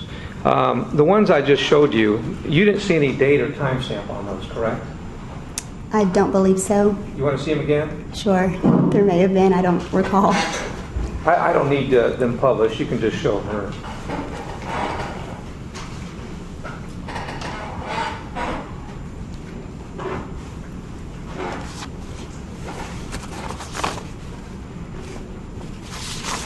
No, I don't see any date or timestamps. So as you look at them right now, you wouldn't know the date or time that you took those. Looking at these, no, I would not, but we have that information available if it's needed. All right. I'm going to show you.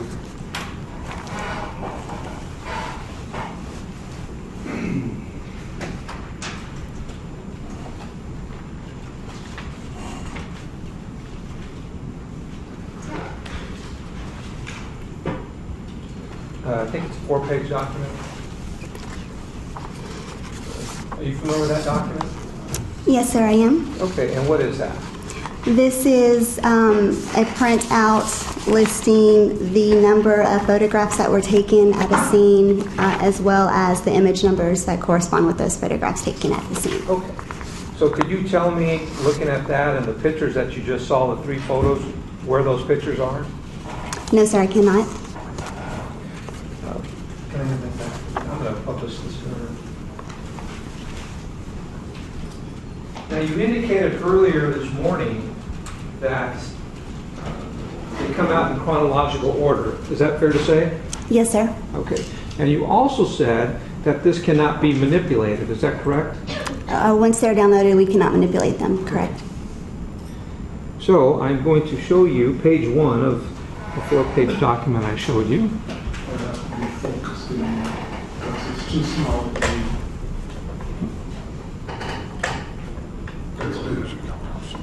Go ahead. Okay. Is that a little better, Your Honor? Yes, it's better. Okay. Now, I'm going to show you the top picture. If you go from, it says officer up top, and then you go down, it says F, and there's a colon and some information. Do you see that, ma'am? Yes, sir. All right. And if you follow it after IMG, it says 2965. Are you familiar with that? Yes, sir. Do you see that? Yes, sir. Okay. Is that the picture number or sequence number? I'm not sure what that is referring to as far as the Canon software goes. Okay. Now, if you go, let's skip the next one, D, and I'll take you down. It says 2966, 2967, 2968. Do you see how that goes? Yes, sir. Now, if you go back up to the second one, it says 3046. Does that seem to be out of sequence? If that is the sequence of photographs, then yes, that would have been downloaded out of sequence. Well, I'm going to show you the last page of the 4-page document I just showed you. And if you go over, you see where it says the last picture on here says 3045. You see that? Yes, sir. So the one that's now in the second position, which is 3046, would appear that it's been moved from the last position. Would you agree with that? Yes, that would have been moved if it was moved prior to the photographs being downloaded. Do you know what that picture is? Off the top of my head, I believe it was a photograph of a consent form. So, if that was the last picture taken, and now it's moved up to the top, that would appear that someone gave consent before the pictures were taken instead of after the pictures were taken. Would you agree with that? No, I would just agree that a photograph was moved out of the order that it was taken to the top to show that particular photograph in the order that it was shown. And this is after you said it can't be manipulated, correct? Once we download the photographs, we cannot manipulate them, no.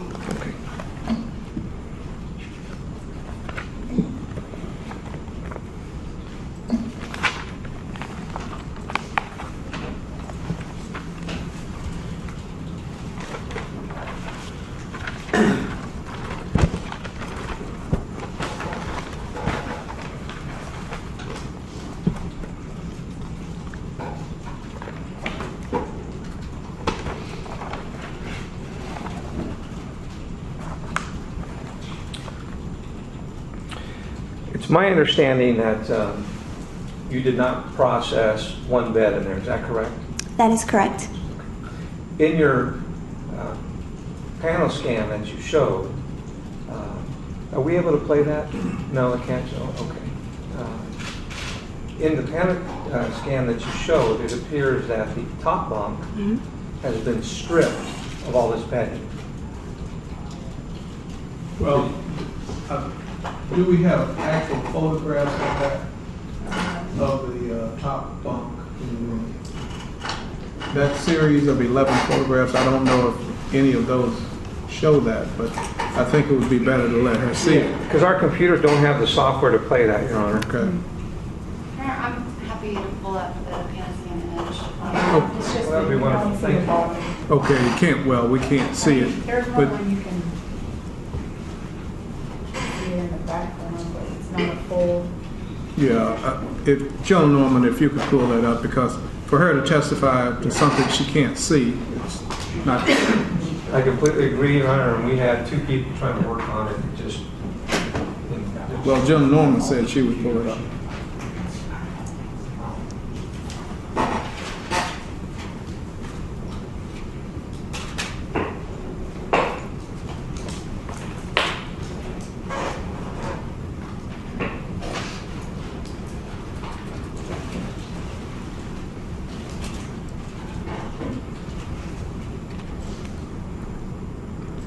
Okay.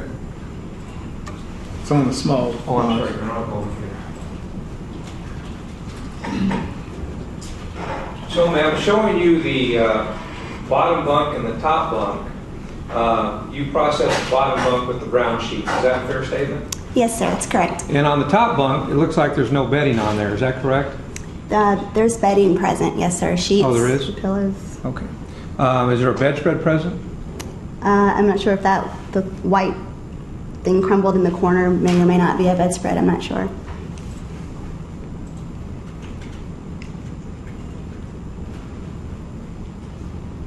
way you found the room when you got there, is that correct? Yes, sir. Thank you, Ms. Moore. Thank you, Your Honor, for that. All right.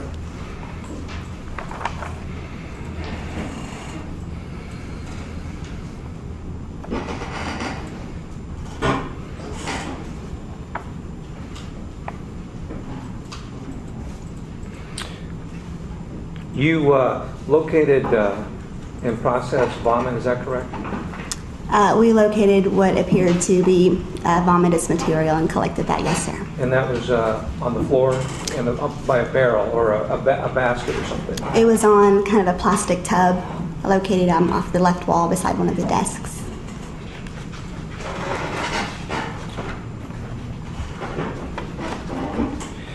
I'm going to show you a picture.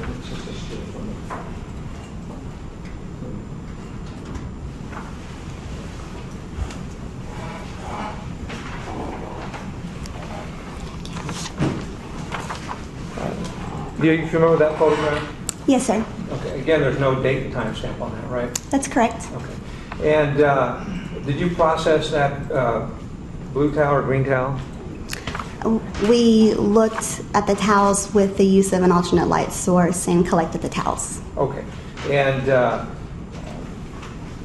was there a presence of semen on that towel? The light green towel fluoresced in an area near the border of the towel that was indicative of the potential presence of seminal fluid.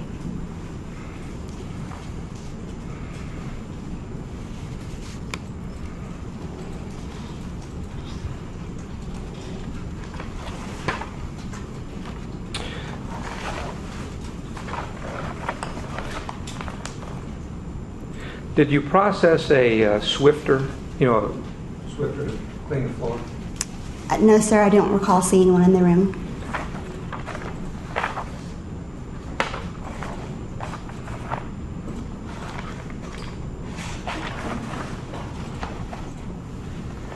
If I may have that mark next in the order. If this, That would be number 31, I believe.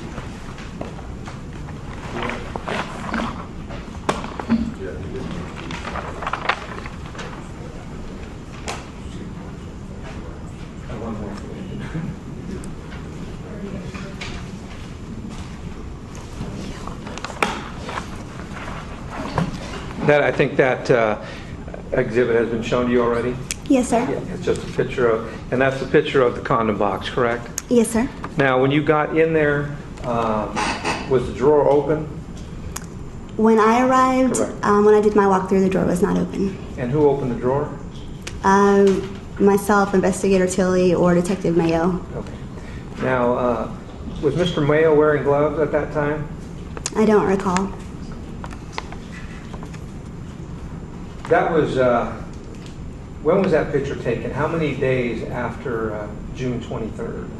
We arrived on the 27th of June, so about 4 days after the incident. Okay. Did you process anything else other than the condom box and the condom wrapper in there? Inside of the drawer, no, sir. Bless you. Bless you.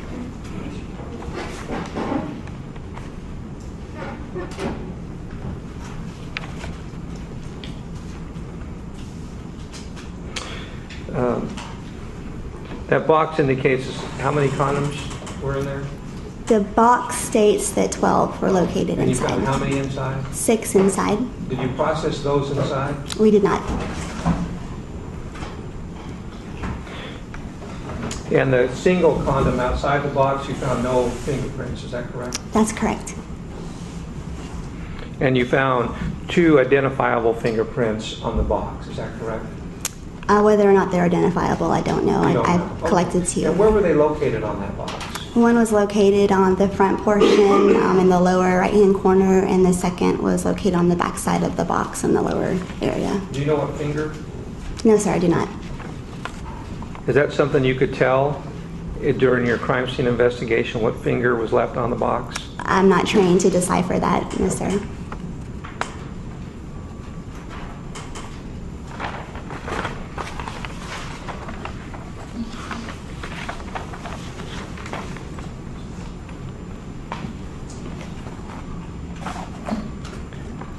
I need, yeah,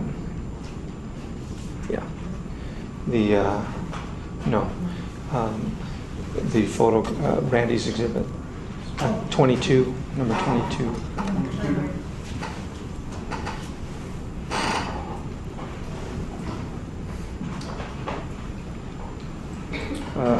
He's showing you exhibit 22, that's already been published to the jury.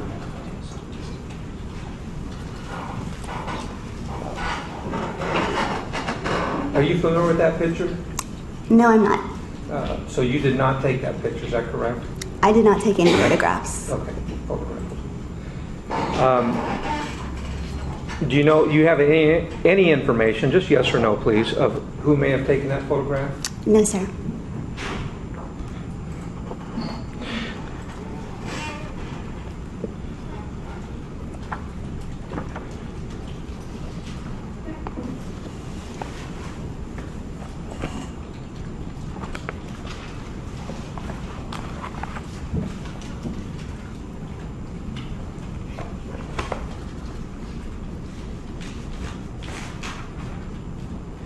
You indicated that one of the towels, I think a red and white one, or rust and white, smelled like urine, is that correct? That's correct. Did you process the urine for DNA?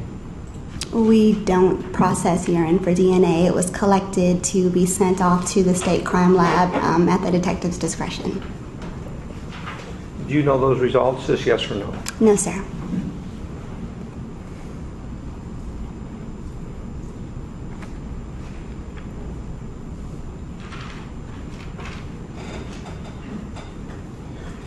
Were you looking, when you started processing the crime scene in room 213, were you informed that you were trying to identify individuals in that room? No, we were not informed to try to identify individuals. So when you were doing fingerprints, what was the purpose of doing that? The purpose of that is to place an individual in a room. Okay. So did you fingerprint any water bottles in the room that to identify any individuals? No, we did not. And you weren't asked to either, correct? No, we were not. There were several water bottles and just various drink bottles, containers, items of trash strewn about the room.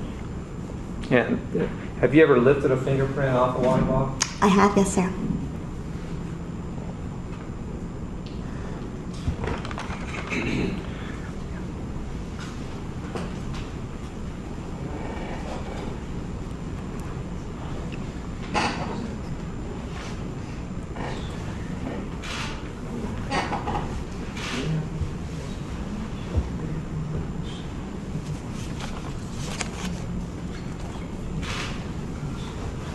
Excuse me, Your Honor, I need to find this exhibit.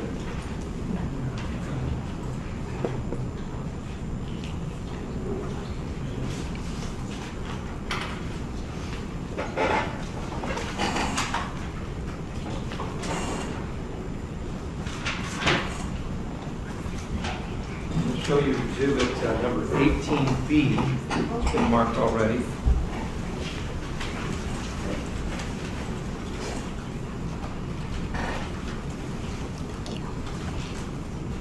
You've seen that?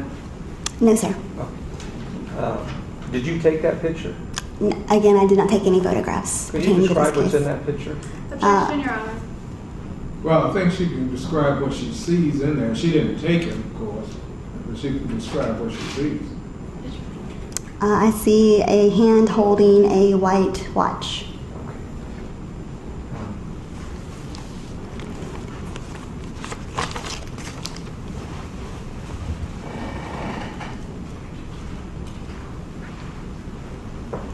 Showing you 18B, so I pose back to the jury.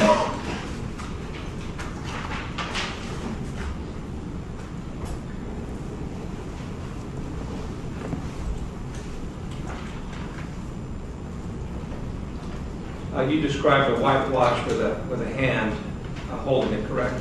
Yes, sir. Do you see a glove on that hand? No, I do not. Thank you. Here I have some exhibits that Ms. Tilly gave you back. The 4-page police evidence processing, if the court could admit that, please. All right. And That would be number 32.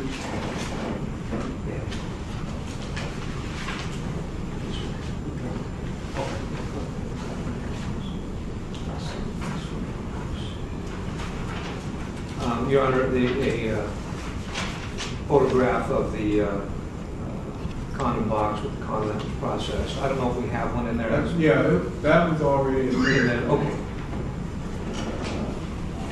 Can I may have a moment, Your Honor? Okay.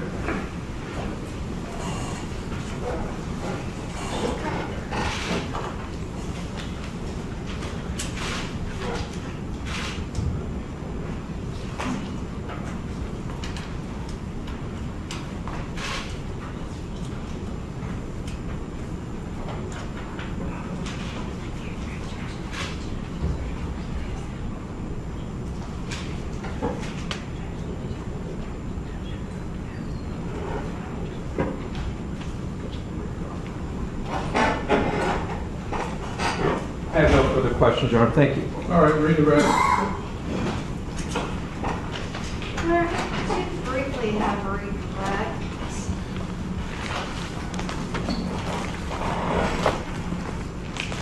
Might be 1 second. All right.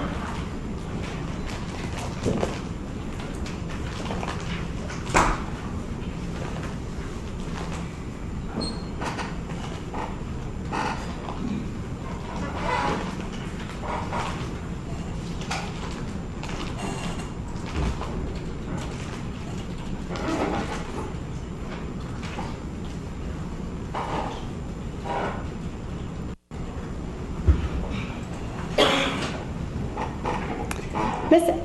Evans, in your experience as a crime scene technician, could you describe the process that you would go through if you were to take photographs at the crime scene, and then kind of what would happen to them at that point? When taking photographs at the scene, we start kind of big to small. You take overall views of what you're looking at to kind of set the location and the type of scene, and then you move in closer and closer and show locations of particular types of evidence or things of interest. That's done to document the scene and the condition that it is found before we alter it in any way. And by alter, I mean adding evidence markers and collecting certain items of evidence and taking that away from the scene. So we follow that order of documenting in the condition that it was found, and then we go back, place our evidence markers or the marker stickers on the floor, and then photograph. And does that whole process sometimes happen over several hours, depending on the scene? Absolutely. And after you've taken the photographs, what's the process that you would go through once you're done, so that they end up going back to the detective and becoming part of the case file? Once the photographs are complete and we're finished with the crime scene, we return to our office where the photographs are downloaded onto a server so that they may be viewed by the detectives. And when you download them, are you rearranging anything? Are you looking at the photographs? Are you kind of discarding ones where maybe there was a blurred image or anything of that nature? When downloading, I don't do those types of things. I download anything that I take. In this instance, and I don't know because I did not download these, it looks like Investigator Tilley just moved one photograph of the signed consent form, if that is the photograph that they were talking to or referring about, to the top just for the flow of the sequence of the photographs. And so that is not something that would be completely uncommon if there was one image that didn't really go with the sequence of the others, or sequentially to put it at the front of the line. Correct. And Your Honor, I'm going to ask that a disc with all of the crime scene photos be entered into evidence, and we're actually creating that. The one we have has all of the ID officers' reports on it as well. Okay. But I would just ask that all of the photographs be entered as an exhibit. Okay, that's fine. And with permission, if we could have just 2 minutes so I can complete burning that disc. Okay, and then you have other questions after that? No, sir, I do not. Okay, well, any recross of this witness?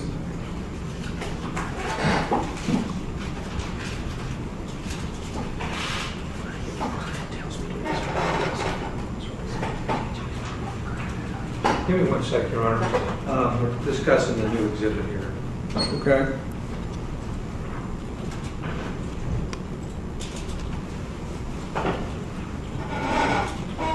By the way, who do you intend to call next? Detective Chad Gish. Okay, I think we're going to have a hearing on that matter. Okay. So once Ms. Evans is excused, I'm going to excuse the jury for a few minutes.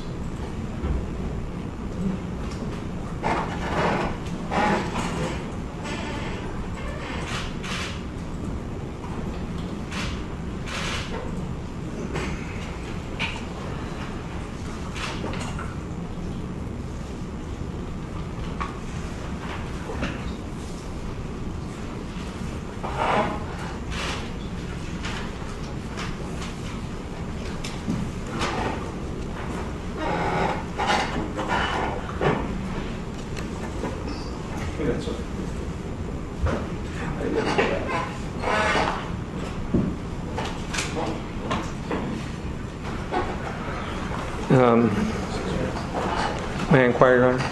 Yes. Thank you. Ms. Evans, Ms. Norman just asked you about all crime scene photos. Did you take all these crime scene photos? I did not take any crime scene photos for this case. Have you viewed all the crime scene photos? I viewed what Investigator Tilley took of the case, yes, sir. But you don't know what they are? Would you know what, when Ms. Norman indicates that all crime scene photos, could you tell me exactly what everyone is? What do you mean? Just tell exactly from memory what everyone is? Or? Well, yeah. Have you gone through them to identify each one that she proposes to introduce to you, with you? I've looked at the crime scene photos taken by Investigator Tilley beforehand, yes, sir. And how many are there? That was listed on the printout sheet or on her report, which states. Do you know offhand from memory? No, I do not know. And then consent really doesn't matter if someone cooperates. Is that a fair statement? I don't know. Okay. I have no further questions, Your Honor. I would just object to the introduction of all crime scene photos. All right. On what basis? On the basis of foundation. Well, I think that Ms. Evans testified that she looked at all the photos. I don't know. She didn't say she knew how many she looked at. I don't know how many Ms. Norman has introduced. She just said all crime scene photos. I don't think that's my job to document that. Well, the state's response. Your Honor, I am more than happy to allow this witness to flip through the photographs to verify that these are the ones that she has reviewed and is aware of. Also happy to give him the number of the photographs that are on the disc that were provided with discovery and correspond with the report entered by defense counsel. And I think the report listed, I believe, 70 photographs. I'm not certain, but I think.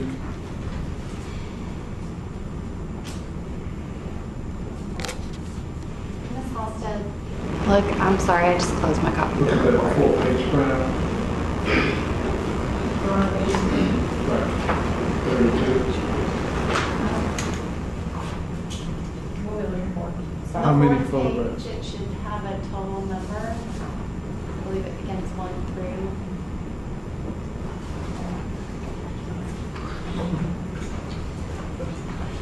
Your Honor, I would ask Ms. Norman to present it to Ms. Evans for identification.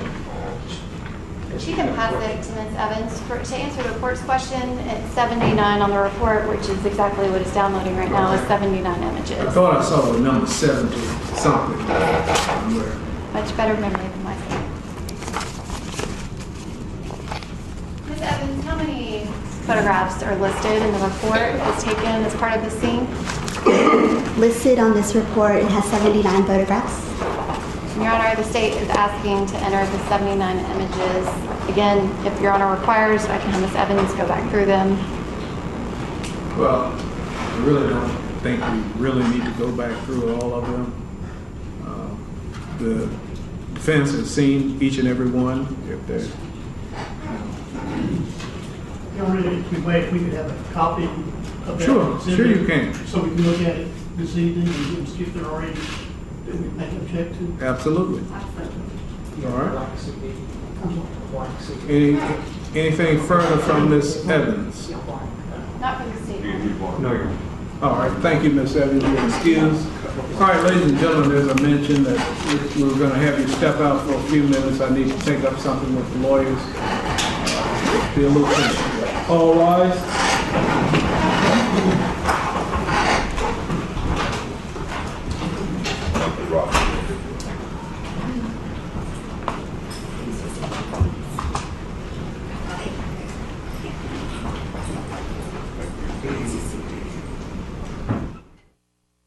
Okay, they're going to take up a matter outside the jury's presence, and we're going to go back to the courtroom when they start taking it up. But I wanted to mention that this crime scene investigator denoted that she smelled the presence of urine on items that she collected from the crime scene. Just so you'll know, my recollection of the first trial that I conducted, I think I conducted these examinations too, was that the person that tested these items collected, that the test came back negative for the presence of urine. I don't know what impact that's going to have. I don't know how she's smelling urine, but when it gets to the TBI lab and tested and comes back there's no presence of urine, I don't know.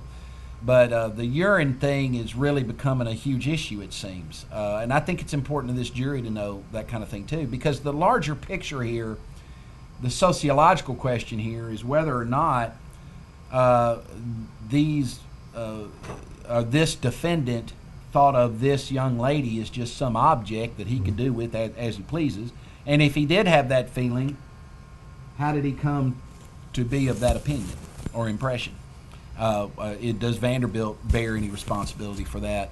Kimmy, what are your thoughts on objectification and things of that nature?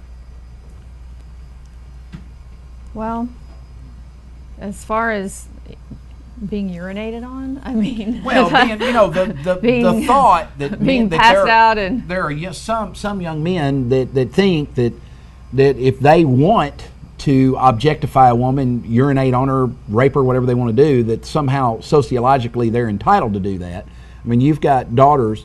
Yeah. You're an attractive female. You go out. I mean, what is that? Has that become a societal norm? Has it become a cultural issue? Because we're seeing it happen all over the country is why I'm asking. Yeah, I know what happened to dating, what happened to courting, what happened to romance. Yeah. I mean, this girl, this alleged victim, I mean, she didn't ask for this. She wouldn't want this.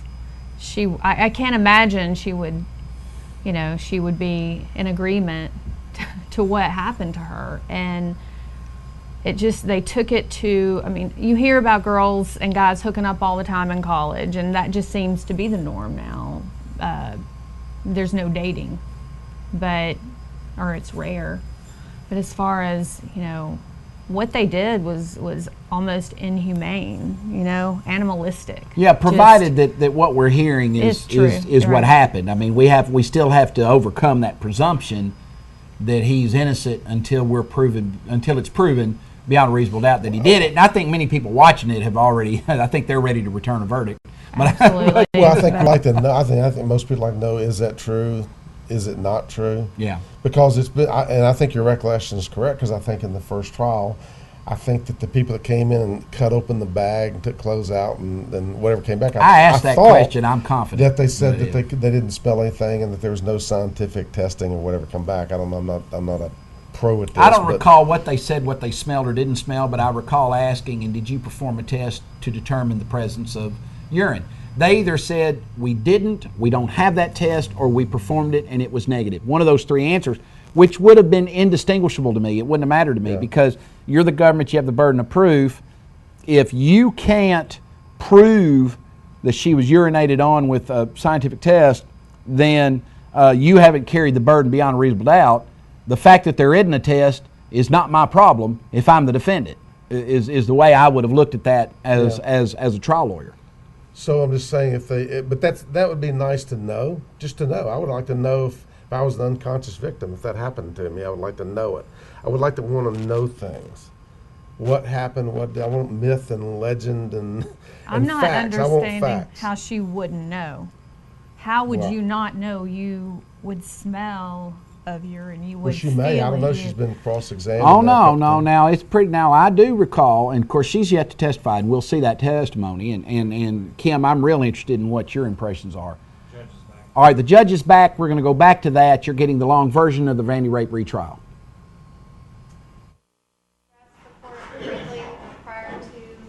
Sure.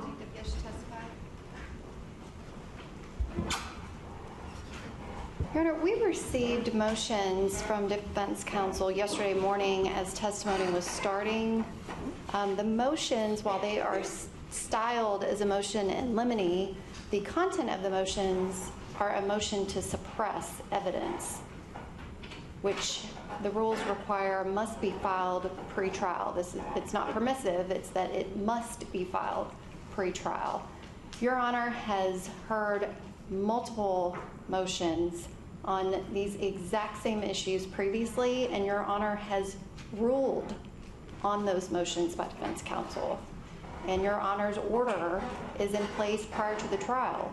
On multiple pretrial status dates, we discussed that the trial images that Your Honor ordered were the images that would be admissible in trial, that was filed with court. There was a very specific listing, and defense counsel for Mr. Vandenburg, two of his three attorneys, were provided with an additional copy of that listing.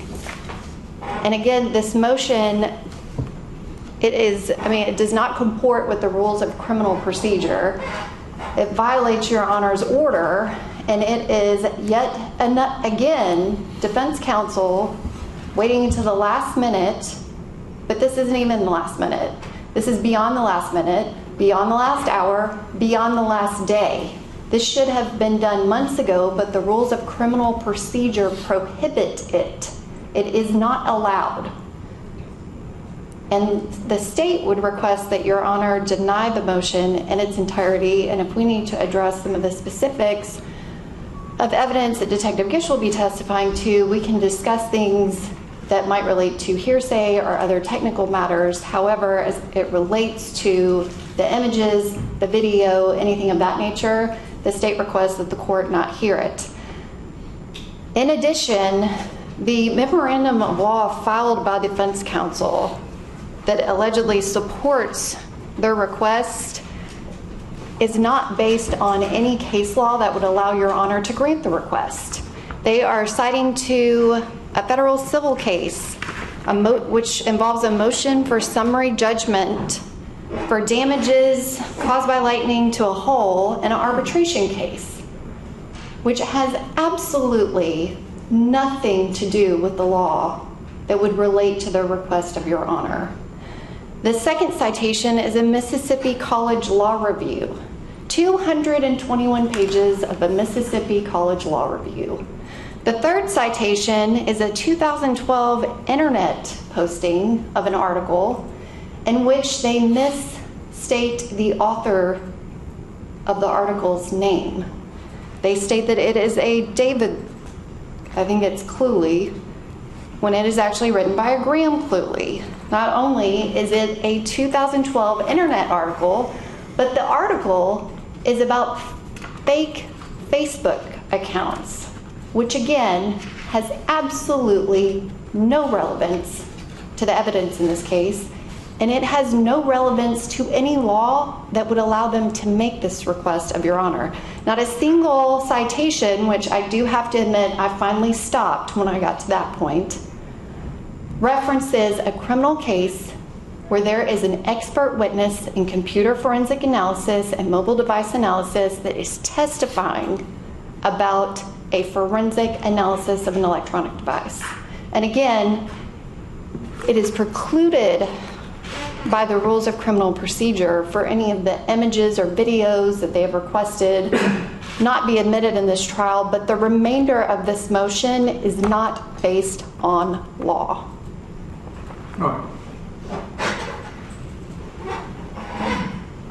Your Honor, briefly, it's a motion in limine. I'm not alleging any constitutional rights violation. It's not a motion to suppress. and I'm assuming we're talking about the motion in limine to exclude all electronic and social media evidence. Yes, that's what Joe Norman was talking about. For which the Tennessee rules of evidence have not been satisfied. If they're satisfied, it comes in. If it's authenticated, it comes in. If it's not hearsay, it comes in. And I find it interesting that General Norman points out to particular sites, but she fails, and Your Honor may have been present when the Honorable Penny White gave a discussion on this topic. Actually, I wasn't, because I had shoulder surgery and I missed that particular conference, because in reading your motion, I thought back about that, because otherwise I would have been there, because I admire Professor White and her presentations. I've sat through several of them, and she's very good, and I wish I had been there. However, I'll say afterwards. And Your Honor, please, so in that, and we cite that this is a novel issue, we're not saying in this particular motion, there's a motion, another motion in limine, but in this particular motion, all we are suggesting is that the Tennessee rules of evidence be followed as it relates to any electronic digital media, and that the hearsay rules be abided by. That's what we're saying in this motion. We didn't file a motion to suppress a video. We didn't file a motion to suppress images.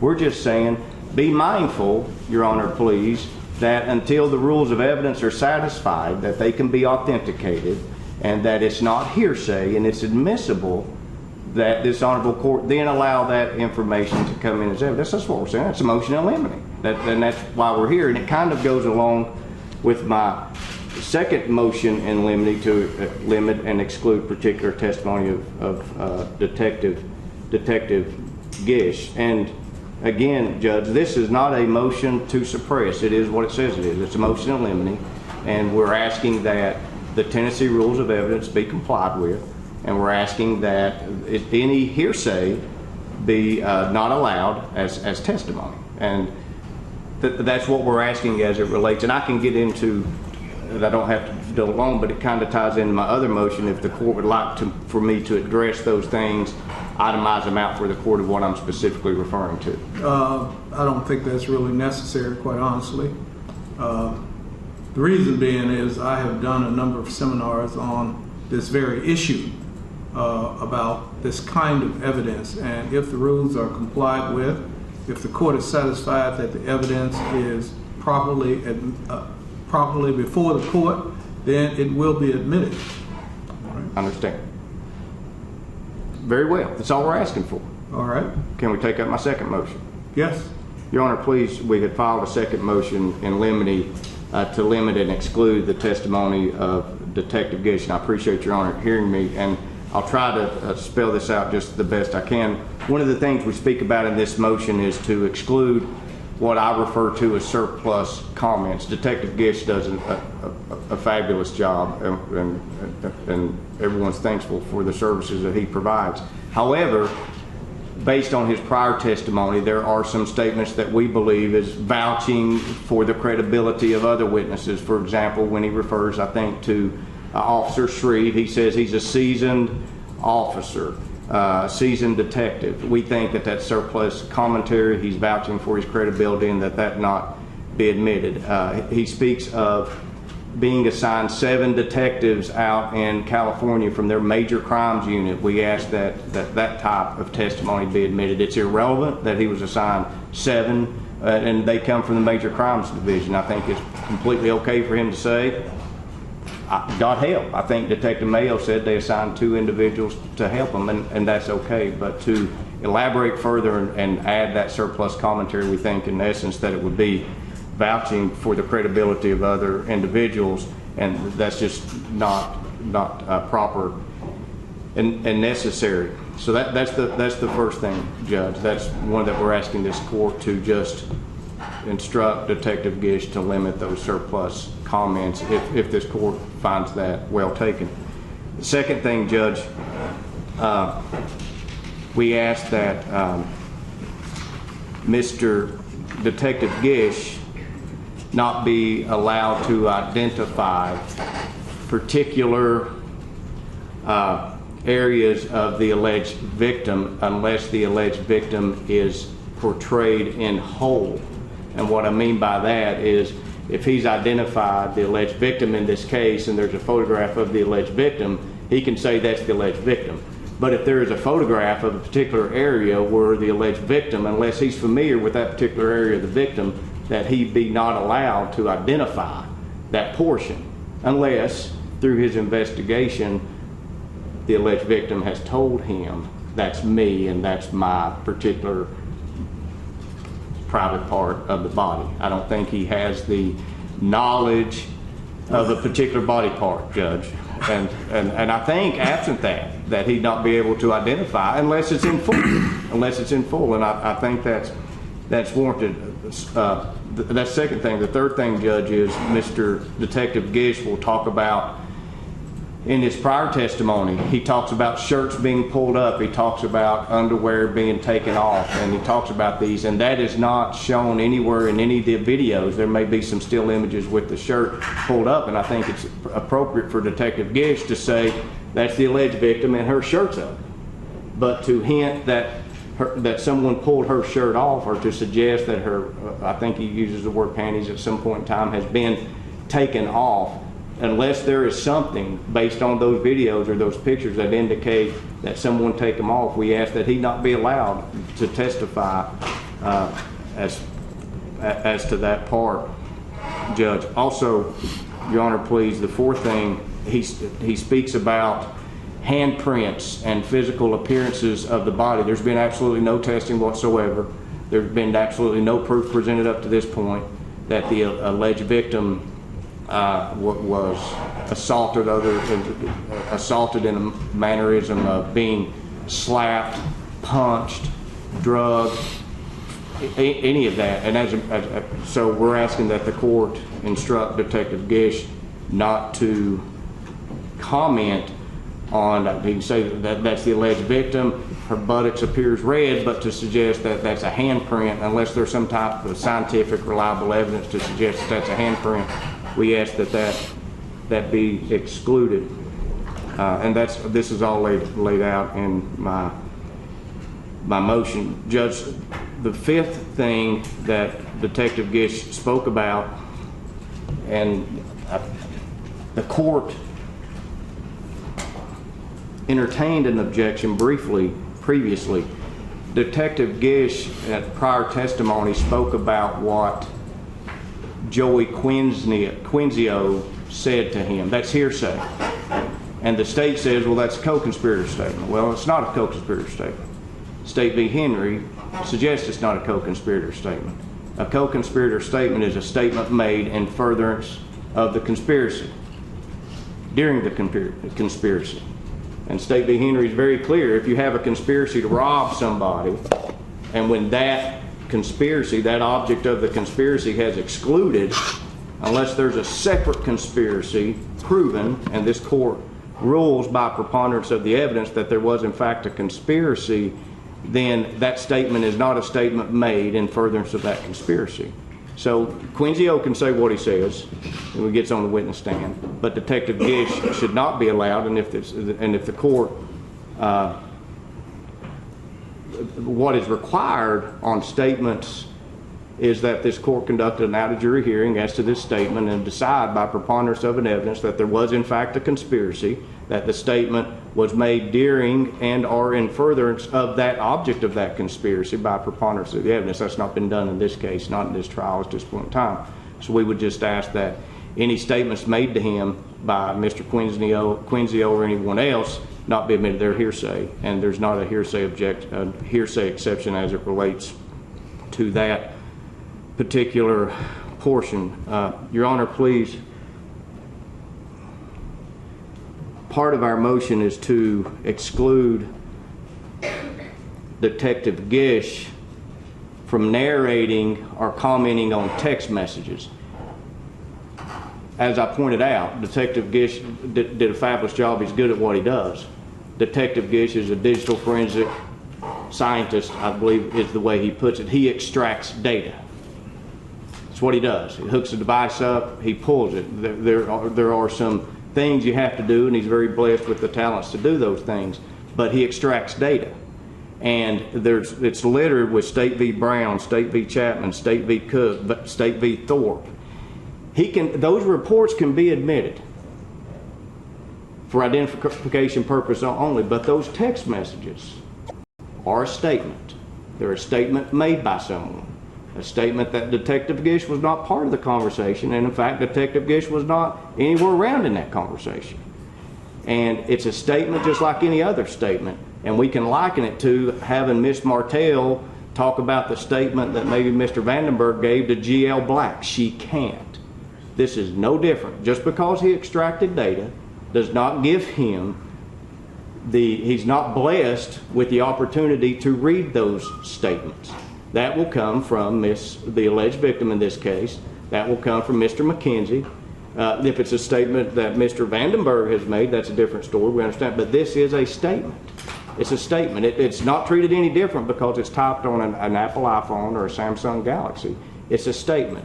And we're entitled to everything that exists when it comes to the rights to confront our witnesses, for them to be authenticated. And the cases that I spell out talk about that they have to be authenticated.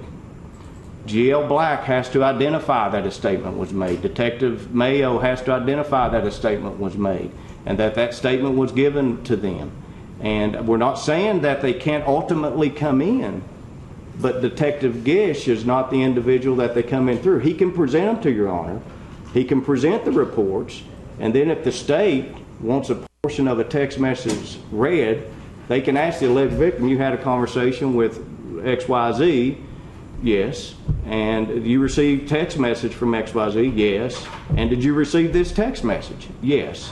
And when they read that text message, it's admitted, but to allow those text messages to be read to this jury, those statements made out of court, made by someone other than the declarant, the person giving the testimony, should not be allowed to come from Detective Gish. They talk about State v. Cook, particularly talk about text message, and they talk about if there is some form of shorthand. I always have trouble with this. My wife uses shorthands in text messages. Sometimes I don't know what they mean, but if there's certain words that people use and it's just not the standard English that individuals use in text messages, Cook has suggested that a layperson that was part of that conversation could decipher to the jury what that may mean if the jury couldn't figure it out on its own. The jury can figure out what they say. They're in standard English testimony. And the courts also suggest that should not come in from an expert, but from a layperson, not an expert in deciphering text messages. So we enjoy the right of confrontation. If we didn't enjoy the right of confrontation, a constitutional right, we enjoy that right very well. If Detective Gish gets up there and talks about something that someone else says in the text message and that person doesn't get on the stand, that statement, that message has come in and we have not been given our right to confront that witnesses. It's hearsay and it can't be authenticated through Detective Gish. And Your Honor, please, I'm not saying these ultimately can't come in. That's not what I'm saying. I know, I heard you twice say okay, so that is our motion, and we respectfully request that Detective Gish be limited as to his testimony, and specifically that any text messages that are not the text messages of Mr. Vandenburg not be narrated or read unless it's by the person that was the sender. State v. Chapman uses this language, the sender or the receiver of the statement. Thank you, Your Honor. All right, Mr. Jones.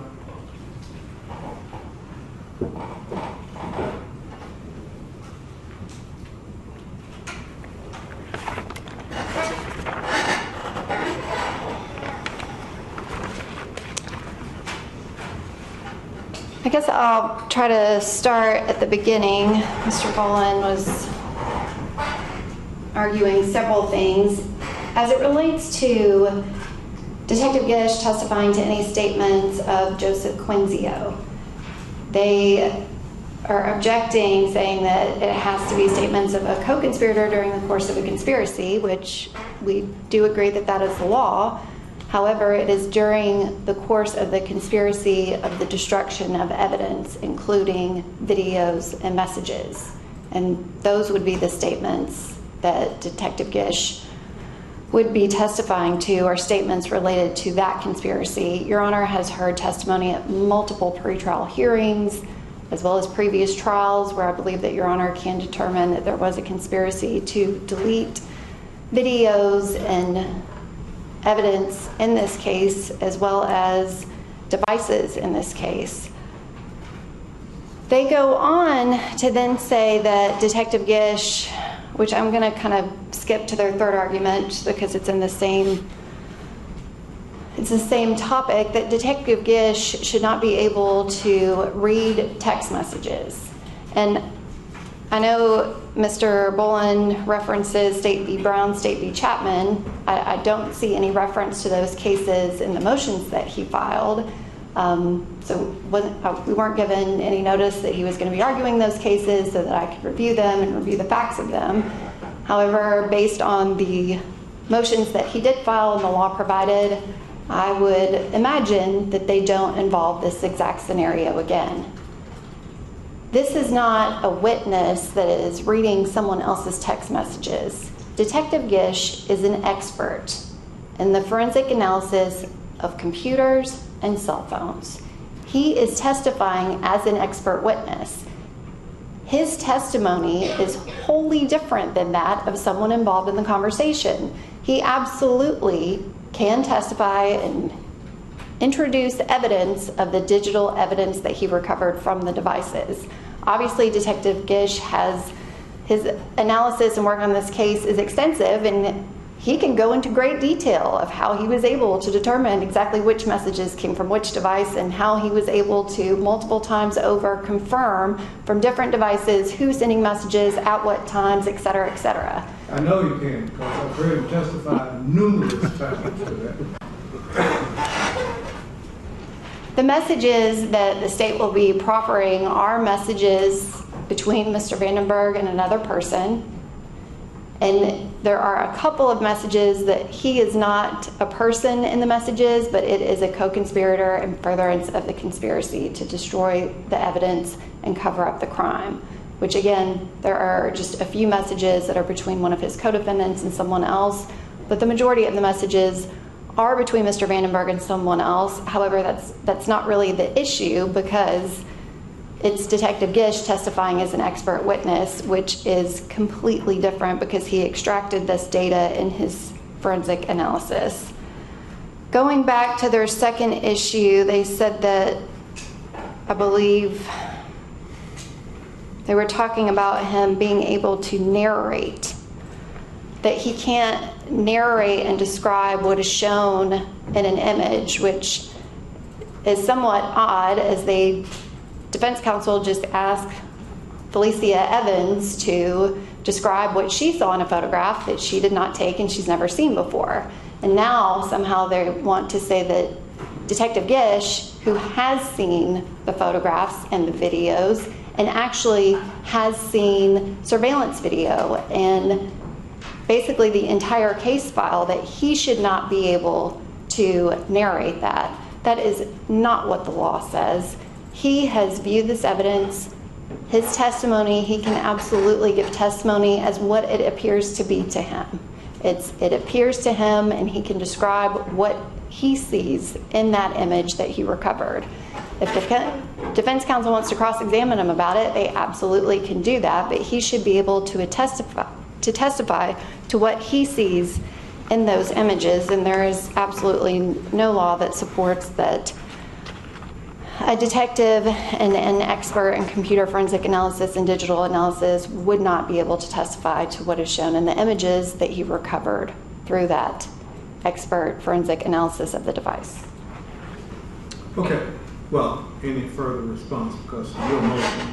Just briefly, I do want to point out to the court, we're not saying that Detective Gish. Yeah, go around to a microphone. Detective Gish is an expert in digital computer forensics analysis. Just because you're an expert does not trump Mr. Vandenburg's right to confront and cross-examine anyone that has given a statement or witness against him. These are statements. They're text messages. If they are Mr. Vandenburg's statement, then there's a hearsay exception to that statement. If there is no hearsay exception, expert witness is not a hearsay exception. And he's an expert witness as to digital forensics analysis. We're not suggesting the text messages can't come in. He can introduce his report that he extracted. He absolutely can introduce that. And it can be for identification purposes only. When that declarant, when that individual who sent or received the statement, the text messages, says that's the statement I received, it's then authenticated, it's then not hearsay.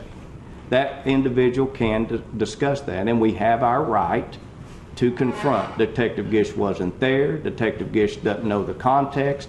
Respectfully, all Detective Gish knows is what was extracted from the devices that he investigated. And so that's my first response. Second response is we're talking about a conspiracy to cover up. First, the state's going to have to put on proof.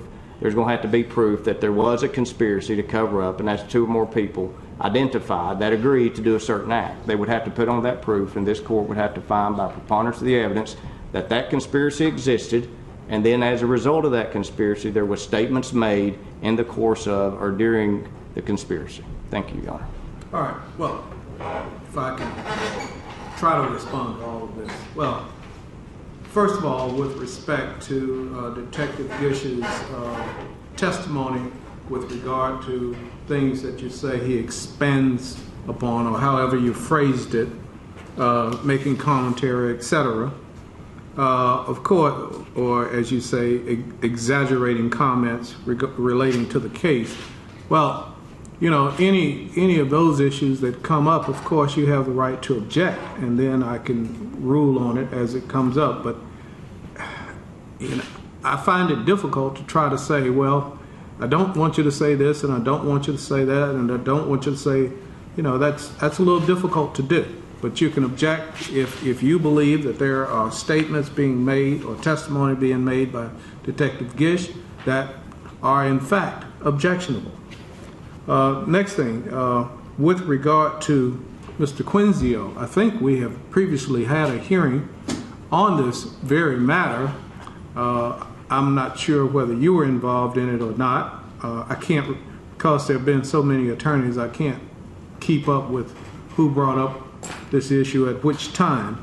I know that it was raised, and I think that it was particularly with regard to whatever statements Mr. Quinzio made. And I think that it was shown that this was a part of a conspiracy to cover up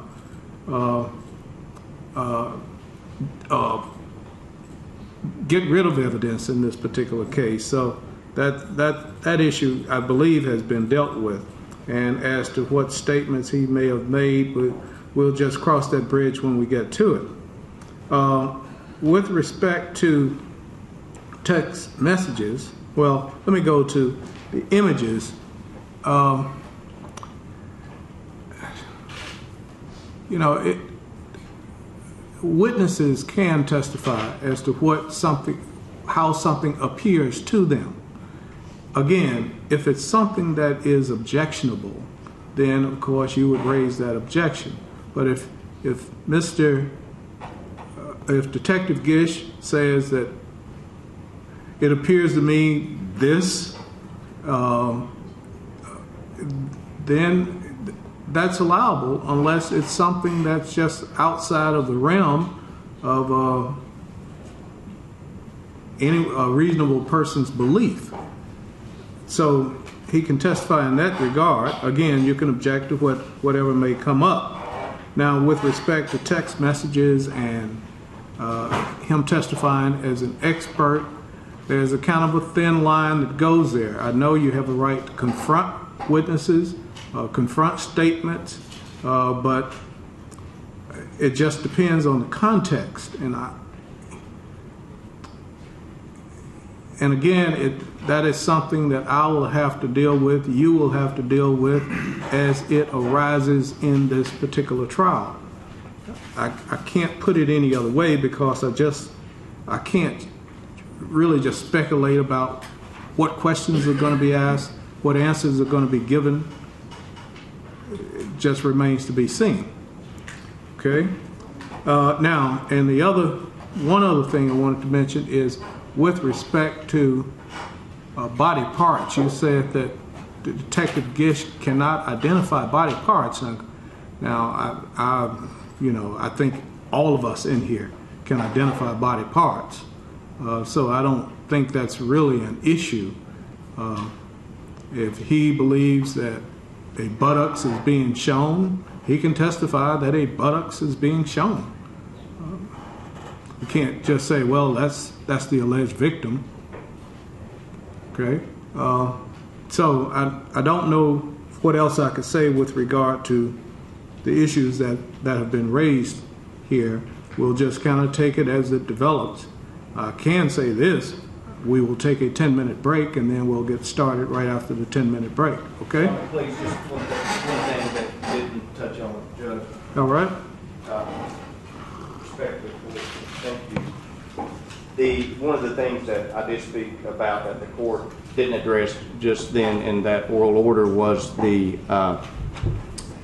references of Detective Gish talking about someone being slapped and those type things. So the court may need to elaborate on that. There's nothing been put into the evidence as far as demonstrate that. There's absolutely no testing procedures been done. Well, again, something like I kind of touched upon it, but not specifically. If something like that comes up, of course you would object to it. I mean, just because someone has what appears to be a bruise does not necessarily mean that that person had been slapped. Understood. But again, I can't speculate as to what Detective Gish is going to say. All right? All right, we'll take a 10-minute recess. All right. We've been on a 10-minute recess. Let them know. Yes, sir. Finish up.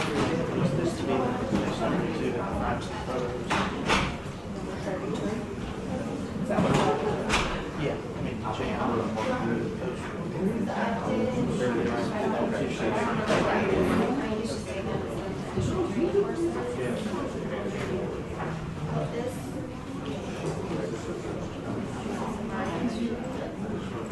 Joe.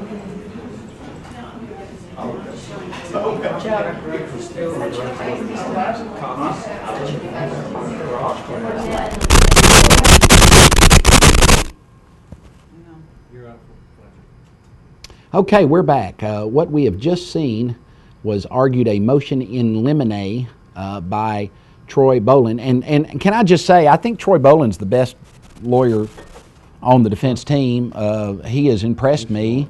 I think Randy Reagan has done a nice job too. I think Randy has a very nice affect, and he's very pleasing and likable affect and demeanor. And Troy has been very thorough. His knowledge of the law is good, and he is building his record for a potential appeal. Now, I've got a question. One guy says that on Court Chatter, he says that that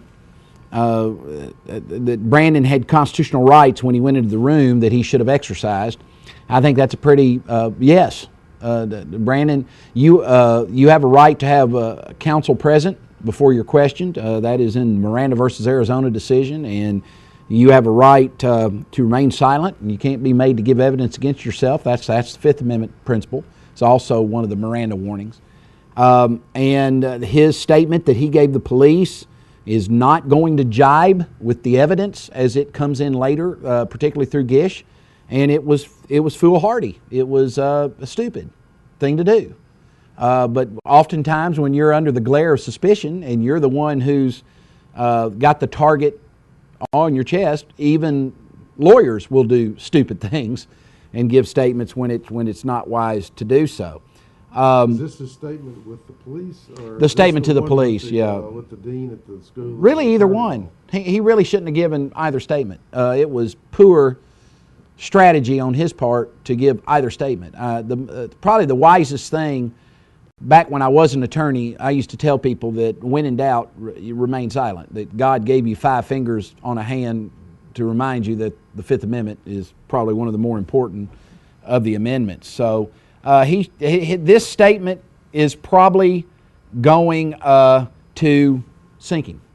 I think the statement really hurts him. Somebody wants to know, long version show, are you a reporter or opinion analyst? Just curious. Well, I have a radio show, which I hope some of you will tune into. It's called The Long Version. It's 9 to 11 daily on Monday through Friday on WJZM in Clarksville, AM 1400. It's also on in Reno, Nevada on KCKQ AM 1280. Is it 1280 or 1180? It might be 1180. I could give an answer on that. He's the only journalist in the state of Tennessee reporting information that all the other media is not reporting. I think that makes me a reporter. I would think you're a But I am a reporter reporter that has a doctorate in jurisprudence and has tried over 200 criminal jury trials, and I'm not a lawyer anymore, but I certainly know about what I'm talking, or I have a basis to have some knowledge. Always a lawyer. Yeah, you know, I have a basis to have some knowledge. But anyway, so I don't know what to call me. I may be an opinion analyst. That may be an accurate. Well, I'm not a legal analyst because I can't. I'm disbarred, so I can't say that I'm a legal analyst. So maybe I am an opinion analyst. I'm trying to give you guys a perspective that I think that the coverage of this trial has lacked. You know, all the coverage in this trial has been, completely one-sided. I'm trying to be fair here. I'm trying to, when the defense has done some very poor things. They've dropped the ball a few times here. I think that Mr. Perez has, in his cross-examination, didn't give us the sum of the equation. He gave us the equation, but he didn't give us the sum of the equation. And he's presuming that the jury is as sophisticated as those of us who tried the first trial and that we're going to get that 2 and 2 is 4. But I think sometimes you got to give them that it's 4. But I think that the prosecution's done a very fine job. I can't really fault anything that they've done. Of course, they're very seasoned and able prosecutors. They've done it for a very long time. And the presentation of their case, I think, is going swimmingly thus far. If there was something to critique about it, I would critique it. I'm going to be fair and balanced. I'm going to tell you what I honestly believe. Whether it's the truth or not is up to the people who listen and for them to make their own determination. But I'm going to tell them what I honestly believe, and I think the prosecution's done a fine job. I think that Bolin and Reagan have both done a very fine job, and it would probably be a wise defense strategy to allow them to do a lot of the lifting, as opposed to that would be my recommendation to the defense. Not that they care, but there's something about Southerners and what makes the Southern mind tick. Your friend Shelby Foote certainly knew that. Kimmy, there's something there's something regionally about Southerners that I'm not sure that that Albert grasps somewhat. Perez, I'm not sure that he is quite in tune with the Southern way of thinking. I have no idea how this jury's taking any of this. Of course, we can't see the jury. We get reports from inside the courtroom from time to time. This juror's rolled their eyes, that juror's rolled their eyes. We get those reports. I can tell you what the component and makeup of the jury is, but I can't tell you how they're taking any of this information. There was a kind of a light moment when Troy Bolin was trying to argue that Chad Gish was not sufficiently competent to identify body parts. Watkins kind of chuckled. I think that's within I think that's within the purview of common knowledge. I think that we can all identify body parts. I think we all have some working knowledge of anatomy. I don't know that the jury would be misled if Chad Gish were to say the word buttocks. I don't know that they would think that he does not know to what part of the body that would refer. We're getting into the really Somebody said, it's a good thing narcissistic, entitled rapists aren't bright. Well, that's fairly judgy, but as a general comment, there is some degree of dull-wittedness that tends to manifest in people bent on criminal mischief. And oftentimes, the criminal process is very reliant on confessions. It's very reliant on people making unwise and unsophisticated decisions. I don't know that we could prosecute a case without that. This may be Kathy Russin.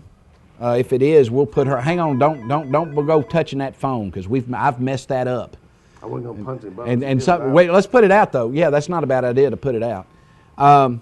Anyway, what are your thoughts so far, Kimmy, from what you have seen and what you know of the case? Are you impressed by the presentation thus far? Does it make you even more angry as you hear this proof come in? How does it make you feel? It makes me feel, I feel empathy, of course, for the alleged victim. I feel I do feel angry. I guess you can't show remorse if you're saying you're not guilty, though. You know, I mean, it's just everything's questionable. There's evidence that's coming in that's contradicting to what, you know, they've testified or put in their statements. It's very confusing. Well, you know, there's some stuff that's come in now that is really not stuff that even I had seen before admitted, and I tried the first case. So there's some new stuff here, is what I'm really trying to say. And it's going to impact the trial. I would have said coming in that as a matter of law, which we've talked about collateral estoppel, I would have said coming in as a matter of law that this jury was going to be somewhat fettered by the finding that Beatty's jury reached about 4 of the 5 counts, particularly the counts in which it is the government's theory the principal actor was Corey Beatty and the director Brandon Vandenburg. Because if the jury fails to convict the principal actor as a matter of law, how can the director be guilty of a worse crime than what he directed the actor to do? For instance, I'll give y'all an analogy. If I ask Austin Davis to kill Kimmy Inez, and you try to do it, but you're prevented through no degree of you're not trying. You're prevented by something outside of your control. Maybe Kay Seitz comes walking in at the dispositive moment, and you don't want to do it in front of her. Now, you're guilty of attempted murder. You had the intent to kill her. You were going to kill her, and the fact you didn't kill her is owing to it owes nothing to you. You didn't decide you weren't going to do it, or you didn't have any kind of a change of heart or anything. You just merely you're guilty of attempted murder. If I'm your director, solicitor, conspirator, the fact that you didn't kill. I can't be guilty of criminal responsibility for murder if you didn't commit the underlying offense. We're going to go right back to the courtroom. The judge is back and seated. You're getting the long version of the Vandy rape retrial. Following the Chief Justice's, Chief Justice Lee and TVA President Harbison have declared tomorrow Seersucker Day. Yes, you are excused from that. But I'll probably wear one of mine. Well, I wore mine in advance. I just wanted to know. If we're not going to be excused from it, because we need to pray early, sign the Bible. So that we would not be disrespecting the Chief Justice. Well, I'll wear mine just to be safe.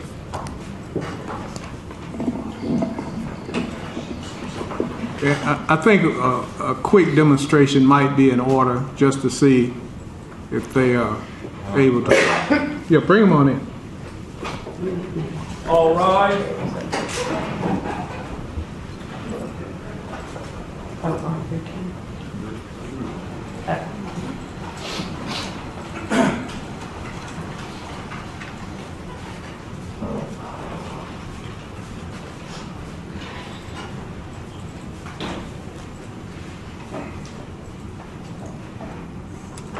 All right, please be seated. Ladies and gentlemen, one of the things we're going to do real quick is we're going to see how well all of you view the big screen, because I know previously we've had particularly the jurors on the end who had some difficulty viewing the big screen, and what we did was brought them down on this end, the jurors. So we'll just see how if everybody can see it well, okay?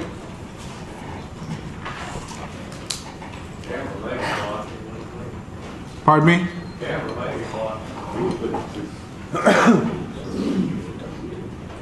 Can you see? Well, bring up an image, some neutral image.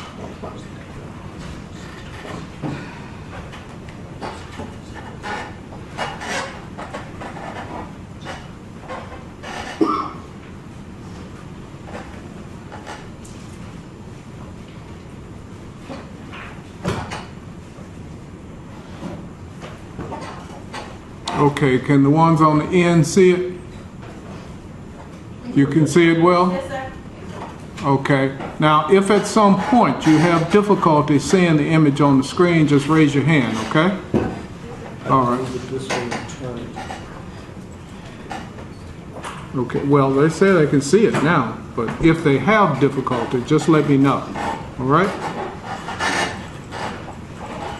All right, bring in Detective Gish. And Detective Gish will be testifying, will you stipulate that he will be testifying as a digital forensic expert? We will, Your Honor. All right, very well. They have stipulated he will be testifying as an expert, all right?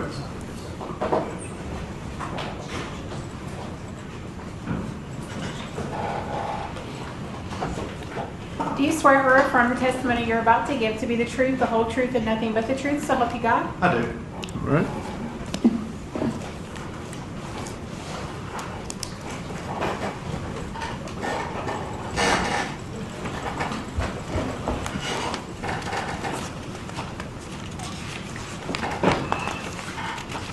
Your Honor, I do apologize. I was speaking with General Moore. Did they say that was there any stipulation as to his qualifications? Yes. They were going to. Right. As loud as I talk. Didn't hear that? Detective Gish, could you please state your name for the record? Chad Gish, G-I-S-H. Where are you employed, Detective Gish? Metro Nashville Police Department, And how long have you been employed there? 18 years. Could you describe what your current position is at the Metro Nashville Police Department? Yeah, I'm assigned to the Criminal Investigative Division, which is basically the detectives.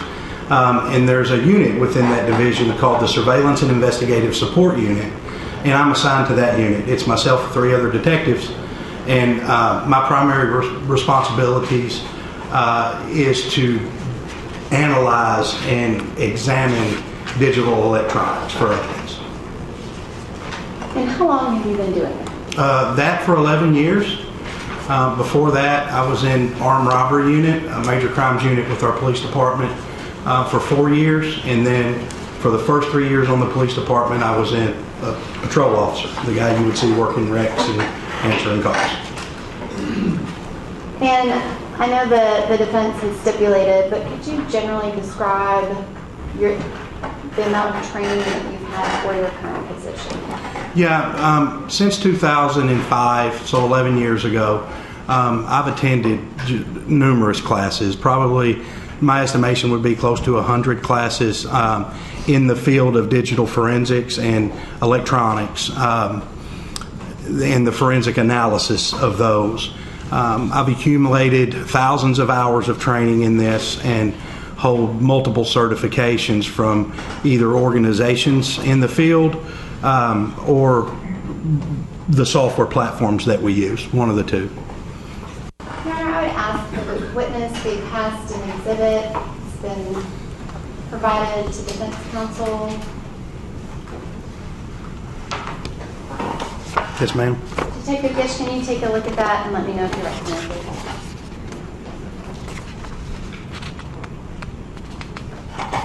Yes, ma'am. This is my resume. Your Honor, at this time, I would ask that Detective Bish's resume be entered as the next numbered exhibit, which I believe is 34. All right, that would be 30, looks like 33. Which one? Your Honor, I'm not sure if it was recorded. At the end of Felicia Evans' testimony, we asked that the disc with the 79 crimes and photos. That's correct. That would be number 33. That would make this one 34. That's correct. Thank you. All right. That's 33. Detective Bish, could you explain to the jury how you became involved in this case? Sure. My unit is a support unit for many units in the police department, and we work a lot of major crimes, especially crimes that have a digital aspect involved, such as cell phones, computers, video, anything of that nature. So around July the 1st, I was contacted by Detective Jason Mayo and my sergeant, Mike Shreve, to give them assistance on digital analysis of certain devices that they have seized pursuant to their investigation in this case. And based on that conversation, what did you do? Well, two things important. Like I said, when I worked armed robbery unit, that was a major case unit. And now with the surveillance unit and the digital forensics, that's a major case unit. It seems that every major case or any case that comes into the police department now has a digital aspect to it. So knowing how to investigate cases and being a detective for many, many years, I needed facts of the case, number one, especially before I start examining any type of digital data. I need to set a timeline, and I also need to know basically what the detectives know, what the investigators know, so I can determine what I'm looking for. And there were two important pieces of information that I was able to view and that I requested from Detective Mayo and Sergeant Shreve. The first being the interview that the detectives had with Mr. Vandenburg at Vanderbilt University. I believe it was on the 27th of June of 2013. And the second was surveillance video that was recovered in a dormitory at Gillette Hall. That was recovered via Vanderbilt Police and by Detective Mayo. So that was the first two pieces of information, besides being briefed on the case by both of them, that I needed to view and analyze to set a timeline of what I needed to look at for evidence on any other devices. And were you able to establish that timeline? Yes, I was. I'll start with the video first. I was able to view the video, the surveillance video of Gillette Hall, and saw where Mr. Vandenburg had pulled into Gillette Hall in a black car. I think it was around 2:25 in the morning, something of that nature. Watched all the way through the video. He ended up talking to three individuals outside of that hall, and then they took the elevator up, I believe it was to the second floor of Gillette Hall. From there, Mr. Vandenburg had drug out a lady. It looked to appear unconscious, and she was dropped down onto the floor. And what was important at this point is from the video, I saw Mr. Vandenburg and also another person who I identified later through the investigation with Detective Mayo as Brandon Banks, laughing, cutting up out there and taking pictures of this unknown female at the time. Then they're out into the hall for a little while in the video, and then I view the video, and Mr. Vandenburg and the three individuals that he had met up with in the lobby earlier, just a few minutes earlier, all went into what appeared to be a dorm room at around 2:27, right at 2:28 in the morning. And that's important also because of the timeline of what I need forensics, because they were in that room with the victim for a little over 30 minutes. They came out, I think, at about 3:10 or 3:11 that morning. So you said 30 minutes. Was it 2:27 or was it 2:37? I believe it was 2:20. It was 2:38 2:38 to 3:10 was what the timeline that I was working with right there. And you also mentioned that you had information from Detective Mayo based on Mr. Vandenburg's interview. Yeah, it was also important that I listened to the interview to see what the possible suspect was saying at the time. And I listened to this interview that he and Sergeant Shreve had with Mr. Vandenburg. And some really important things to note that I picked up on, and I took some notes on that as well, was that the three individuals that Vandenburg met out in the hallway, he knew their names were Corey, Tip, and Brandon Banks. That's what I knew at the time through the interview. So he knew the first and last name of one, and then the first names of the other two. And that also they helped him, he said that they helped him carry her or get her into the room. And then he said that while inside the room, that more than one of these individuals sexually assaulted the victim, and that he could hear sexual sounds. And that he might have taken a picture, which was really important to me because that could be on the cell phone at that time. But he told the detectives that when he got up the next morning, it wasn't there, so he must have deleted it. He said that he had taken a video of a sexual assault. He said that at least one of the people in that room was sexually assaulting the victim by fingering her, and that he had taken a video and actually sent it to two other individuals. And these two other individuals were named Chris Boyd and Austin Carter Samuels. He also advised that he had deleted that video as well. So that was important information for me. Some other statements that he made was that he said that Corey Beatty had peed or urinated on the victim's face, and that the victim was pretty much completely incapacitated and passed out inside the room. Could you explain, based on your experience as a forensic analyst, when you receive information like this from a detective, that they think that there might be video, might have been taken on a phone, what are your first steps and what are the options available to you as an expert in that field of what can be done to try to locate the information? Well, at that point, I'm pretty much the lead detective when it comes to the digital evidence. So I need all the information that all the detectives had that would help me with this. The steps that would take place would be, number one, do we have the device? Which at that point we did, because Vandenburg had gave consent for Detective Mayo to take the phone. And then in the process of taking the phone to me in my lab, he acquired an additional search warrant for that phone. So we had the phone. The second thing would be to connect the phone to a forensic apparatus, a forensic piece of software to extract the data from that telephone. I would ask at this time if the witness previously entered exhibit number 12, which is Mr. Vandenberg's iPhone. I believe it's on the left, and it should be on the top of the stack.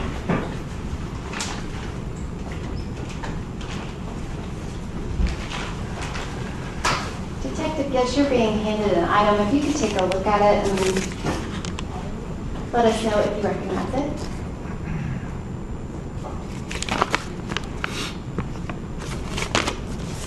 I do. This is the iPhone for Brandon Vandenburg that Detective Mayo turned over to me to forensically examine. And did you perform a forensic examination on that device? I did. Could you explain how that process works? Right.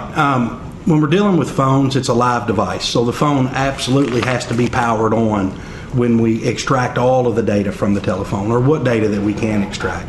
Whereas if it was a computer, we like to power the computer off and remove the hard drive from the computer, because hard drives can be removed. Then we're imaging just the hard drive. But the phone was powered on, and then for phone. And what I mean by extraction is the software is programmed and the code is written where it knows where all of this information is stored on the phone in this directory structure. So it looks at all of these locations, and then it extracts all of this data to my forensic workstation, and then I can actually work off of the extraction instead of the phone. At that point, the phone is bagged up, put in the property room, and then I work off of this, pretty much this mirror extraction. And at the time that you first received the device and the information from Detective Mayo, did you think that you would immediately locate video or photographs on the device? Well, I thought I would. I thought there could be a possibility. But then knowing that it was an iPhone and that if these had been deleted, like Mr. Vandenburg said, there would be no way to recover these images or these videos at all. And is that true for all mobile devices, or is there something specific about an iPhone? Yeah, it's really specific with an iPhone. With version 4, 4S's, and I think Vandenberg's phone was a 4S, the model, is that the data, Apple uses an encrypted type of data on their chips. So whereas if you delete a file from a computer such as Windows that doesn't have encryption on it, then that file's really not deleted. A lot of people think when you delete a file it's gone forever. That's not the case. The file lays right back down into its clusters until the computer decides to use those clusters to write a new file. So the iPhone uses encryption. So when the image or the videos are actually deleted, they're still there. But each file and each video has an encryption key to unlock it. So what happens is when you delete a file on the iPhone, it blows out that key to unlock that file, and the file lays right back down onto the hard drive or to the phone memory, but it's in its encrypted format. So there's no way to recover that file unless you had that key, that long key with a whole lot of digits in it, different digits, to unlock that encryption. There's just absolutely no way to do it. So once you delete a file from an iPhone, it's pretty much gone for good. And if this had been an Android phone, would you have the same result? No, not at all. If it was an Android phone, it would be a different result. And I guess since we're going to be talking about computers and cell phones a lot, I want to explain to the court how a computer works really quick when it comes to saving a file. Think of a hard drive as a big checkerboard, just this huge checkerboard with a lot of little squares on it, and all of these squares are the same size. So just keep that on one side of your mind. Now, when files are saved to a computer, it works a lot like I was taught growing up in a library. Whenever you want to go in and find a library book, you go to the card catalog. You pull this card out of the card catalog. You have no idea where this book is in the library. It could be on any one of these hundreds of shelves. But once you pull this card catalog, it tells you the author of the book, where the book is stored in the library, how long the book is, how many pages it is, when the book was written. So it has all of these attributes on it. A computer file works the same way. If I was to take a picture of the courtroom right now, it would save this pretty picture, as we all see in here with all these colors, to the hard drive. But attached to that one picture that I just took, there's a card catalog file just like in a library to tell the computer all the information about that file and where that file is stored on the hard drive. Which one of those little clusters that are available on the checkerboard that we had just talked about. So if a file is deleted from an Android phone, it lays right back down as soon as it's deleted into its clusters. Remember, it's not overwritten and deleted forever until the computer decides to write something else in its spot. So it stays there, and then either having the card catalog, if I still have the card catalog, it tells me what the cluster number it is to pull this picture up, and I can go back and pull that up very quickly. So on an Android, that's how that works. But again, with an iPhone, if you delete a file on an iPhone, you're not getting that file back. There's no forensic way to rebuild an encrypted file without having that key, and those keys are not recoverable. And when you analyzed Mr. Vandenberg's iPhone, were you able to locate any photographs or videos? I wasn't. Did did you locate any evidence related to photographs or videos? I did. I started looking into the phone. I had the time frame, of course, from 2:38 to 3:10 in the morning. So I started analyzing other things on the phone, knowing that the picture couldn't be recovered at that point. I started looking at the call logs and text messages, and I found evidence information of references to rape in iMessages, and then I found numerous calls in this time frame of 32 minutes. So there were evidence references of rape and calls in this 32-minute time frame that I was looking at while Mr. Vandenburg had the phone in that room with the victim. Did you find any other evidence related to whether or not any videos or photographs had been deleted from the phone? The content of the messages seemed to be that whoever was responding to these messages had seen a video or a picture. And I also saw references in the recovered text message of this time frame, references to FaceTime. And this FaceTime references was also in this 32 minutes.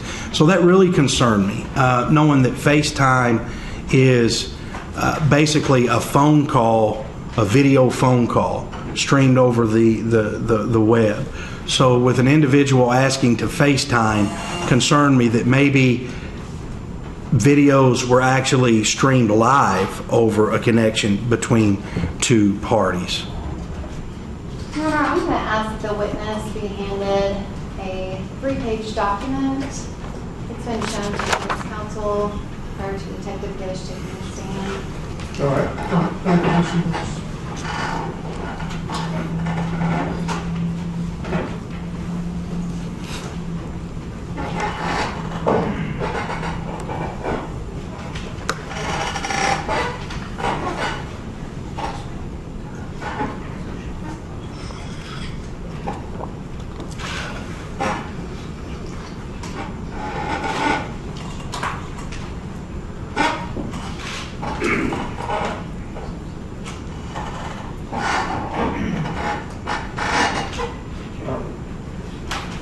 The state hasn't asked that those be introduced. If they were to ask that, Judge, we would object to the relevance as far as it relates to those documents, Judge. Okay, we'll see.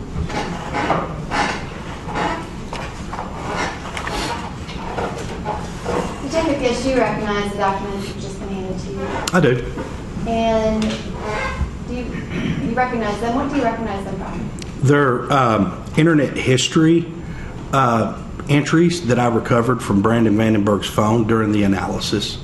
And can you describe internet history? Is that the same for every device, a computer, a phone, an iPhone, or is there a difference in internet histories and kind of internet activity that you find as a forensic analyst? There's some. When we talk about internet history, it's pretty much all the same. Internet history is basically a log of where you have accessed the internet from a specific device. So think about this log. We probably all know what an Excel spreadsheet is. So as let's say I access Fox News right now, then the first line, the first row, has that level of access where I access www.foxnews.com, has the date and the time that I accessed it, and some other metadata. Let's say then I go to CNN.com, and on the second row, it does the same thing. So think about this as just a big Excel spreadsheet. So what happens is whenever you get into the internet and you're either on a computer or a cell phone, and there's a button up on the top left of your screen that's an arrow, and you can hit back, and it knows exactly where you were the previous site. It's coming from this internet history, and it logs this internet history of sites of where that phone has accessed on the internet, and that's what I pulled out. And is there anything about those particular entries that were significant to the investigation? Yeah, the Google search was, can police recover deleted picture messages? And that was done, I think, on 6/26 of 2013. Your Honor, at this time, I would ask that 3-page document be entered into evidence as the next exhibit, and also ask for permission to publish it to the jury. All right. I think the defense tendered an objection to that. So Brown. What? Relevance. Relevance. As to what Mr. Vandenburg was talking about today, this occurred 3 days, according to the timestamp, 3 days after the fact, Judge. I don't know how it's relevant to what we're saying. Well, you know, it's all in the course of this incident, so I believe it is relevant. I will admit it. Your Honor, may I publish without document? No, everything will be on.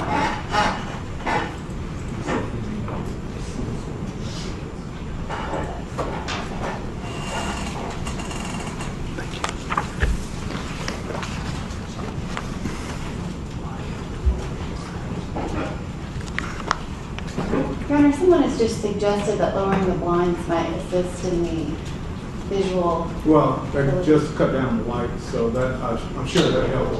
Can everybody see that well? Can the jury talk about it? Yes, sir. You cannot.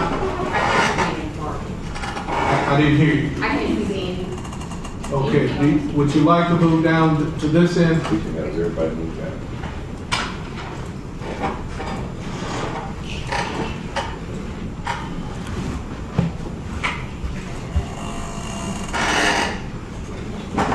Okay. Can you see it now? Yes, sir. All right. Detective Gash, could you please describe what is shown on the screen? Right. We see at the gray bar at the top. That's called a URL, a universal resource link. And really what that is that's the address. That's kind of like a phone number to a phone. That's the address to Google's web server. And we can see the message that has been typed in there. And it's all structured. We see the first part that's https www.google.com/search. That's the search page that Google would have up whenever you open Google. That would be the box ready for the user to enter something in there to search. Well, something was entered in there, and then the enter button was hit. And we know that because this gray bar was created as soon as that was entered, and the search button and the enter button was hit to complete the search. The Q right there, where it says search Q, Q means query or search, equals, and then we see with some plus signs embedded in there, and I'll explain what that is in a second. Can police retrieve deleted picture messages?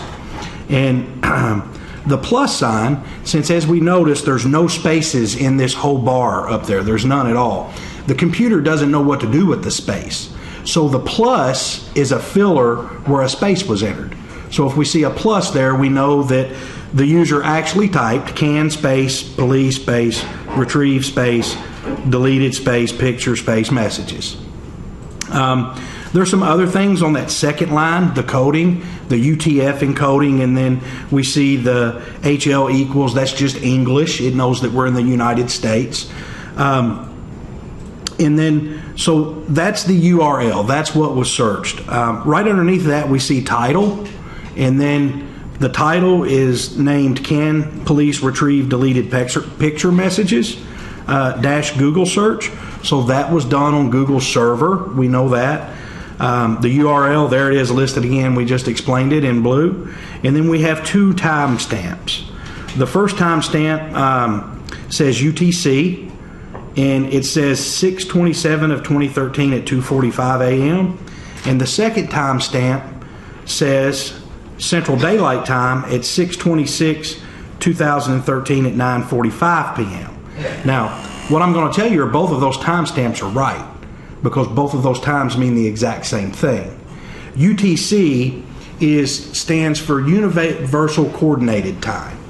And what that is time has to start somewhere in our world, and it starts on the I think it's the longitude, the prime meridian that runs right through England, right there in Greenwich.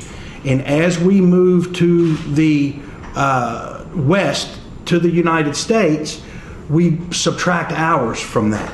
So as we get to the central time zone, what we're in right now, we're minus 5 hours from that Greenwich Mean Time.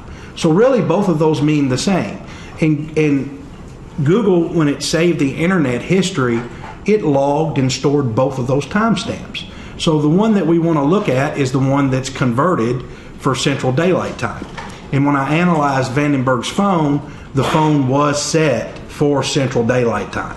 So we know that that search took place at 6/26 of 2013 at 9:45 p.m.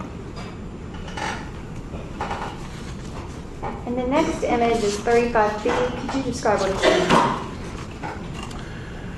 Right. So after that search was completed on Google, and we can see from the first one to the second one, it's just several seconds, a little less than 20 seconds it looks like, or a little over 20 seconds. We have this entry 20 seconds later. And this entry is not a Google server.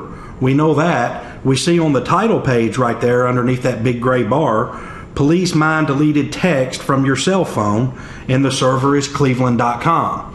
So what had happened at that point is on the first search, once it was typed in, can police recover deleted text or deleted picture messages, Google answered that and gave the user all of these different selections that he could choose from.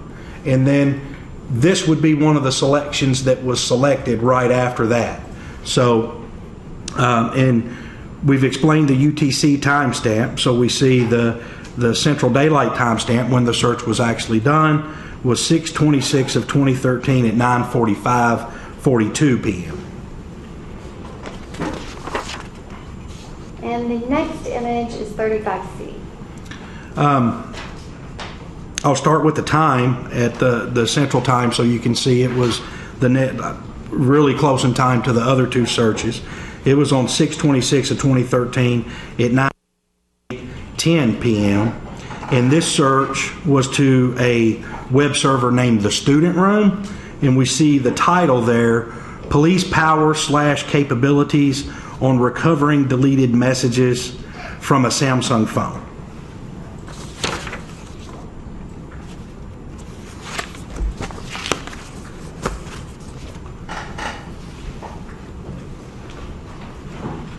Yes, again, you explained that you're looking for these, a picture, videos, you weren't able to find them. Where did your investigation go next? Well, at that point, just because they're not there, just because images on an iPhone have been taken and deleted, doesn't necessarily mean that forensically, as a forensic science detective, that I can't recover an artifact that was there, maybe representing this picture. And that's what I started looking at. So when a phone takes a picture, it names the image that we take in numerical order. So if I had a new iPhone here, and let's say that I wanted to take the first picture on this phone, it would, when I took the picture and emailed it to myself or texted it to myself, that picture's name would be something like IMG for image _0001.jpg. The phone keeps that number in here, so it keeps number 1 because it knows the next picture I take, it's going to name it number 2, then number 3. Then I take a video, and the video is the 4th video, let's say, and I take the video, and the video is named image _0004.mov. So there's a numerical structure that we see when images and videos are taken on the phone. It actually has structure to it. It's not arbitrary. It's all in numerical order. So what I found interesting is when I started analyzing Vandenburg's phone, we've already... He was asked that he referred to Mr. Vandenburg, the police judge. He's saying Vandenburg's phone. Okay, that's fine. When I was processing... The rule I have is not to refer to a defendant or somebody by their first name, but I've never had it last name. Okay. Thank you, Judge. I was analyzing Brandon Vandenburg's phone, and since I had already identified this time frame of Vandenburg and these other 3 individuals in the room with this woman from 2:38 to 3:10 in the morning, I started looking at the camera roll where all of these pictures are stored, so I could determine if there was any gaps in missing images that may have been deleted in this time frame. And I did. I found a lot of missing images that had been deleted that was in that time frame. So absolutely, at that time, I knew that there were many, many images taken on this telephone. So I started doing further analysis, artifact analysis. Could you describe what you mean by artifact analysis? You've already stated that you took Mr. Vandenberg's phone and you ran it through the Oxygen platform to do a mobile device analysis. Right. Could you describe this process that you're referring to regarding artifacts? Sure. So once I extract the data from the telephone itself, it pulls all this data into my exam machine. Then and this data is composed of the same structure that would be on the live phone itself. So I'm actually working on the phone, but in my exam machine. And it has, not only can I work with pictures and videos that are stored different places, there's also many, many databases, like the Internet History database that I described earlier. All of that is stored in this huge database. Well, I know where that database is. So once I extracted that database, I started analyzing that database to look at any possible suspect searches, and that's where I found them. There's an artifact also that I searched for, and I started analyzing, and it's one that I try to find when images from an iPhone have been deleted, and that is a thumbnail database. So, and that's very important. And let me explain the thumbnail database like this. And I'll use Windows, a computer from Windows to as the metaphor. If we have a folder on the desktop in Windows, and let's say it's full of pictures, we can double click that folder, and that folder opens on our desktop, and we see a whole listing of files in that folder that we can choose from. It's text. It may say Chad's vacation, Isaac's graduation. It may say a lot of different things in there, but we're only seeing the text file. Well, with Windows, you can right click and look at different views. One of the views with Windows, it allows you to not just look at that in list view, it allows us to look at it in thumbnail view. So when we right click and hit view thumbnails, all of the images, little thumbnails stop populating in that screen. Okay? Now what's important is with Windows, and this is what I knew from hundreds of forensic examinations, a user can delete all of the files inside of that folder. All of those image files can just be deleted. But the thumbnail file is hidden, and you can't delete that file. So the user can't delete the thumbnail file. So even though the original images are missing, the thumbnail file is still there. It's a database. And it's a database that holds a small, exact picture of the original.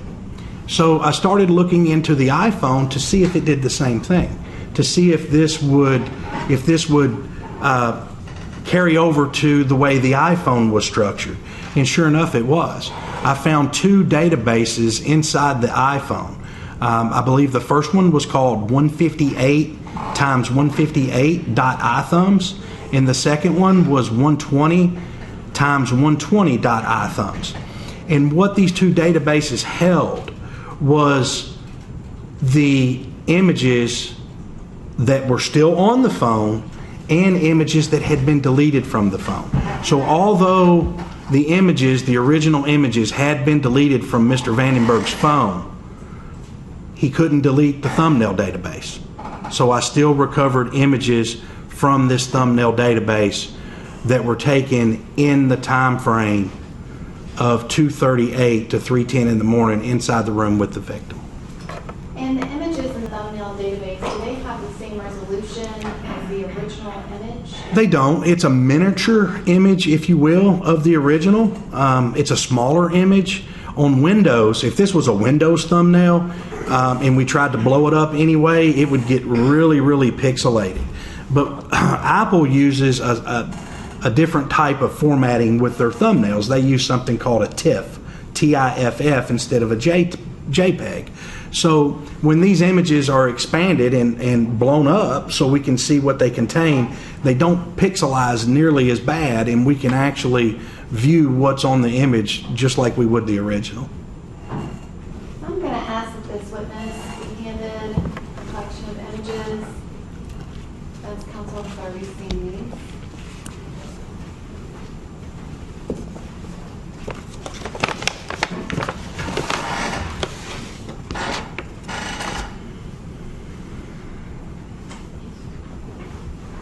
Yes, ma'am. Detective Gish, do you recognize the images that have just been handed to you?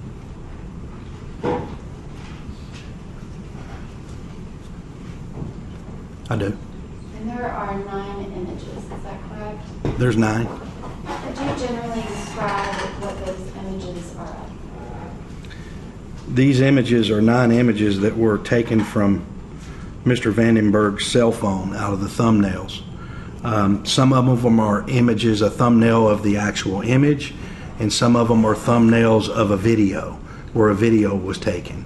When it creates a thumbnail image, not only can it create a thumbnail image of a picture, it creates a thumbnail image of the first frame of the video. So we have that too. And these appear to be a series of images of the victim being sexually assaulted inside the Gillette hallway and inside of that dorm room. Your Honor, I would ask that these images be entered as the next numbered exhibit, which would be a collective exhibit A through I. I would also ask that the witness can retain the item so that he can testify with them. All right, that'll be number 35, I believe. Is it number 36? Yes. Your Honor, may I have permission to publish? Is Hold it on 32? just a second. Wait, I'm confused. You never actually gave me whatever number 35 was. The last one I have is 34, the resume. I Right. apologize. That is my Oh. fault. Detective Gish has the 3-page document as the internet history. It's 35. It's 3580. That'll be 35, all I right. apologize. Okay. It should be marked correctly on the back.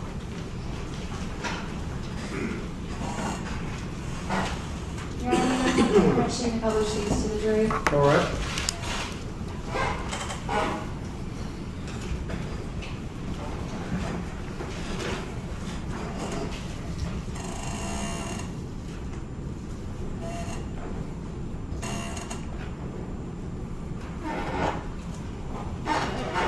Detective Gish, the first image which has been placed on the screen is Exhibit 36A. Could you describe what type of image this is and what is shown? Yeah, this appears to be the victim laying down on the carpet of the hallway of Gillette. Her skirt and panties have been removed. She's got redness on both butt cheeks there on her buttocks. There's a plate of food, appears to be a plate of food sitting down next to her left knee. Her top's been pulled up and she's completely naked from the bottom of her breast or middle of her back all the way down.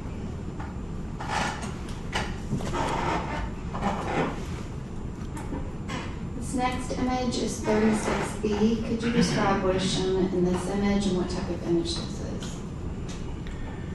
Yeah, this is also a thumbnail picture image. We see that appears to be the victim's right arm up to the laying on the tile floor of Mr. Vandenburg's dorm room. There's a water bottle to the right side. There's a male black over top of her with his hands down near his groin area. He's got a sock on his left foot, American flag boxer shorts, and a polka dotted blue shirt. And I know that to be Corey Beatty from the surveillance video.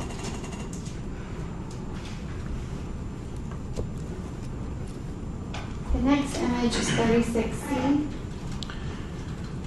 This is really don't know what this image is. It's just a blurry image, but it's really not an image. Remember, it's a video. Remember how I explained that thumbnails not only take and cache a thumbnail of an image, it also caches the first frame of a video in a thumbnail for you as well as a user. So we can see this is a video file by the little camera there icon at the bottom left. And then it also lists the time of the video on the thumbnail, and that's a 4-second video. And by time, are you referring to the time that the video was taken? No, ma'am, I'm referring to the length, how long the video was in length.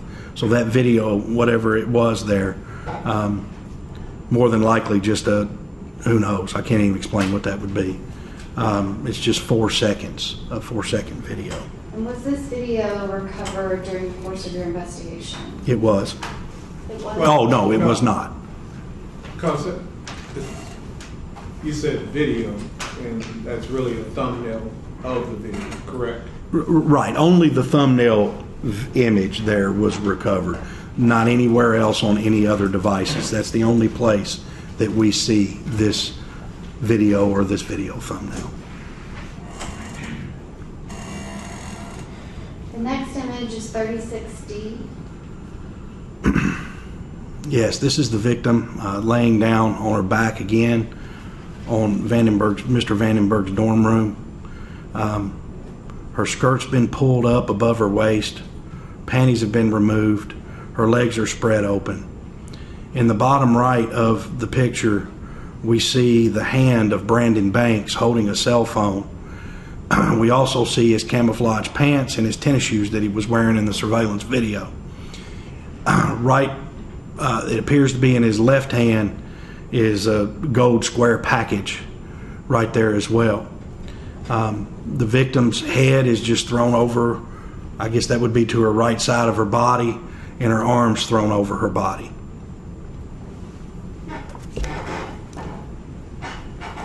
The next image, which is 36E. This is a thumbnail of a video. This would have been a 33-second video that was taken.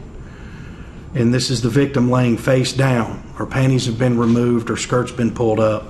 She's laying on her stomach, but her legs have been spread open pretty wide. We see the hand right there sexually assaulting the victim. That's Corey Beatty. I know that because Banks has bracelets on his right arm, and Corey Beatty has a white watch on his left arm. And we also see Mr. Beatty in his sock feet. There's a red piece of cloth laying down to her left leg there, and we see Jaborian McKenzie's blue and white tennis shoes in the top of the picture. And the next image, which is 36F.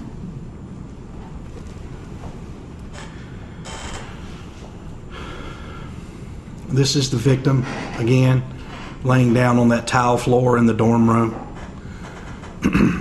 It's a 42-second video clip. Her underwear have been pulled down, and there's a bottle inserted in what appears to be her anus. Her skirt's been pulled up, and we see flip-flops to the left. And like I said, this is a 42-second video, but this is a video that I actually recovered from another device, the live video, and we'll see that later in my testimony. The next image, which is 36G.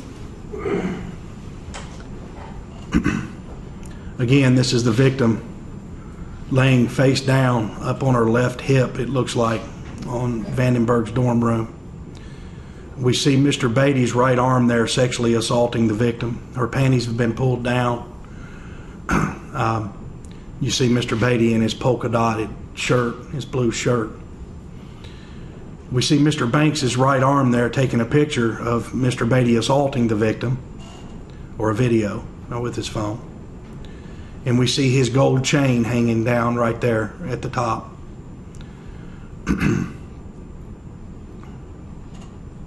And again, This was also a 7-second video, and I recovered the full entire video from another device that we'll see later in the testimony. And the next image, which is 36H.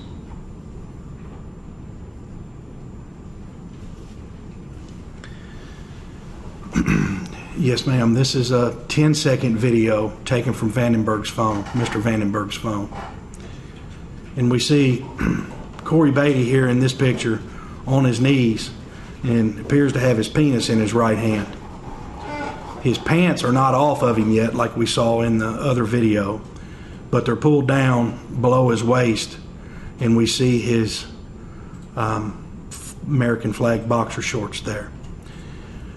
He's on his knees over top of the victim's head area. Behind him we see the pants, the camouflage pants of Brandon Banks. And in front of Mr. Banks, I believe that's the door to where the dormitory room is. You can see light underneath that door. You can see Mr. Jaborian McKenzie's clothes and his blue and white tennis shoes. And the victim's laying down again. On her left side, her skirt's been pulled up, and it looks like her panties have been removed. And the next image, which is 36I.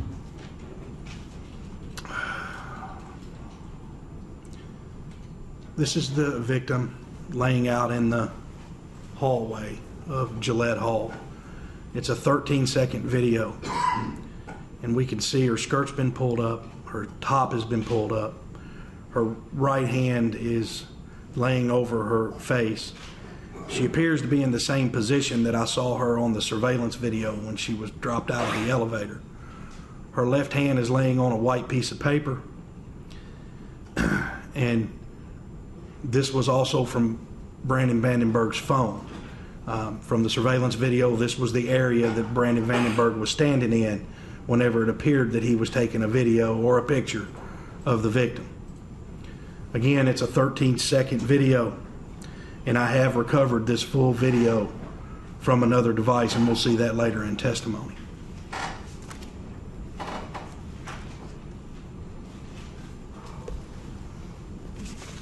Detective Gish, could you explain when you recovered these thumbnail images, do they still retain a file name? As you have described previously, that a photograph image would have attached to it on a device? Unfortunately, they don't. Many files, many allocated files, like a file that wouldn't be deleted, or even a file that I could recover that was deleted, would have metadata attached to it where it would have specific information. And we'll see that later in testimony with other evidence, that when a picture is taken, not only is all of the colors or the video written to that picture, there's also something called EXIF data, which stands for Exchangeable Image Format. Within the data of that picture, it writes the date and time when that picture was taken. If the phone has geolocation enabled, where it shows you the location you were standing on the map, it'll put the latitude and the longitude in there. But unfortunately, with these thumbnails, it's just the image that is all we're getting, is because Apple is creating that image for one particular reason, and that's to use with different pieces of software, not really for the user. And is there anything about the order of the images as they were shown?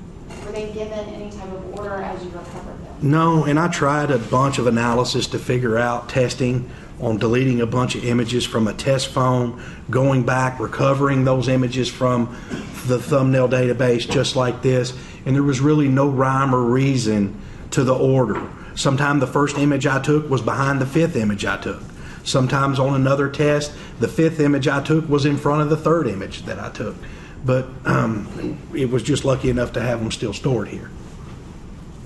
And Your Honor, at this time, if Exhibit 36, I guess, could be given to the court to be entered, and if the witness could be handed previously entered Exhibit number 14, which should be the top on the far left, should be Mr. Beatty's and Hawthorne, or number 14.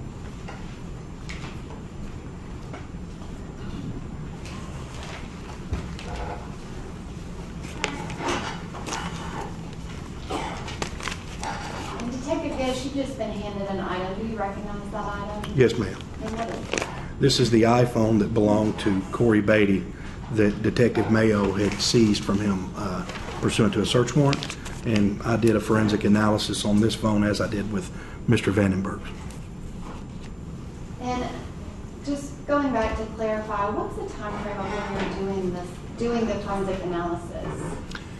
I believe I first met with Detective Mayo. I'd heard about the case maybe the day before, but I met with Detective Mayo, I'm pretty sure it was on July the 1st of 2013. I believe that's when he originally gave me Vandenburg's phone. I believe it was in the late afternoon hours.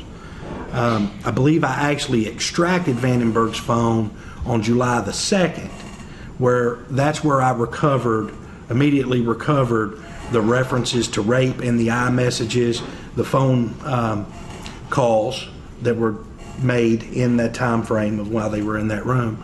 But then I did not recover the thumbnail images until July the 3rd going into July the 4th.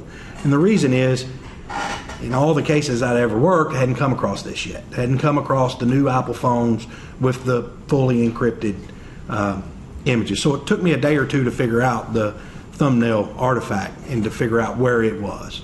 So the other phones were actually examined during the same time frame. And what type of examination did you perform on Mr. Beatty's phone? I did the same thing as I did with Mr. Vandenburg's. Oxygen forensic was used to complete a full extraction of this phone, and then I worked off of that extraction.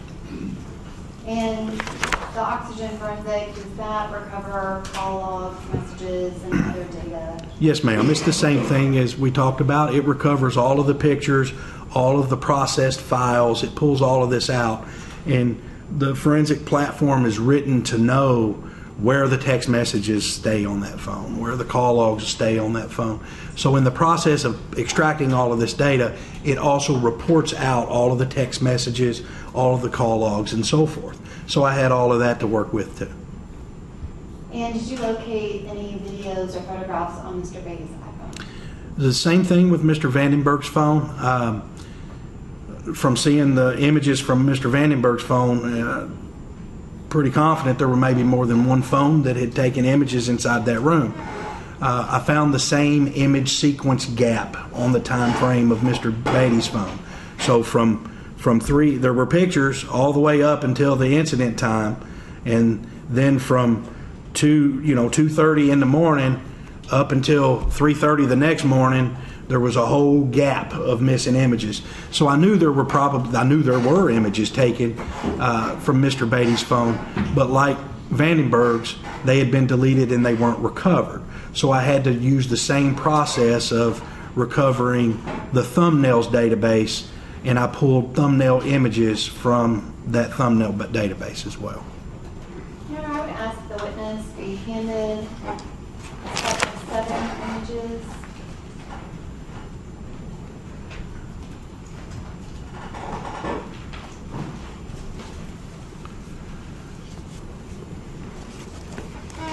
If you could take a look at what you've been handed and let us know if you recognize those images.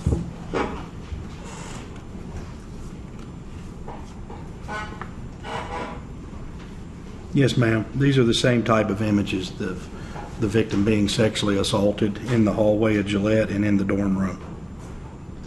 And you recovered those from Mr. Beatty's iPhone? Yeah, these are the thumbnail images that came from Mr. Beatty's iPhone.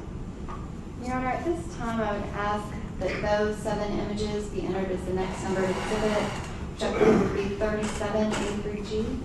Correct. And may I have permission to publish those to the jury? All right.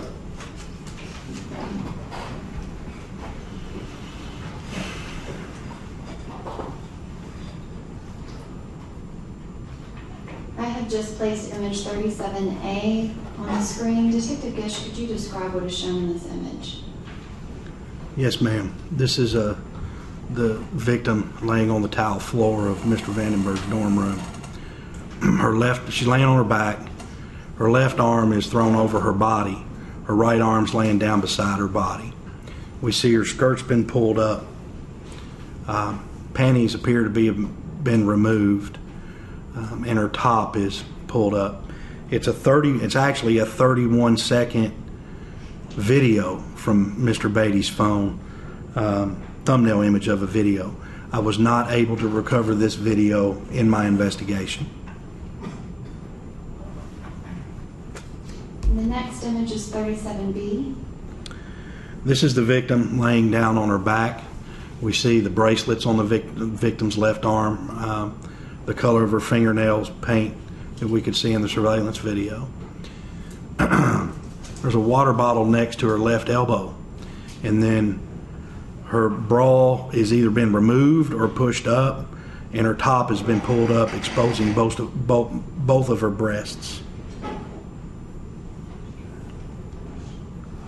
The next image is 37C. Hang on just a second, these are out of order. Okay. This is a close-up image of the victim laying down on her back on the tile floor of the dorm room.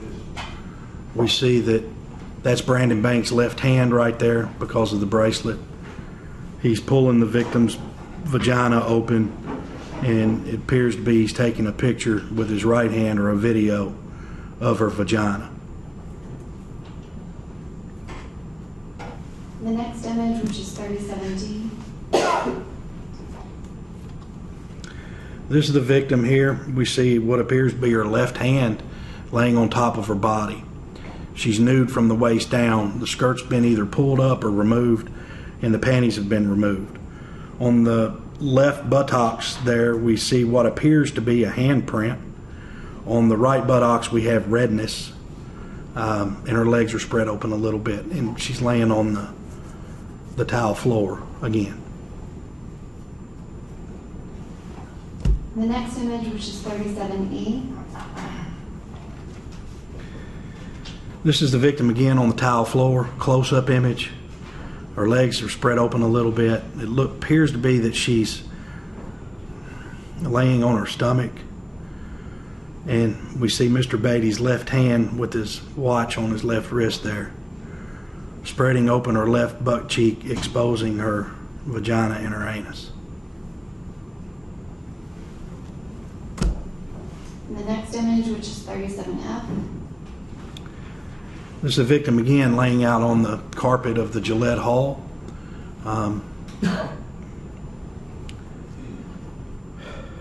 Her skirt's been removed. Her panties have been removed.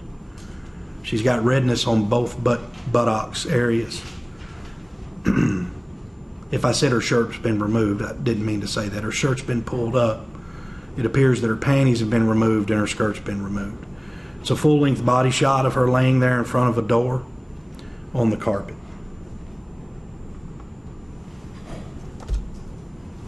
And the next image, which is 37G. This is a close-up image again of the victim's vagina. Appears to be laying on her back, and that appears to be the carpet of the Gillette Hall in that dorm room area outside in the hall somewhere.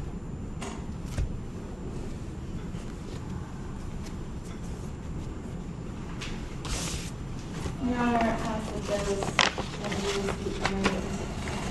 The evidence will All right, they're all missing. And if the witness could also be handed previously entered exhibit number 15, which is Mr. Brandon Banks' iPhone.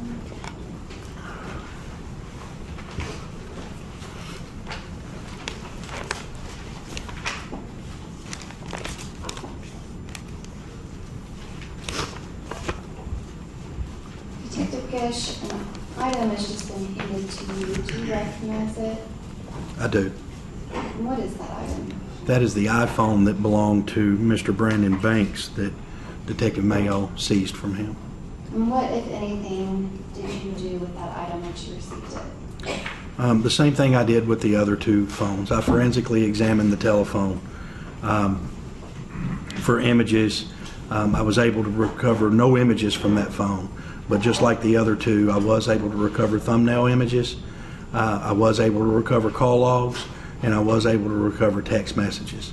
This phone also had that image sequence gap that we spoke about earlier, where there were a gap of images missing that had been deleted during that 2:38 to 3:10 time frame. And Detective, actually I'm going to ask that Detective Fish give the stack of the images, which includes 14 images. Thank you.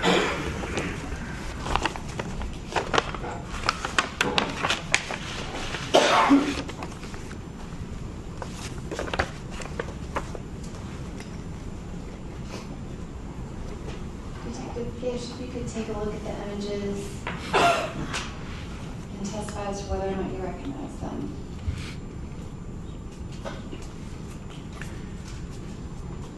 Yes, I do. These are the same type of images that we've seen on the last two series. Images of the victim being sexually assaulted in the dorm room. There's thumbnail images of images and also thumbnails of the video that we were talking about. Your Honor, I would ask that those 14 images be entered as the next numbered exhibit, which I believe is 38. Correct. A through N, and I would also ask that the witness be allowed to keep the images while he testifies. All right. May I publish those to the jury? Yes, sir. All right.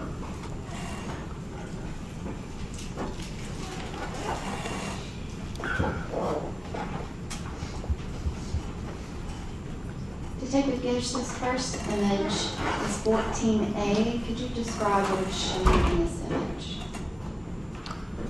Yes, ma'am. This is the victim laying on the tile floor in Mr. Vandenburg's dorm room. Her right arm has just been twisted up behind her. Looks like she's laying underneath her left arm. Her top has been pulled up. Her skirt's been pulled up a little bit. And that's Mr. Corey Beatty there with his hands in the area of where his groin would be. He's kneeling over top of her head.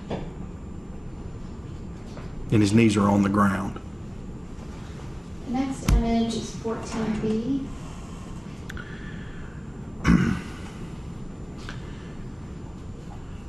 This is an image of the victim. Very close-up image of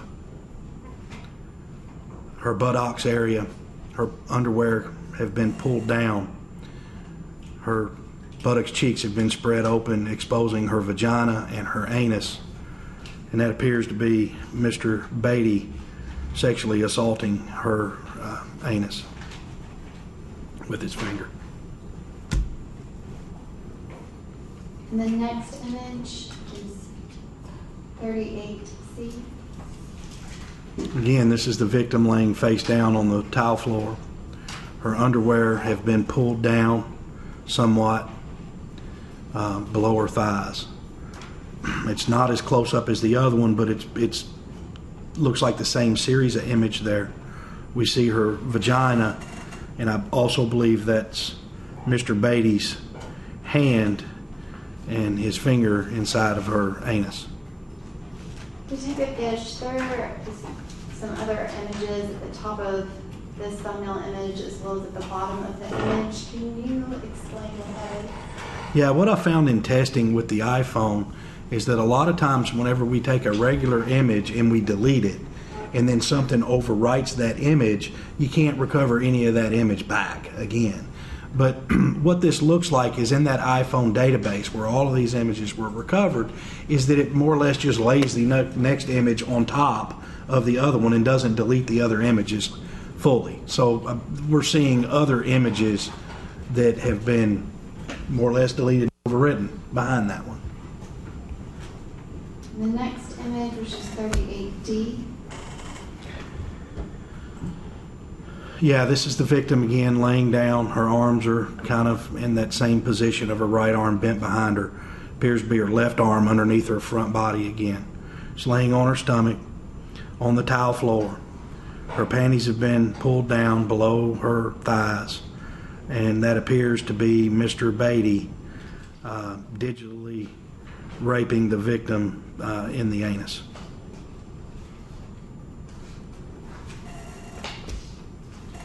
And the next image, which is 38E. This is the victim again laying on the tile floor. We see her panties have been removed. Her skirts have been pulled up. She's laying on her belly. Her top has been pulled up. At the top of the picture, you see Mr. Beatty, his sock feet, his jeans have been taken off.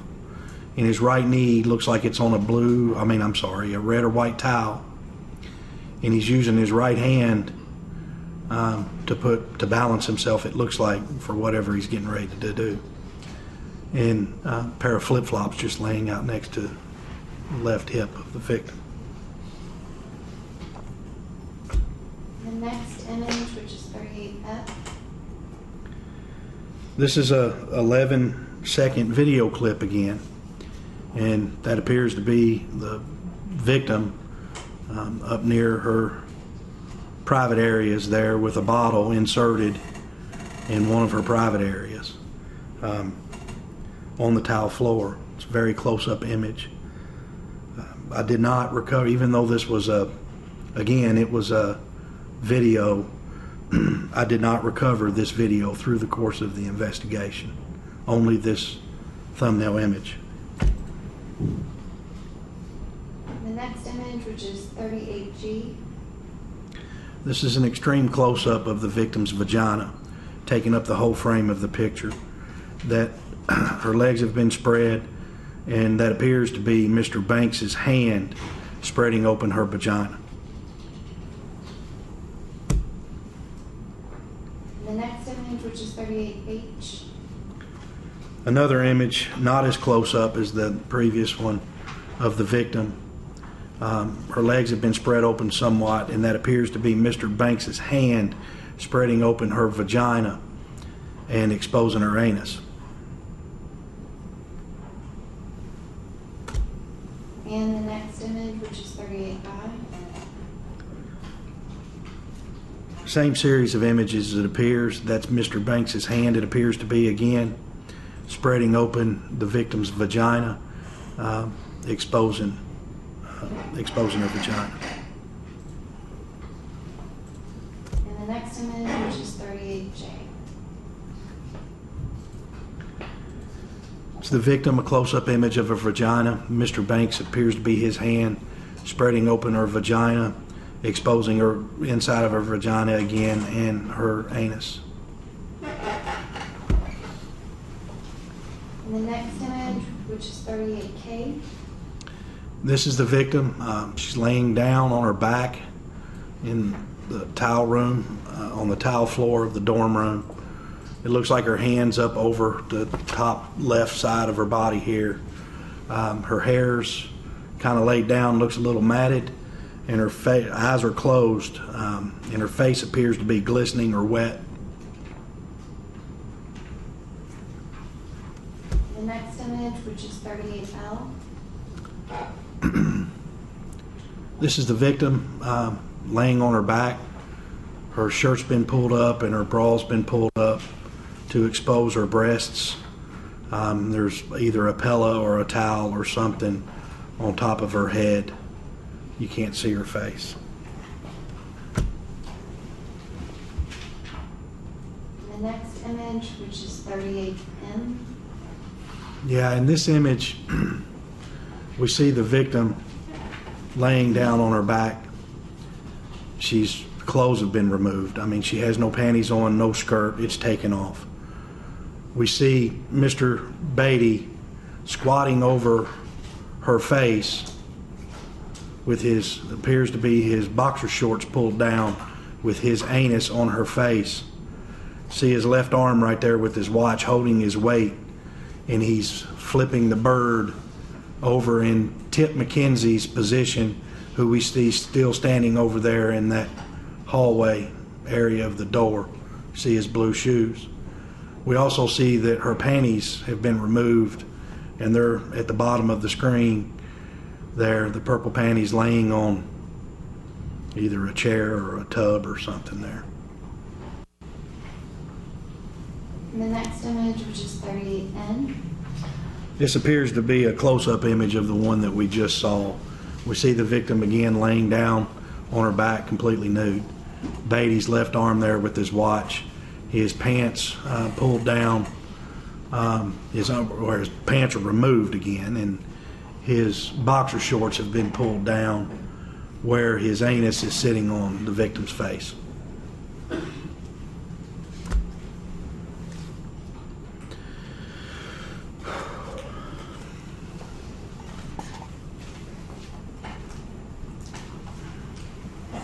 Your Honor, at this time, the entities Detective Gish just testified to can be given to the court for entry. If the witness could be attended previously. We're going to take a break. I'm sorry. Okay, we're going to take a last break of the day for about 10 or 12 minutes. All right.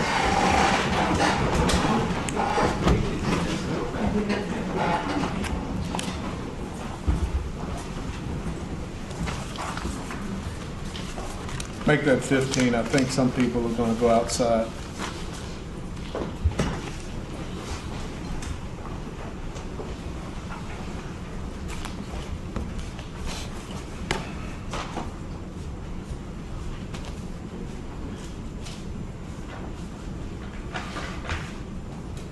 Before we've been on 15 minutes.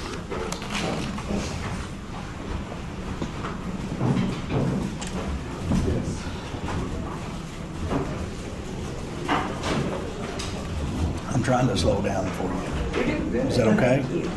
I told him at lunch today, you look up. I know when to slow down because you used to look up at me when you go. Yeah, I do. I do the meeting ground slow. And I put the brakes on.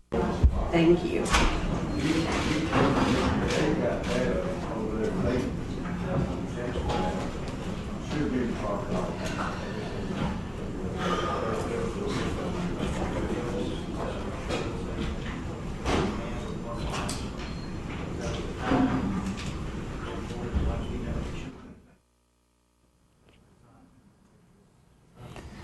Okay, the court says this is going to be our last break of the day, and we don't have any reason to believe that's not the case. We're going to ask that Kathy from Court Chatter join us, as we like to have at least one segment a day with her. Austin, we want to thank, while we get her on the phone, we want to thank First Choice Moving and Storage.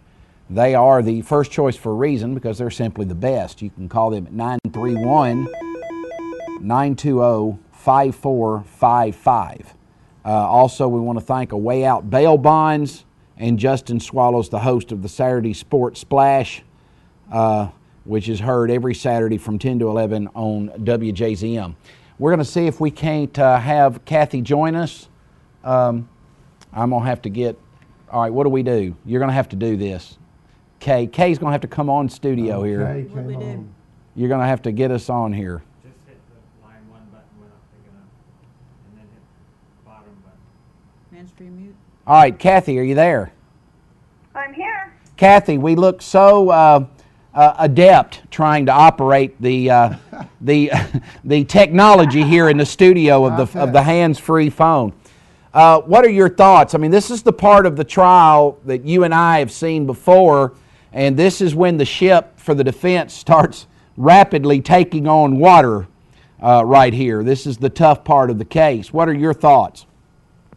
It makes me angry every single time.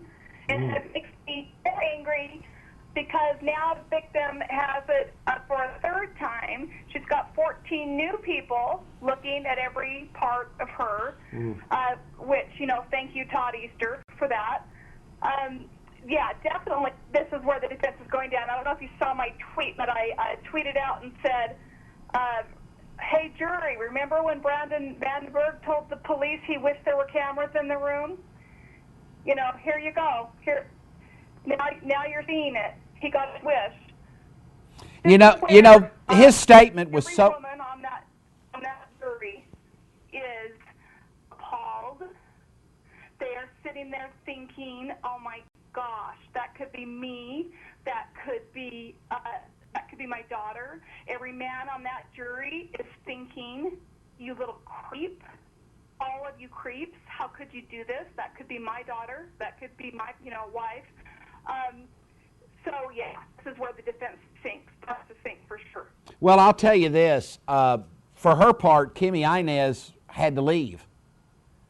She got so upset listening, and she's not even seeing the pictures. I mean, she's hearing the description, and she had to leave. One of your chatterers wanted to know if there was any future consequence for referring to Mr. Vandenburg as simply Vandenburg. And I think what they're referencing is that the defense team during voir dire and maybe the first day of trial were called down for referring to Brandon Vandenburg as Brandon.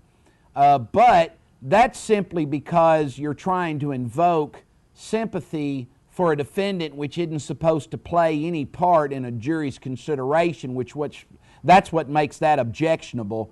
I don't think that the distinction between Vandenburg and Mr. Vandenburg is the same distinction as the distinction between Brandon and Mr. Vandenburg. What are your thoughts? Right, that's true. Do you remember in Corey Baker's trial, his attorney, Miss Teasley, kept referring to him as Corey? Yeah. I can't tell you how many times Judge Watkins had to admonish her. It was crazy, over and over. And she kept calling him Corey in court for that same reason, and it is trying to get the jury to relate to the defendant when you try and call him by his first name and get friendly. But I don't think referring to a defendant just by last name, although that is very informal, and in court you are supposed to be formal. Right, yeah. But I don't know if that's objectionable. Well, I don't think it is. Let me ask you this question. What did you think about Brandon and his affect as this testimony was being played? I think that, I don't know what to think. I think Chad Gish has a very pleasant affect. He testifies well. At the beginning of his testimony today, he seemed a little bit more peeved off than I've ever seen him in court. But Chad Gish is a professional. I've cross-examined him many times in the past, and he does a very good job. And I think his affect is better than Mayo's. And I'm not trying to pick on Detective Mayo, but I think Chad Gish is the superior witness between the two of them because he has an ability to come off very genuinely to me. I think he's a very tough. I had to cross-examine him last time, and I went pretty kid-gloved with him because it doesn't do any good to beat up on him because you know the jury probably likes him, and if you're up there beating up on him, you're just making them not like you. So, but what do you think about Brandon's affect? Well, first of all, about Detective Gish, the trial watchers love him. The chatters love him. They're commenting, the ones that have now seen both trials before this, remember him fondly. They speak of him fondly. They love how, if you remember, you were there. In the first trial, he got choked up when he starts describing these pictures. He got choked up when he describes interviewing or having to tell the victim that she was raped because or actually that was Mayo that did that. But Detective Gish got choked up on the stand the first time around. Now this is his third time around describing this, so he's not as emotional, but he's very likable, and the jury is going to relate to that. Now, Brandon Vandenburg, on the other hand, he did this during when his interview yesterday was being played with university officials and his police interview, and now his affect is it must be a thing he just does and he doesn't know he's doing, but he yawns, and so he's coming across as this is boring me or it's not important, and I'm sure he doesn't mean to come across that way, but that's what's happening, and he has this weird affect about him that I don't know. You know, if I'm his attorney, I'd be like, you just keep your head down. You just can't constantly take notes because that's always the note defense attorneys give defendants because that's really all you can do. Because any other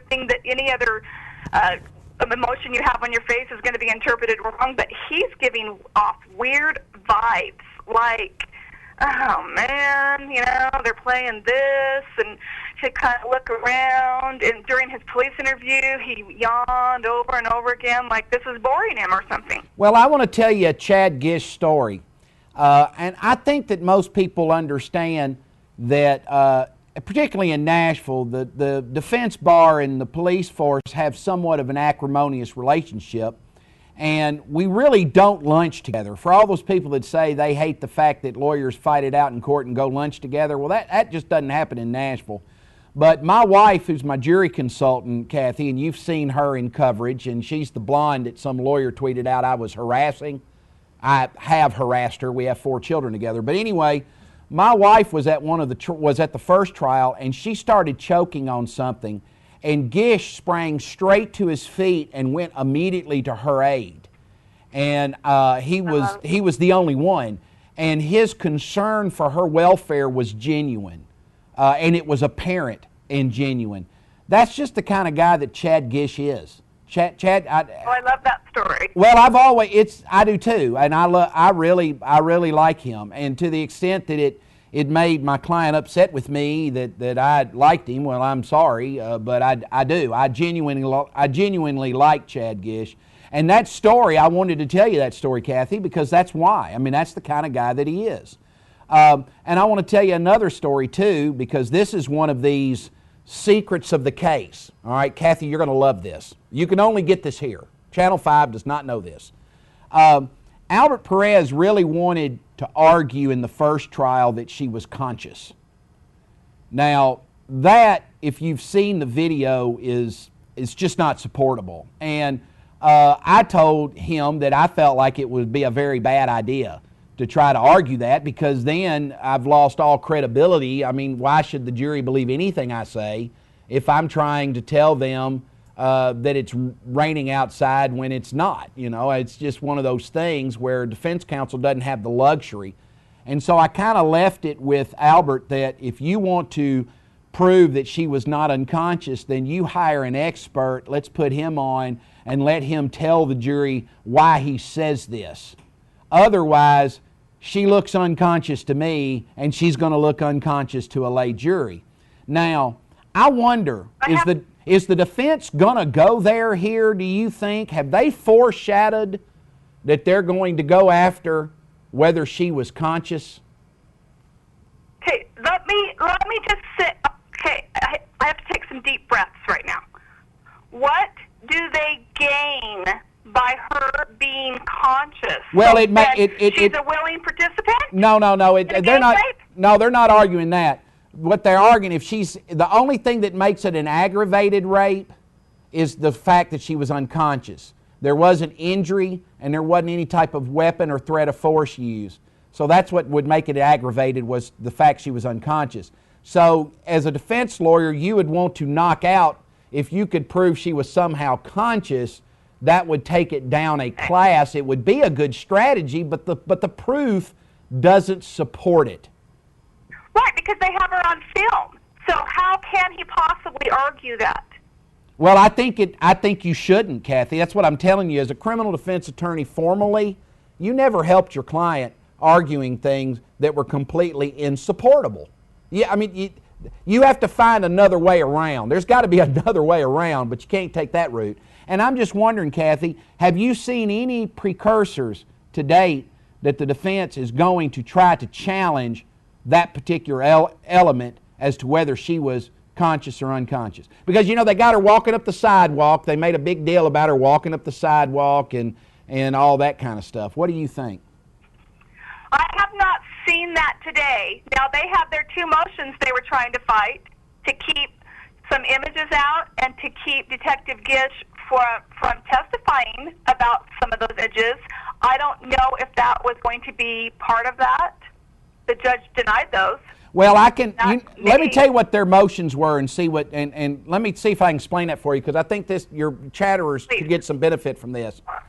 What Bolin was saying was that the text messages that Gish introduces from Miles Findley can't come in through Gish, because the author of the sentiment is Miles Findley, and the defense has to confront Miles Findley. That's your right of conference. You got to be able to cross-examine them. And if Your Honor lets them put them in through Gish, and then they don't call Miles Findley, then we've lost an opportunity to confront, in essence, our accuser. So that's the argument he was making. It's a well-reasoned legal argument, and he's probably correct, but they remedy that by calling Miles Findley. It's a matter of semantics. You shouldn't be able to introduce this through this witness, but we concede there's another witness through whom it would come. You see what I'm saying? Yeah. Okay, that makes sense. I think the defense is scared because, you know, my cross-examination of Findley was pretty tough. And I think they're scared that they're going to try to put these text messages in through Gish and then not call Findlay at all. That's what I think is the defense fear. And they want to make sure that the court knows that they have got to call Findlay to the stand because they want to have an opportunity to cross-examine him. Are they back, Steve? All right, the judge is back. Kathy, we're going to go back to the coverage. Again, I can't thank you enough. I hope that we're providing a service for your court chatterers and that you guys are proud of this coverage because it's really your coverage. Thank you, Fletcher. It has been great. Thank you, Kathy. We appreciate you. Bye-bye. Bye-bye. We're going to go back to the courtroom. You're getting the long version of the Vandy rape retrial.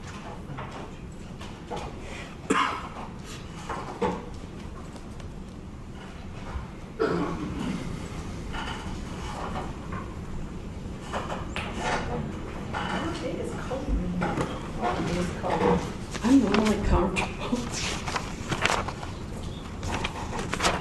Megan.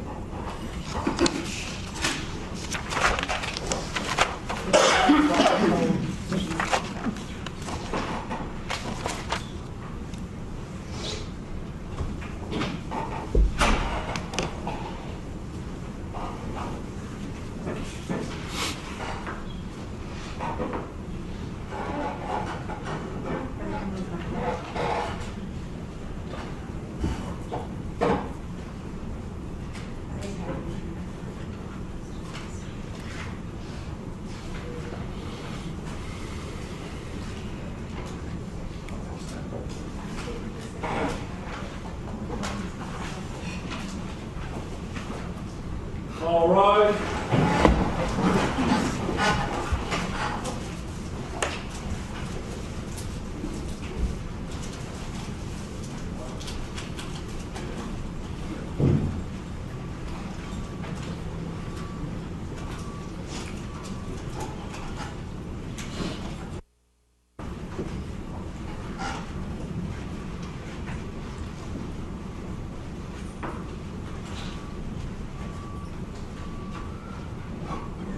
All right, please be seated. All right, Jill. Oh, they just did. No, she's over. I have previously entered exhibit number 13. That's being passed to Detective Gish. Detective Gish, can you take a look at that item and identify whether or not you recognize it? I do. And what is that item? This is Jaborian McKenzie's iPhone that was seized by Detective Mayo and given to me for forensic analysis.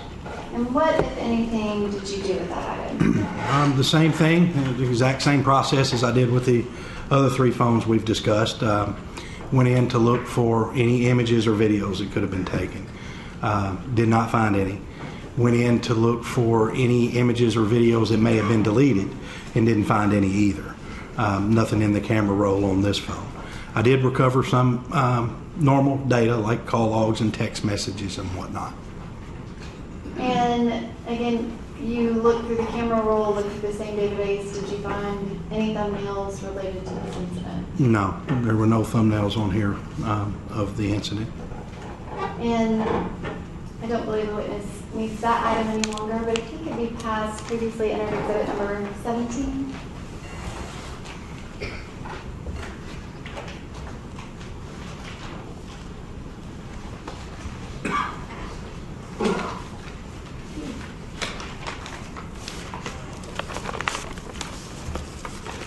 Detective Gish, do you recognize the item that has just been passed to you? Yes, ma'am, I do. And what is that? This is an Apple MacBook Pro laptop that was seized pursuant to a search warrant from Mr. Vandenburg. And could you describe what, if anything, did you do to analyze that device? Yeah, this device, much like the phones, I copied the data out through a forensic imaging process. I removed the hard drive from the computer and then imaged that hard drive, put the hard drive back in the computer, and then worked off of my exam machine on all of the data from the hard drive. Knowing how phones operate, I mean, one thing that I was looking for was Vandenberg's phone plugged into this computer and maybe images or videos were synced back and forth. Did not find that happened. So I started recovering other artifacts during the time frame or around the time frame. And I started looking at the internet history. If I remember correctly, all of the internet history had been deleted off of the laptop. What does that mean when you say the internet history has been deleted? Well, the user can delete their internet history pretty easily. It's pretty simple. Or the browser can be set up to delete the internet history automatically. So what it really means is that Excel spreadsheet that we were talking about as an example of holding all the internet history in the different rows basically can get deleted and reset to new internet. And that's what I found out, is that either the user or the system deleted the internet history and it wasn't recoverable. But I did find another artifact that's proprietary to Apple and its operating system called web page previews. It's really the same thing as an internet history. It just doesn't have all of the words under the title that we saw. It has a picture of the actual website that was accessed by the user. And Apple implemented this around this same time in their browser Safari. Windows uses their primary browser as Internet Explorer. I'm sure we've all used that, or Mozilla. But the proprietary internet browser for Macintosh or Apple is the Safari browser. So they're always making advancements in their tools, all computer companies, to make things easier to use. And Apple came up with putting something in their browser called Top Sites. So there's a tab under the Safari browser that you can click on that says Top Page or Top Sites. Like if I open my Safari browser, hit Top Sites, it actually shows me a thumbnail images of web pages that I've visited in the past. Even though that's not internet history and the internet history on this machine was deleted, these weren't deleted. And I was able to recover these thumbnail images of internet access from the Safari browser. And did you locate any of this internet activity during the time of the timeline that you previously testified? Yes, ma'am. I mean, as I've stated throughout my testimony, I mean, the important timeline that I was looking at right off the bat, of course, is when they went in the room at 2:38 until 3:11, when pretty much everybody left that room. And I found some web page previews of pornography sites that were accessed during the time they were inside of that room. Your Honor, at this time I would ask the witness be handed a 4-page document for reviewed again in defense counsel previously. Trade you. Detective Gibbs, do you recognize the 4 pages that were just handed to you?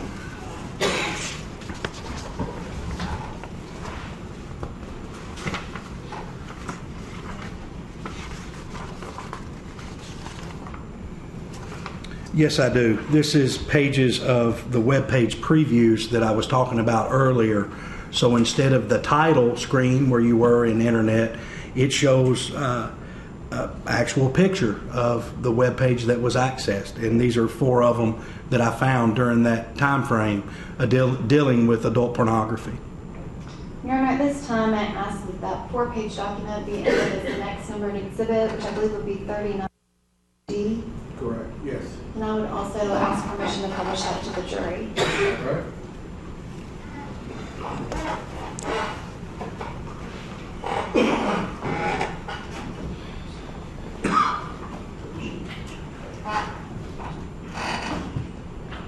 Detective Gish, could you identify what is shown in this image? I can, and I think it's important to note too that this is not done by the user. These are created just like the internet history. The computer does this on its own. So the user probably had no knowledge that these were being created. The name, of course, whenever this snapshot is taken by the operating system automatically, is given a name. And we see the name up there starts with BED.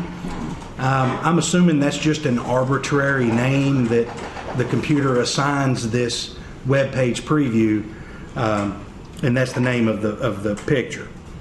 The second. Let me mention something. I think it's probably been redacted somewhat. Certain things have been blacked out. Those are just redactions that not need to be shown. All right. And are we rejecting the testimony about what has been redacted? We were rejecting the testimony about what has been redacted. All right. Yes, sir. The second line there, if we look on the screen, it says full path. Folders and structure, that's just the way it works. You can have a folder, and then you have a subfolder, and then another subfolder. Well, as we go down this path, we can see where it was recovered. That is the path of where the computer stores these images after it takes them for the user. So if we travel down that path, we see the first part of the path, the CFL 13-62, that's my entry. The LTO1, again, that's my entry of my naming structure in the lab to name the device. But then we get to one customer. That is the hard drive name of where it was recovered. Then the Apple HD users. The main user account on the machine was named Rod Perez. Then the next folder is library, caches, com.apple, and as we get all the way down through this, we see web page previews is the last folder, and that's where the system stores these previews. And then below that, we see the file created time. And the file created time is listed in Central Daylight Time, so it's minus 5 hours from GMT.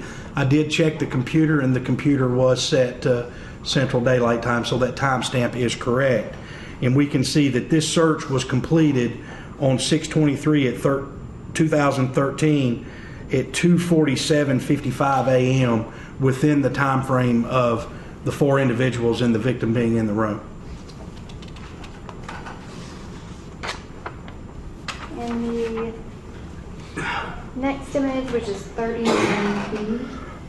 This is the same sort of web page previews. I'm not going to go through the name because it's arbitrary. The full path, and then we see this page was accessed on 6/23/2013 at 2:53:03 in the morning. And the next image, which is 39C. This is an adult pornography site, xnxx.com. It was created on 6/23 of 2013 at 2:53:15 a.m. And the fourth image, which is 39D. Again, this is a web page preview, and this site was accessed within that time frame as well of them being in the room, and it was 6/23 of 13 at 2:53:20 in the morning.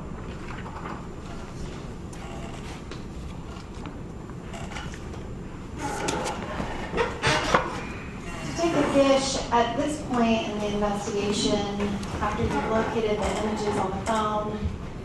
You testified that you located some content and messages, but what was the next major step?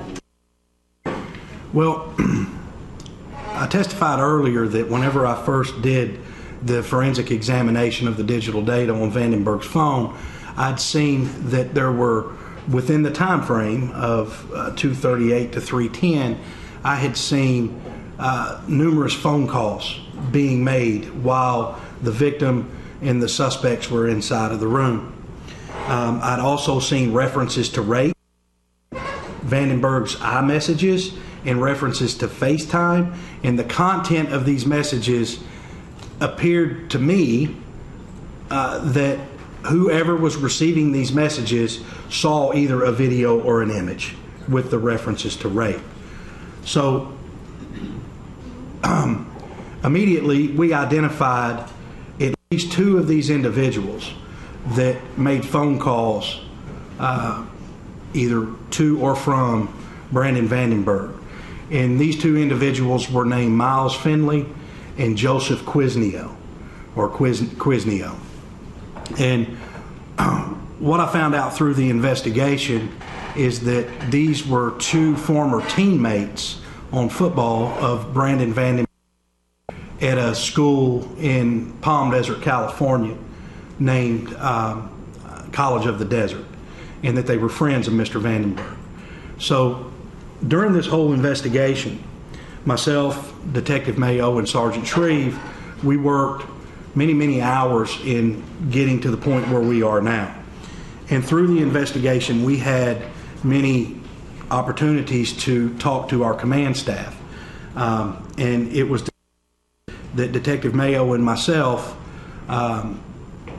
from Chief Steve Anderson, that we should travel out to California and for two reasons. Number one, to interview these two individuals, because they at this time appeared to be witnesses of a rape that occurred inside the dorm room. And number two, to conduct search warrants on the mobile devices and electronic devices of these two individuals, because from the content of the messages, it appeared that Vandenburg had sent video out to more than just two people of Chris Boyd and Austin Carter Samuels. It appeared that these other two individuals also saw the video, and that would be Miles Finley and Joey Quiznio. So Chief Anderson approved us to go out there. We flew out to California on July the 23rd, made arrangements to meet the Riverside County Sheriff's Department in California, and met with a group of detectives out there. And did you execute search warrants on the devices of Mr. Quincy and Mr. Finley? We did. And when were those search warrants executed? 25th, July the 25th of 2013. One search at Joey Quiznio's home. The second search warrant was completed at Miles Finley's home. And Detective Mayo and I, in Riverside County, there we recovered several devices, electronic devices from each location. I'm going to ask the witness to be handed an item.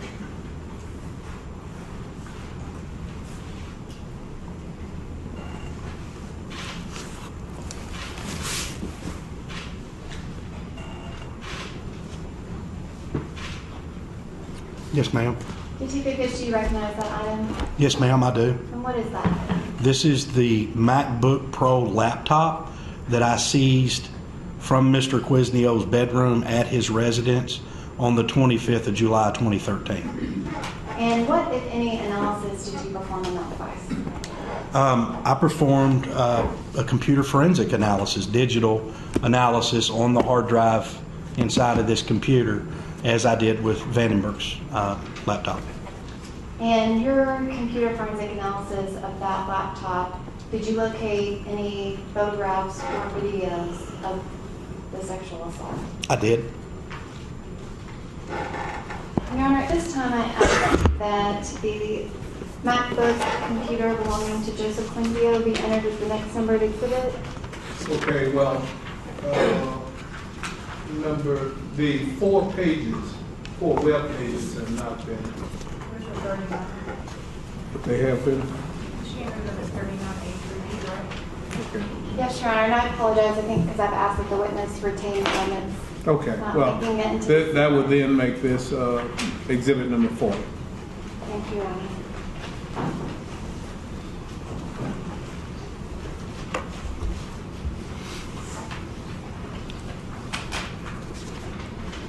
I would also ask that this witness be handed a disc as well as a 3-page document, which again has been previously 3-page document. shown to the defense counsel.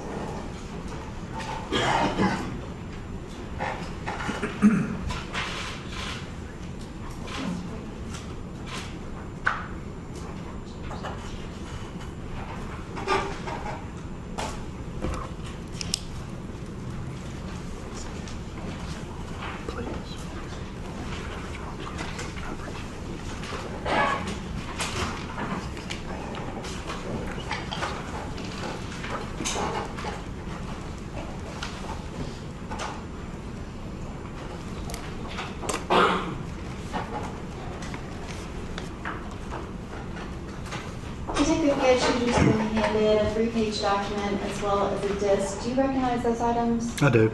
And what are those items? Well, the disc contains, it's the disc I prepared, and it contains 3 of the videos that I recovered off of Joey Quizno's computer. And the accompanying 3-page document is the EXIF, or the metadata report from each one of these videos. I explained that a little earlier. I'm probably going to get into it a little bit more here in a bit. Your Honor, at this time, I ask that those 4 items be entered as the next number exhibit, with the 3-page document being A, B, and C, and the disc being D. All right, that is 41. Thank you, Your Honor. Your Honor, may I publish these items to the jury? All right. No, it's okay.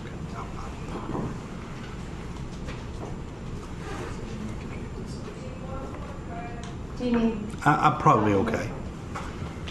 It's big. You mean the writing is large? Yeah, on this one. Yeah, I blew this one up. Thank you, sir. Detective Gish, can you see the information on the screen? Yes, ma'am. This is previously entered Exhibit 41A. Could you describe what is shown on this image? Right. I got into XF information just a little bit ago, but just really quick. Whenever you take a video or whenever you take an image, that image is taken and stored to the media of the card, but also written to the file, to that video at the time, is this information, and it's stored inside of the file. So if I was to take a video inside this courtroom right now, and let's say I texted it to my wife, then she would be able to look at this metadata inside of that file and see that I took it from my iPhone 6, that I took it at 4:20 p.m. So this is really information that's stored inside of a picture or a video when it's taken. So we can see the complete name up at the top. We see that it's named image, or IMG underscore 1398.mov. Now, that's important for a big reason, is that was the sequence gap that was found in Mr. Vandenburg's phone. So 1398.mov was one of the missing images that was taken, or videos that were taken during the time frame. We see the format, which is MPEG-4. It's QuickTime, which basically says it was taken by an Apple device. The duration there is 12 seconds. And I didn't hear you. And we have in the chambers. All right. And never take that out.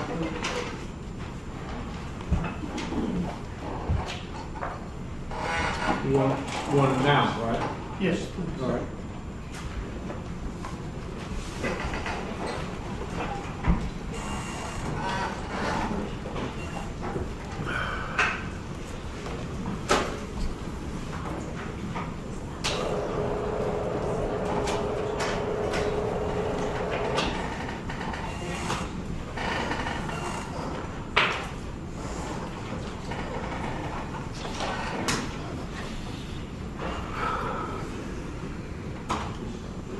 Did you get your other couple? Yeah. yes, sir.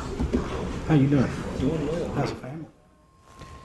In keeping with tradition, because the jury's still in the box and they're going back to argue some point of law, or maybe inquire as to whether or not further evidence would violate one of the court's previous orders, we're going to stay right here with the court action. Please continue to enjoy the long version's coverage of the Vanderbilt retrial.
Each side get two.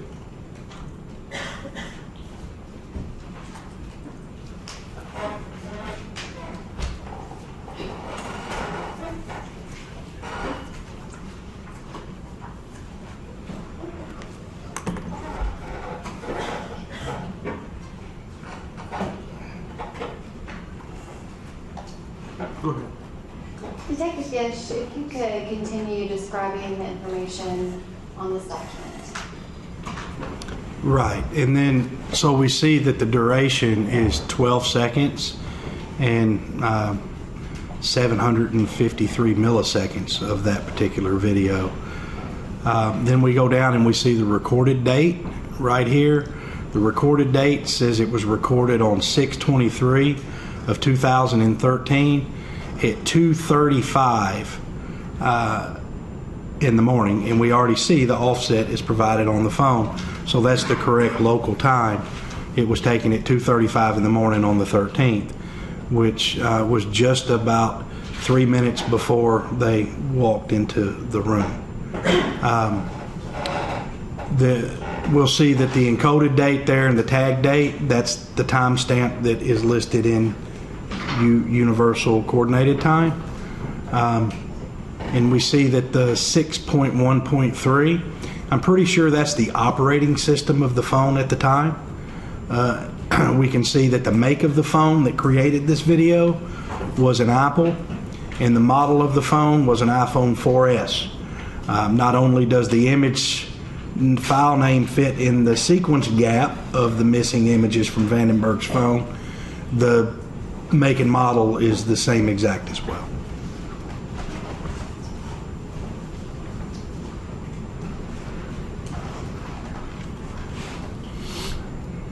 Detective Gish, you testified that you recovered the video that the XIF data corresponds to, and that was part of what was on the disk that was entered into evidence.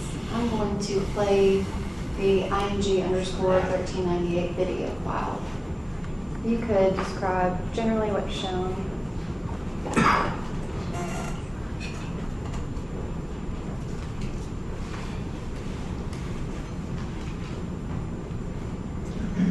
My phone is fucking dead right now. My phone is fucking dead.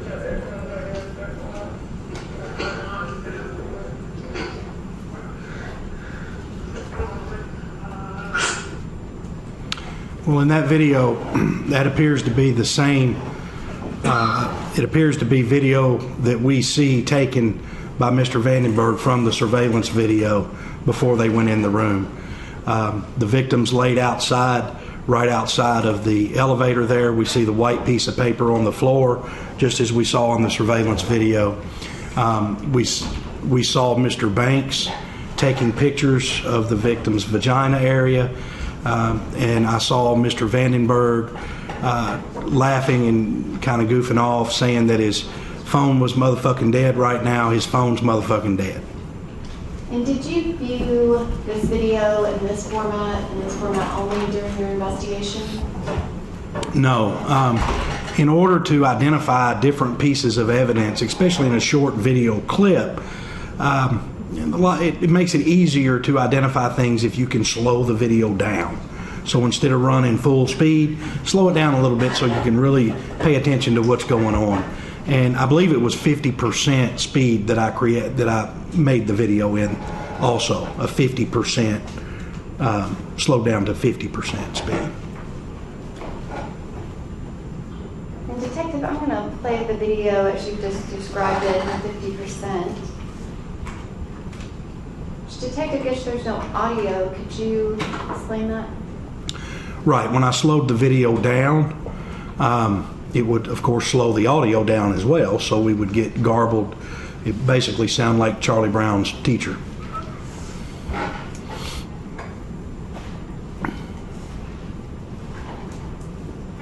Detective Gish, you just testified about the timing of this video that referenced the surveillance video. Have you viewed those portions of the surveillance video during this investigation?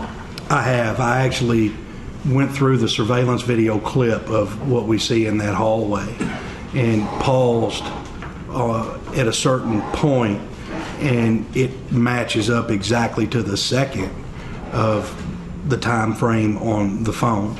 So the timestamp from the surveillance video at Gillette Hall inside Vanderbilt and the phone time exactly the same.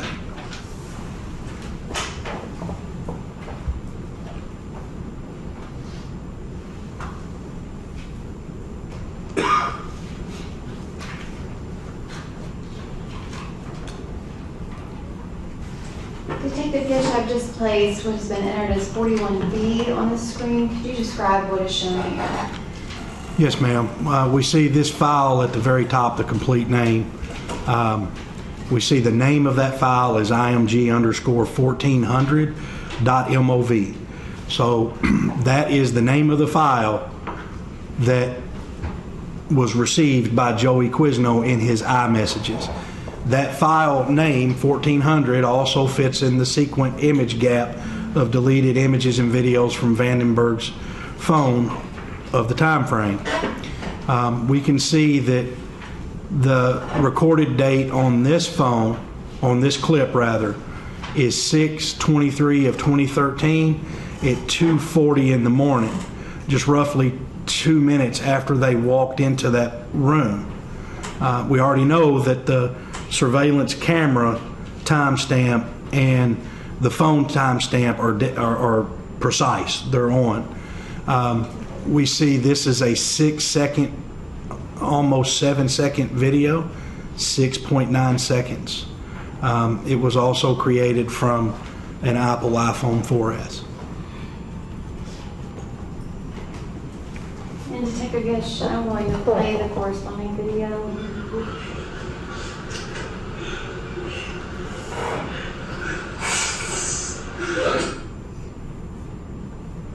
Detective Gish, again, is this the speed at which you viewed the video during your investigation? No, 50% is what I viewed it as.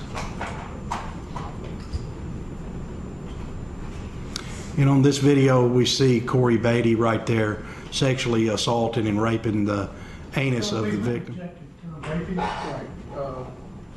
Yeah, that's a determination to be made by the jury. Okay. It appears that Corey Beatty is sexually assaulting the victim. He had his hand pressed inside of, it appeared to be his finger pressed inside of her anus so hard that you can see the two fingerprints that are still left on her left butt cheek there. I believe we also saw Brandon Banks in that video. Her underwear, of course, are pulled down, and we heard quiet laughing.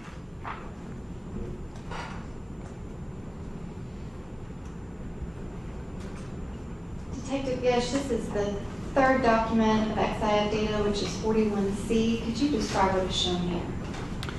Yes, ma'am. Again, the file name of this video is on the right side. As with the other two, this was also recovered from Joey Quizno's iMessages from his MacBook Pro. The file name is img_1401.mov. It's a QuickTime movie. The file size is 6.9 meg. It is a longer video. This one is that 41-second video, 41.5-second video that we saw the thumbnail of. And it was recorded, again, roughly 2 minutes after they got into the room, 6/23 of 2013 at 2:40. And I had them entering the room at 2:38 on the surveillance video. It was also taken from an Apple iPhone 4S. I'm going to play the third video file.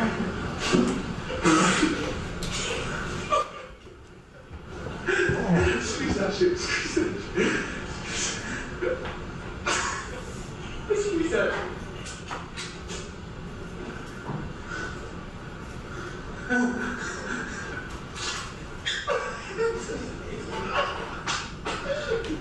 I can't hurt this shit.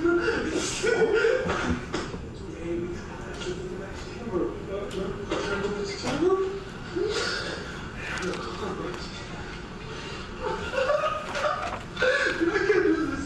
I can't fucking do this right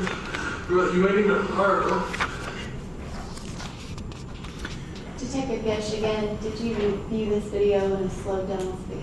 Yes, ma'am. John, we objected being played at 50% Well, speed. yes, it's been played, so I think that's enough.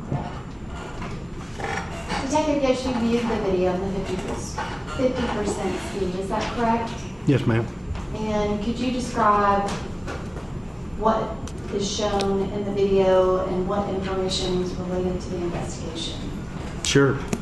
When I first started looking at the video, when the video starts or there through the, you saw the video, so you see that the phone is in Brandon Vandenburg's hand, because when he points the phone down, we see his blue jeans and his shoes that he was wearing in the surveillance video. We hear laughing, cutting up. I hear Brandon Vandenburg say, "I can't do this, dude. I can't even do this right now. Dude, you ain't even hard, bro." Well, please check the accusation of the voice without the foundation being laid. All right. Detective Gish, have you ever heard Mr. Vandenberg's voice before? I have. And could you describe when you've heard his voice? The interview from Detective Mayo and Sergeant Shreve that was conducted on the 27th or the 27th at Vanderbilt University. And are you familiar with his voice? I am. Did you recognize his voice on that video? I did. Your Honor, I ask that he be allowed to All right, describe it. foundation's been laid. Thank you. If you could. So, right. So I hear Brandon Vandenburg say, "I can't do this, dude. I can't even do this right now," and he's laughing.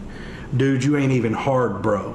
And it appeared that he was saying that to Corey Beatty, because when the video first starts, we see Brandon Banks leaning over the victim, and he's got a water bottle inserted into his anus. That's when Brandon Vandenburg, I hear... We would object to the speculation about what he appears to be doing and that the bottle is in the anus. Right. That is a determination for someone else to make. Right. You say what appeared to be. It appeared that the bottle was in her anus when the video started, and Brandon Banks had his hand on the bottle, and Brandon Banks was twisting the bottle, what appeared to be twisting the bottle inside of what appeared to be her anus. And then I hear Brandon Vandenburg say, "Squeeze that shit, squeeze that shit," and then you see and hear Mr. Banks squeeze that bottle. After this, that's when the video camera pans around. You can see Vandenberg's pants and his shoes matched up from the surveillance video. It pans back over. Somebody says, "Let's go back to Tin Roof. Hey, do you guys want to go back to Tin Roof?" And then it pans back over to the victim who's laying on the ground. And it appears to me that Corey Beatty has... We object to what it appears to be. He can say what he sees on the video, but about his conclusions about what he sees are not relevant. I mean, it's saying what he appears to be seeing. So you could say what you appear to be seeing. And it appears to me that Corey Beatty is having sex with the victim, because it appears that his penis is in his hand, and when he backs up from the victim, and that's when I hear Brandon Vandenburg say, "Dude, you ain't even hard, bro."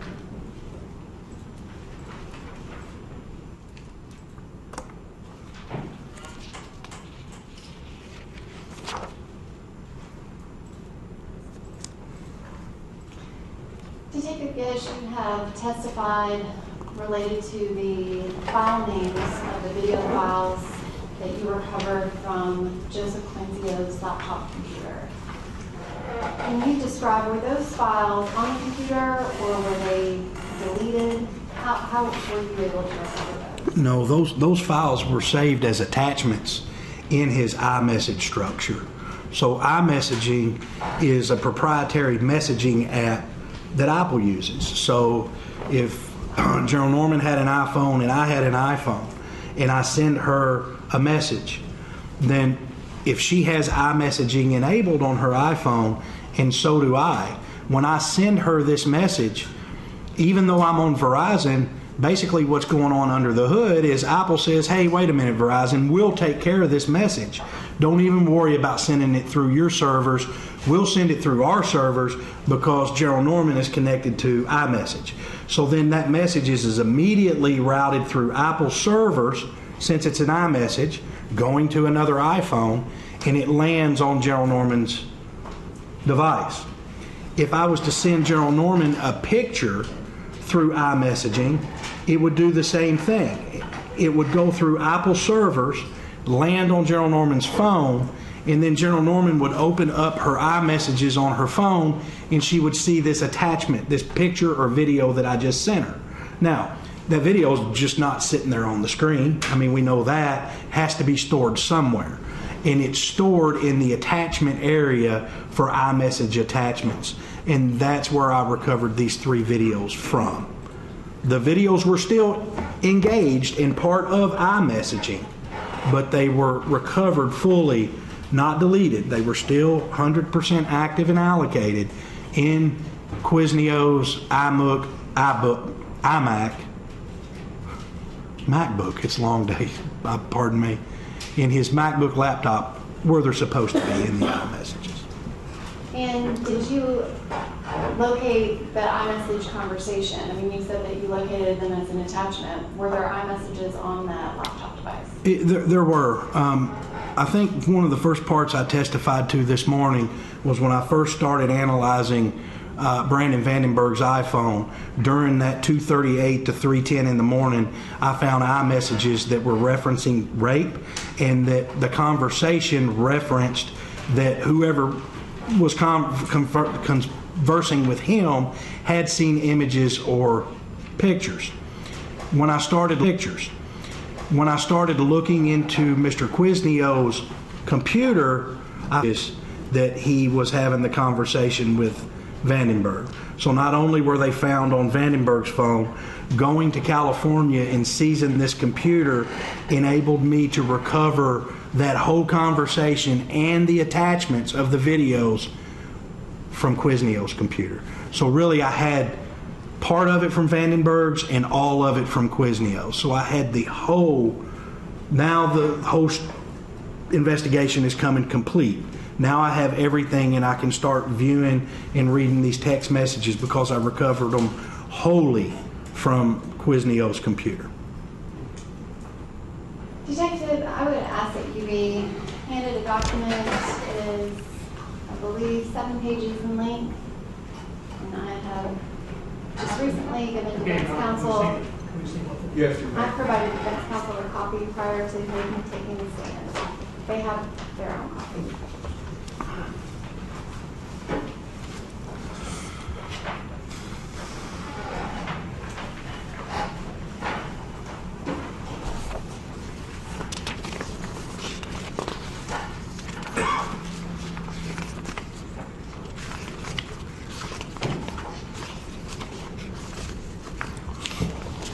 Detective Gish, do you recognize that document? I do. This is data that I recovered from Brandon Vandenburg's phone. And with me talking about the image gap for so long, this is actually the printout that physically shows the missing images on Vandenburg's phone. So when I look back and I started analyzing his computer, I knew that they went into that room at 2:38 in the morning on the 13th. So I wanted to find out what the last picture number was saved on that phone before then. So I went in, and the last allocated image that was still available on Vandenburg's phone that hadn't been deleted was 1391. And that picture was taken a couple of hours before 2:38 in the morning. It was at 6:22:13 at 22:20. Then I wanted to see if 10:20 p.m. on the 22nd. Then I wanted to see what the last picture after the incident was allocated, and I found that the very next picture on Vandenburg's phone, this is where the numerical order comes to play very important.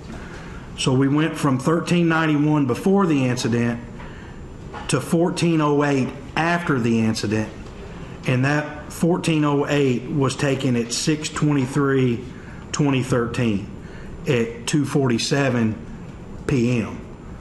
So that image gap was between 6/22/13 at 10:20 p.m. before the incident, and the very next saved image was at 2:47 on the next day.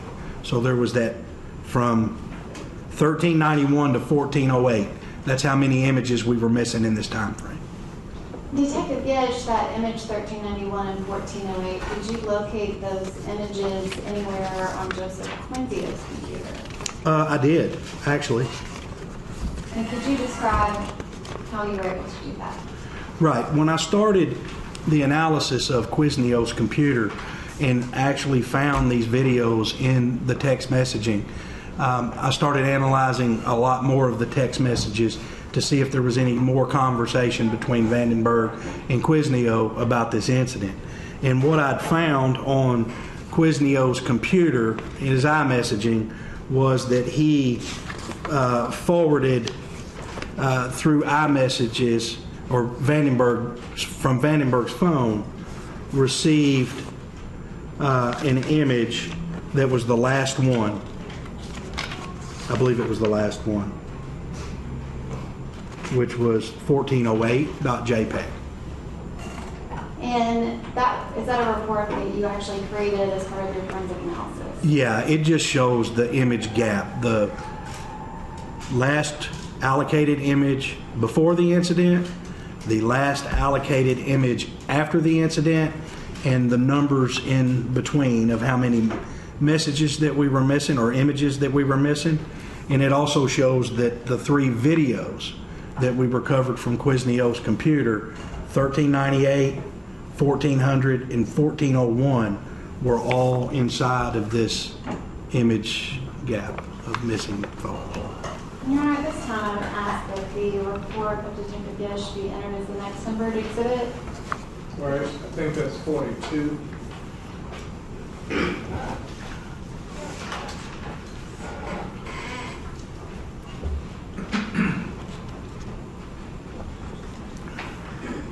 I would ask that Detective Gish be handed a 5-page document defense counsel just reviewed.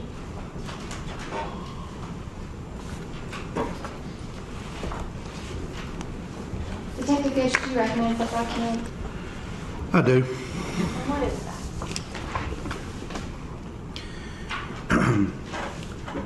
When I analyzed Joey Quizno's computer, I pulled the hard drive out, I imaged the hard drive, and then I worked off of the hard drive and pulled all of the data. And that's where I found that the images were taken. Well, this shows I took screenshots from his computer after I imaged the hard drive, showing his iMessages and showing him receiving these videos from Vandenburg. And actually, Vandenburg sent these videos to 2 different groups.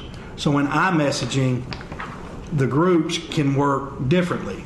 I can iMessage my wife and my oldest son, and they both receive that message, and they both receive that video. If I message my wife and my middle son, that goes to a completely different conversation. So what I found whenever I was investigating these videos that I recovered from Quinzio's computer is that Vandenburg sent Joey Quizno and Miles Finley 2 of the videos. And then there was a second conversation that had even more people in it, and that one of the videos was sent to Joey Quizno, Miles Finley, Chris Boyd, and Austin Carter Samuels. So these screenshots that I took were from the iMessage platform of Quinzio's laptop and show the messages and the videos that were recovered from his laptop to those people. At the time of the incident. Your Honor, at this time, I would ask, excuse me, that that 5-page document be entered as the next numbered exhibit. 43. And I would also request permission to publish it to the jury. All right.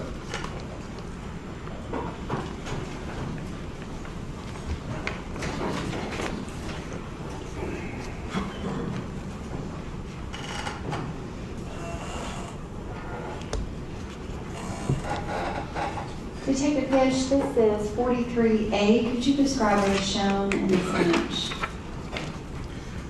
Yes, ma'am. That's the video that we just watched. I believe it was 1398. That's the victim laying down on the near the elevator of Gillette Hall. And as I stated, this is taken from Quizneo's actual computer showing his iMessage conversation. So once I did the image of Quizneo's computer and got the forensic image, I booted his computer and took these screenshots to show the court exactly how Quizneo would have viewed this when it came in on his computer. So what we see on the left side of the screen are the different conversations. So the example I gave earlier was my wife and older son.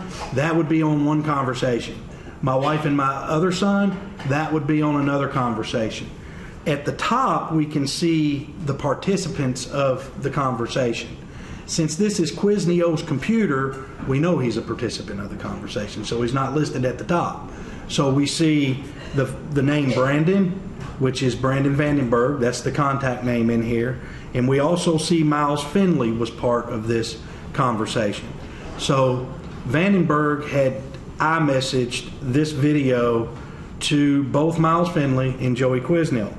And we see on the right side at the top of the video the timestamp. Now, there's one thing to note here on the timestamp. It says 6/23 of 2013 at 12:36 a.m. Well, that is correct time in California. Remember, 2:36 a.m. our time would be 12:36 a.m. California time. So the timestamp matched up.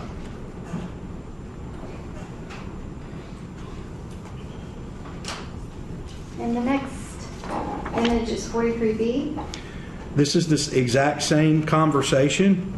And the very next message was this video.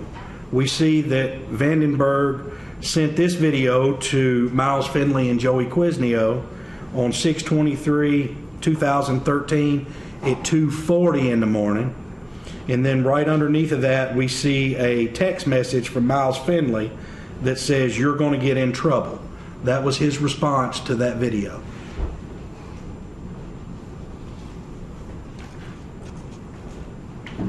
And the next image, which is 43C. Same conversation. The very next message was from Miles Finley saying, "Delete that shit." Then Miles Finley, LOL.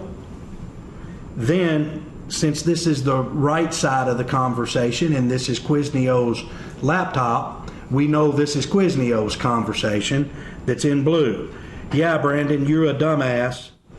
Then Miles Finley says, "Get out of there."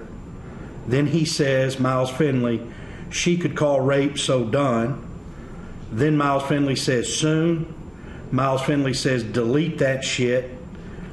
Joey Quizneo says, "Seriously." Then Brandon says, Vandenburg says, "FaceTime." Then Miles Finley says, "Dog kick that bitch out or gangbang her." Then Miles Finley says, "Don't let her wake up. Let her wake up." And the next image. On the right side, we see the blue message at the top. That's Joey Quizneo saying to the group, "Yeah, Brandon, you a dumbass." Then Miles Finley, "Get out of there." Then Miles Finley, "She could call rape, so done." Then Miles Finley, "Soon."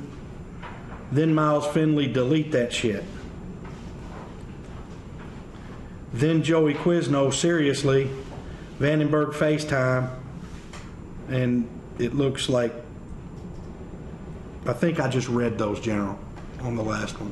And I apologize. I should have directed you. I believe that I think I already read the them. screenshot has one additional message on the Yeah, bottom. okay. And So just to clarify, the messages you just read were not sent twice. they were not sent twice. That was only once. I didn't notice that. Pardon me. The last messages from that other page was Quizno saying, raping girls at Vandy, and then Brandon Vandenburg replying, you got to delete this text.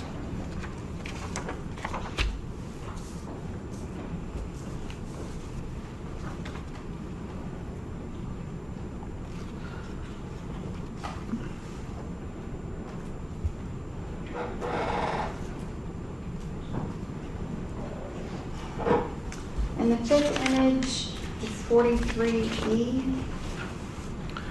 Right, now if we look at the top, we can see the conversation has changed. Not only does this include Miles Finley and Joey Quizno, it now includes two phone numbers. One with that area code of 408 and the other with the area code of 678.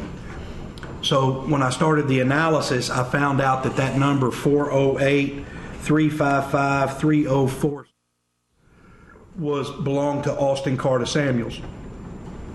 The other number, 578-939-4014, it belonged to Chris Boyd. So this video was sent to Chris Boyd, Austin Carter Samuels, Miles Finley, and Joey Quizno. And we can see the video there that was recovered that you just watched. And it was sent on 6/23 of 2013 at 2:49 a.m. Right underneath of that, Miles Finley says LOL, and then we see another FaceTime request from Brandon Vandenburg.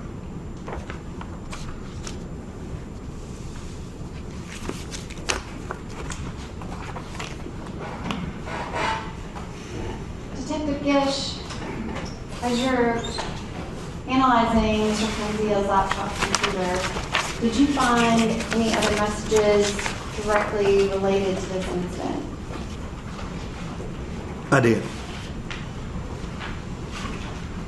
Okay, we're going to stop at this point because, as you know, we have to get the jury to the hotel and their dinner. Okay, we'll see you tomorrow. Gish, ladies and gentlemen, I want you to have a good evening. Of course, you cannot discuss this case. Enjoy your dinner. Enjoy your evening. We'll see you in the morning. All rise.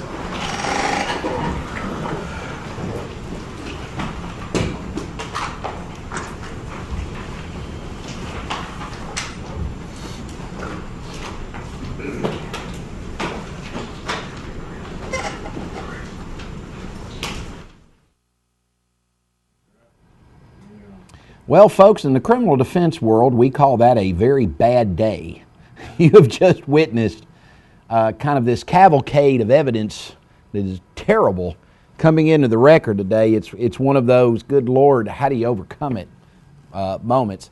What you saw at the last there, Detective Gish, who's a fantastic witness, being allowed to read text messages of which he is not the author into the record, really is inappropriate because it denies the defendants the right to confront the accuser, and that would be the author of these text messages making analysis that a rape had occurred or you better get her out of there before she cries rape. Those things should be subjected to the crucible of cross-examination, and the way that the state of Tennessee has done this case now, they've gotten these statements into the record through Chad Gish.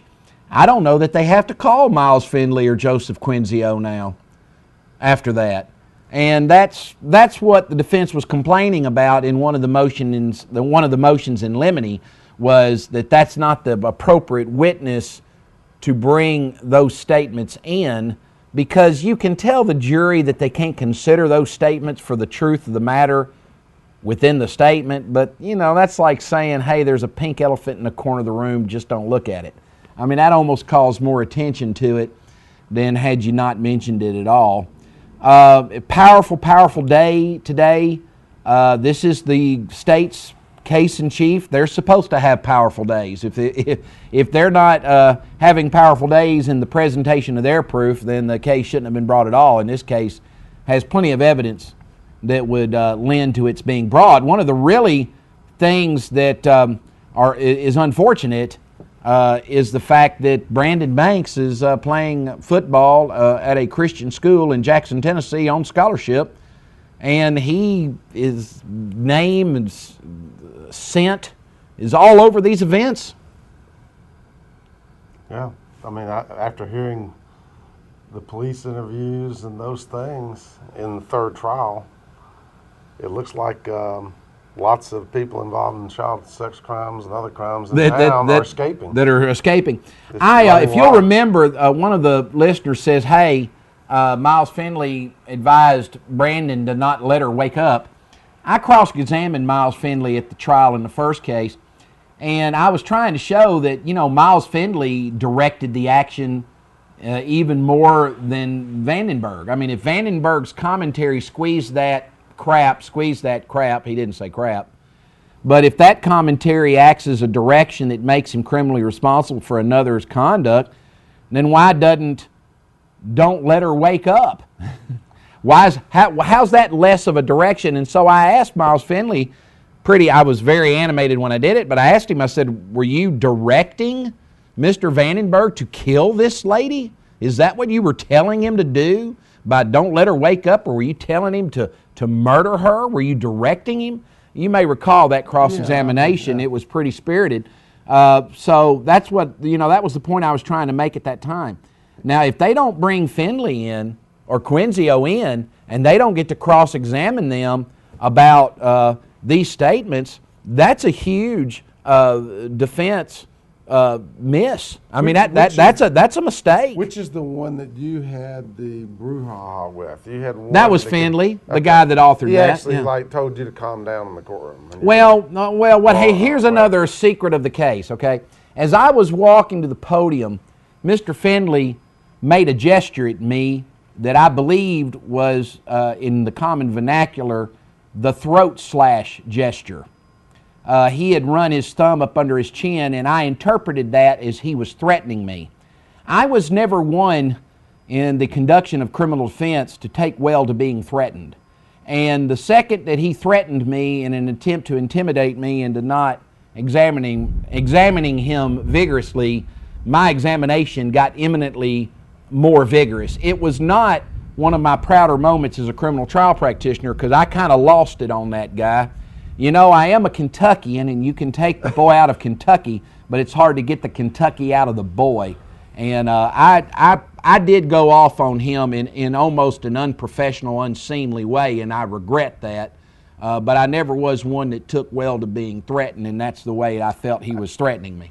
My other thought is, as we're watching this, it's like watching a completely different trial. I mean, the information, we're on day, 3? And this is the third day, usually at the end of the first day, the video's been shown. We're at day 3, so this is taking a longer time. Other information coming in, but me and everybody out here that sits and watches that hadn't been trained in law and doesn't know all the nuances, doesn't know how a lawyer's trying to build a case for appeal, doesn't know how he's working through it, and as you said earlier, turning over every stone. Let's talk about the appeal for a second, Austin, because even though they filed a motion in limine, and even though they lost, they should have been objecting each and every time Gish started to read one of those statements. They should have said, Your Honor, I renew my objection, denial of confrontation, Your Honor, renew my objection, denial of confrontation. Your Honor, can I have a continuing objection to the denial of confrontation? They should have done that to make it abundantly clear, both to the jury, that, hey, wait a minute, this isn't fair. We can't cross-examine Gish about what they meant when they wrote these things. This isn't fair. Because you're going to go back and close an argument if they don't call Finley and Quinzio, and you're going to say, where was Finley and Quinzio? I mean, they didn't even give us the opportunity to examine the people who said these egregious things, but they want you to convict my client for saying egregious things. How is that equal justice under law? That, that's an argument that I would make. Well, what I'm saying is that, everybody at the end of the first trial and the verdicts came down, and everybody went on, and everybody thought, boy, we didn't have the UVA rape hoax, and we didn't have this and that happen, or wasn't Duke lacrosse or whatever.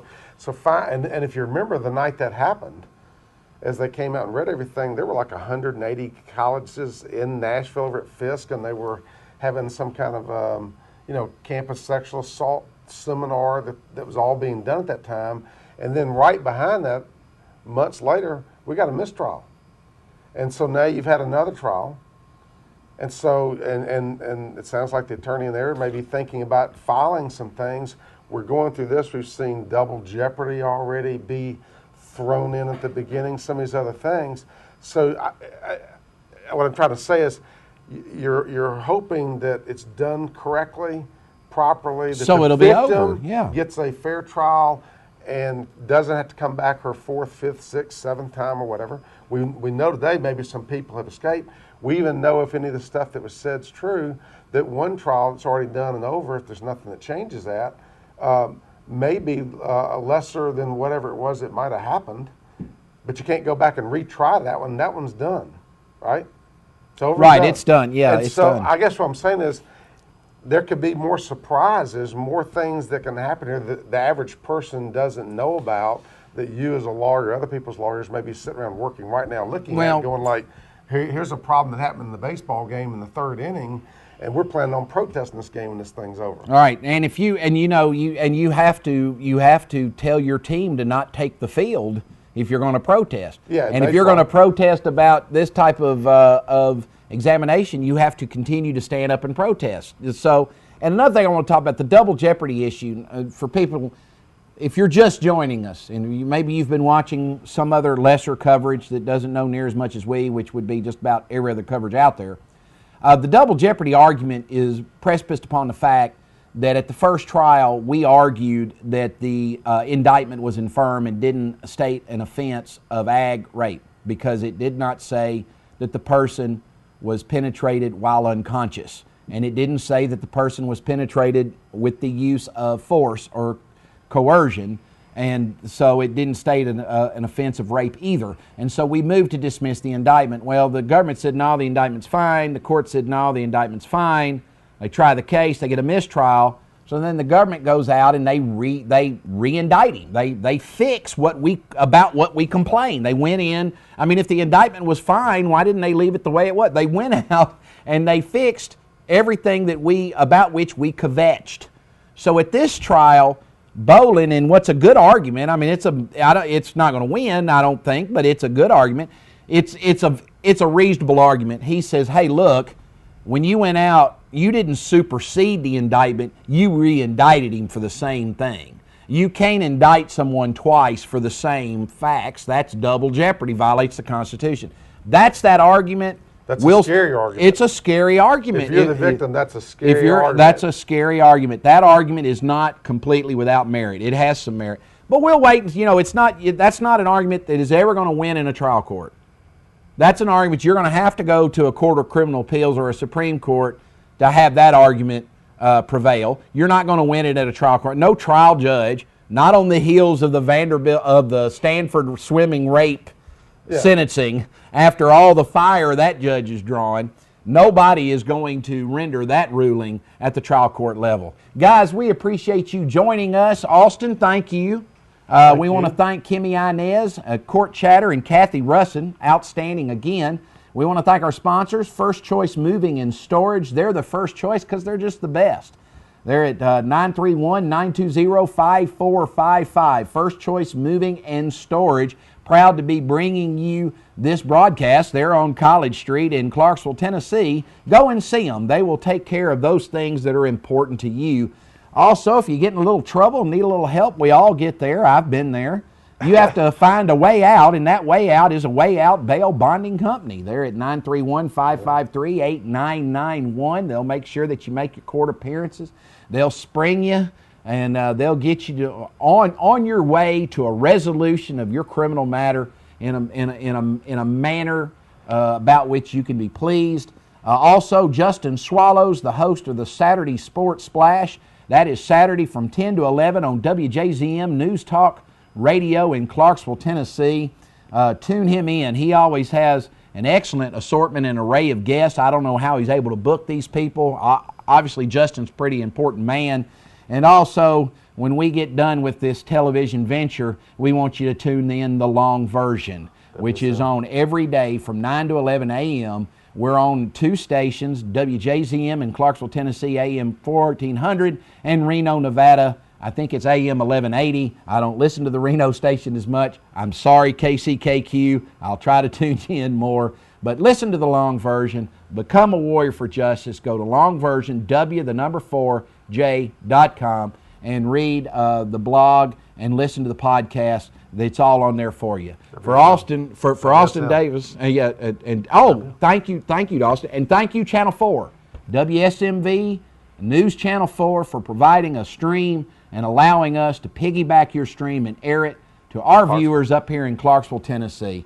So for everybody out there from Court Chatter on down, this is the long version of the Vandy Rape Retrial. We'll see you tomorrow. We are out.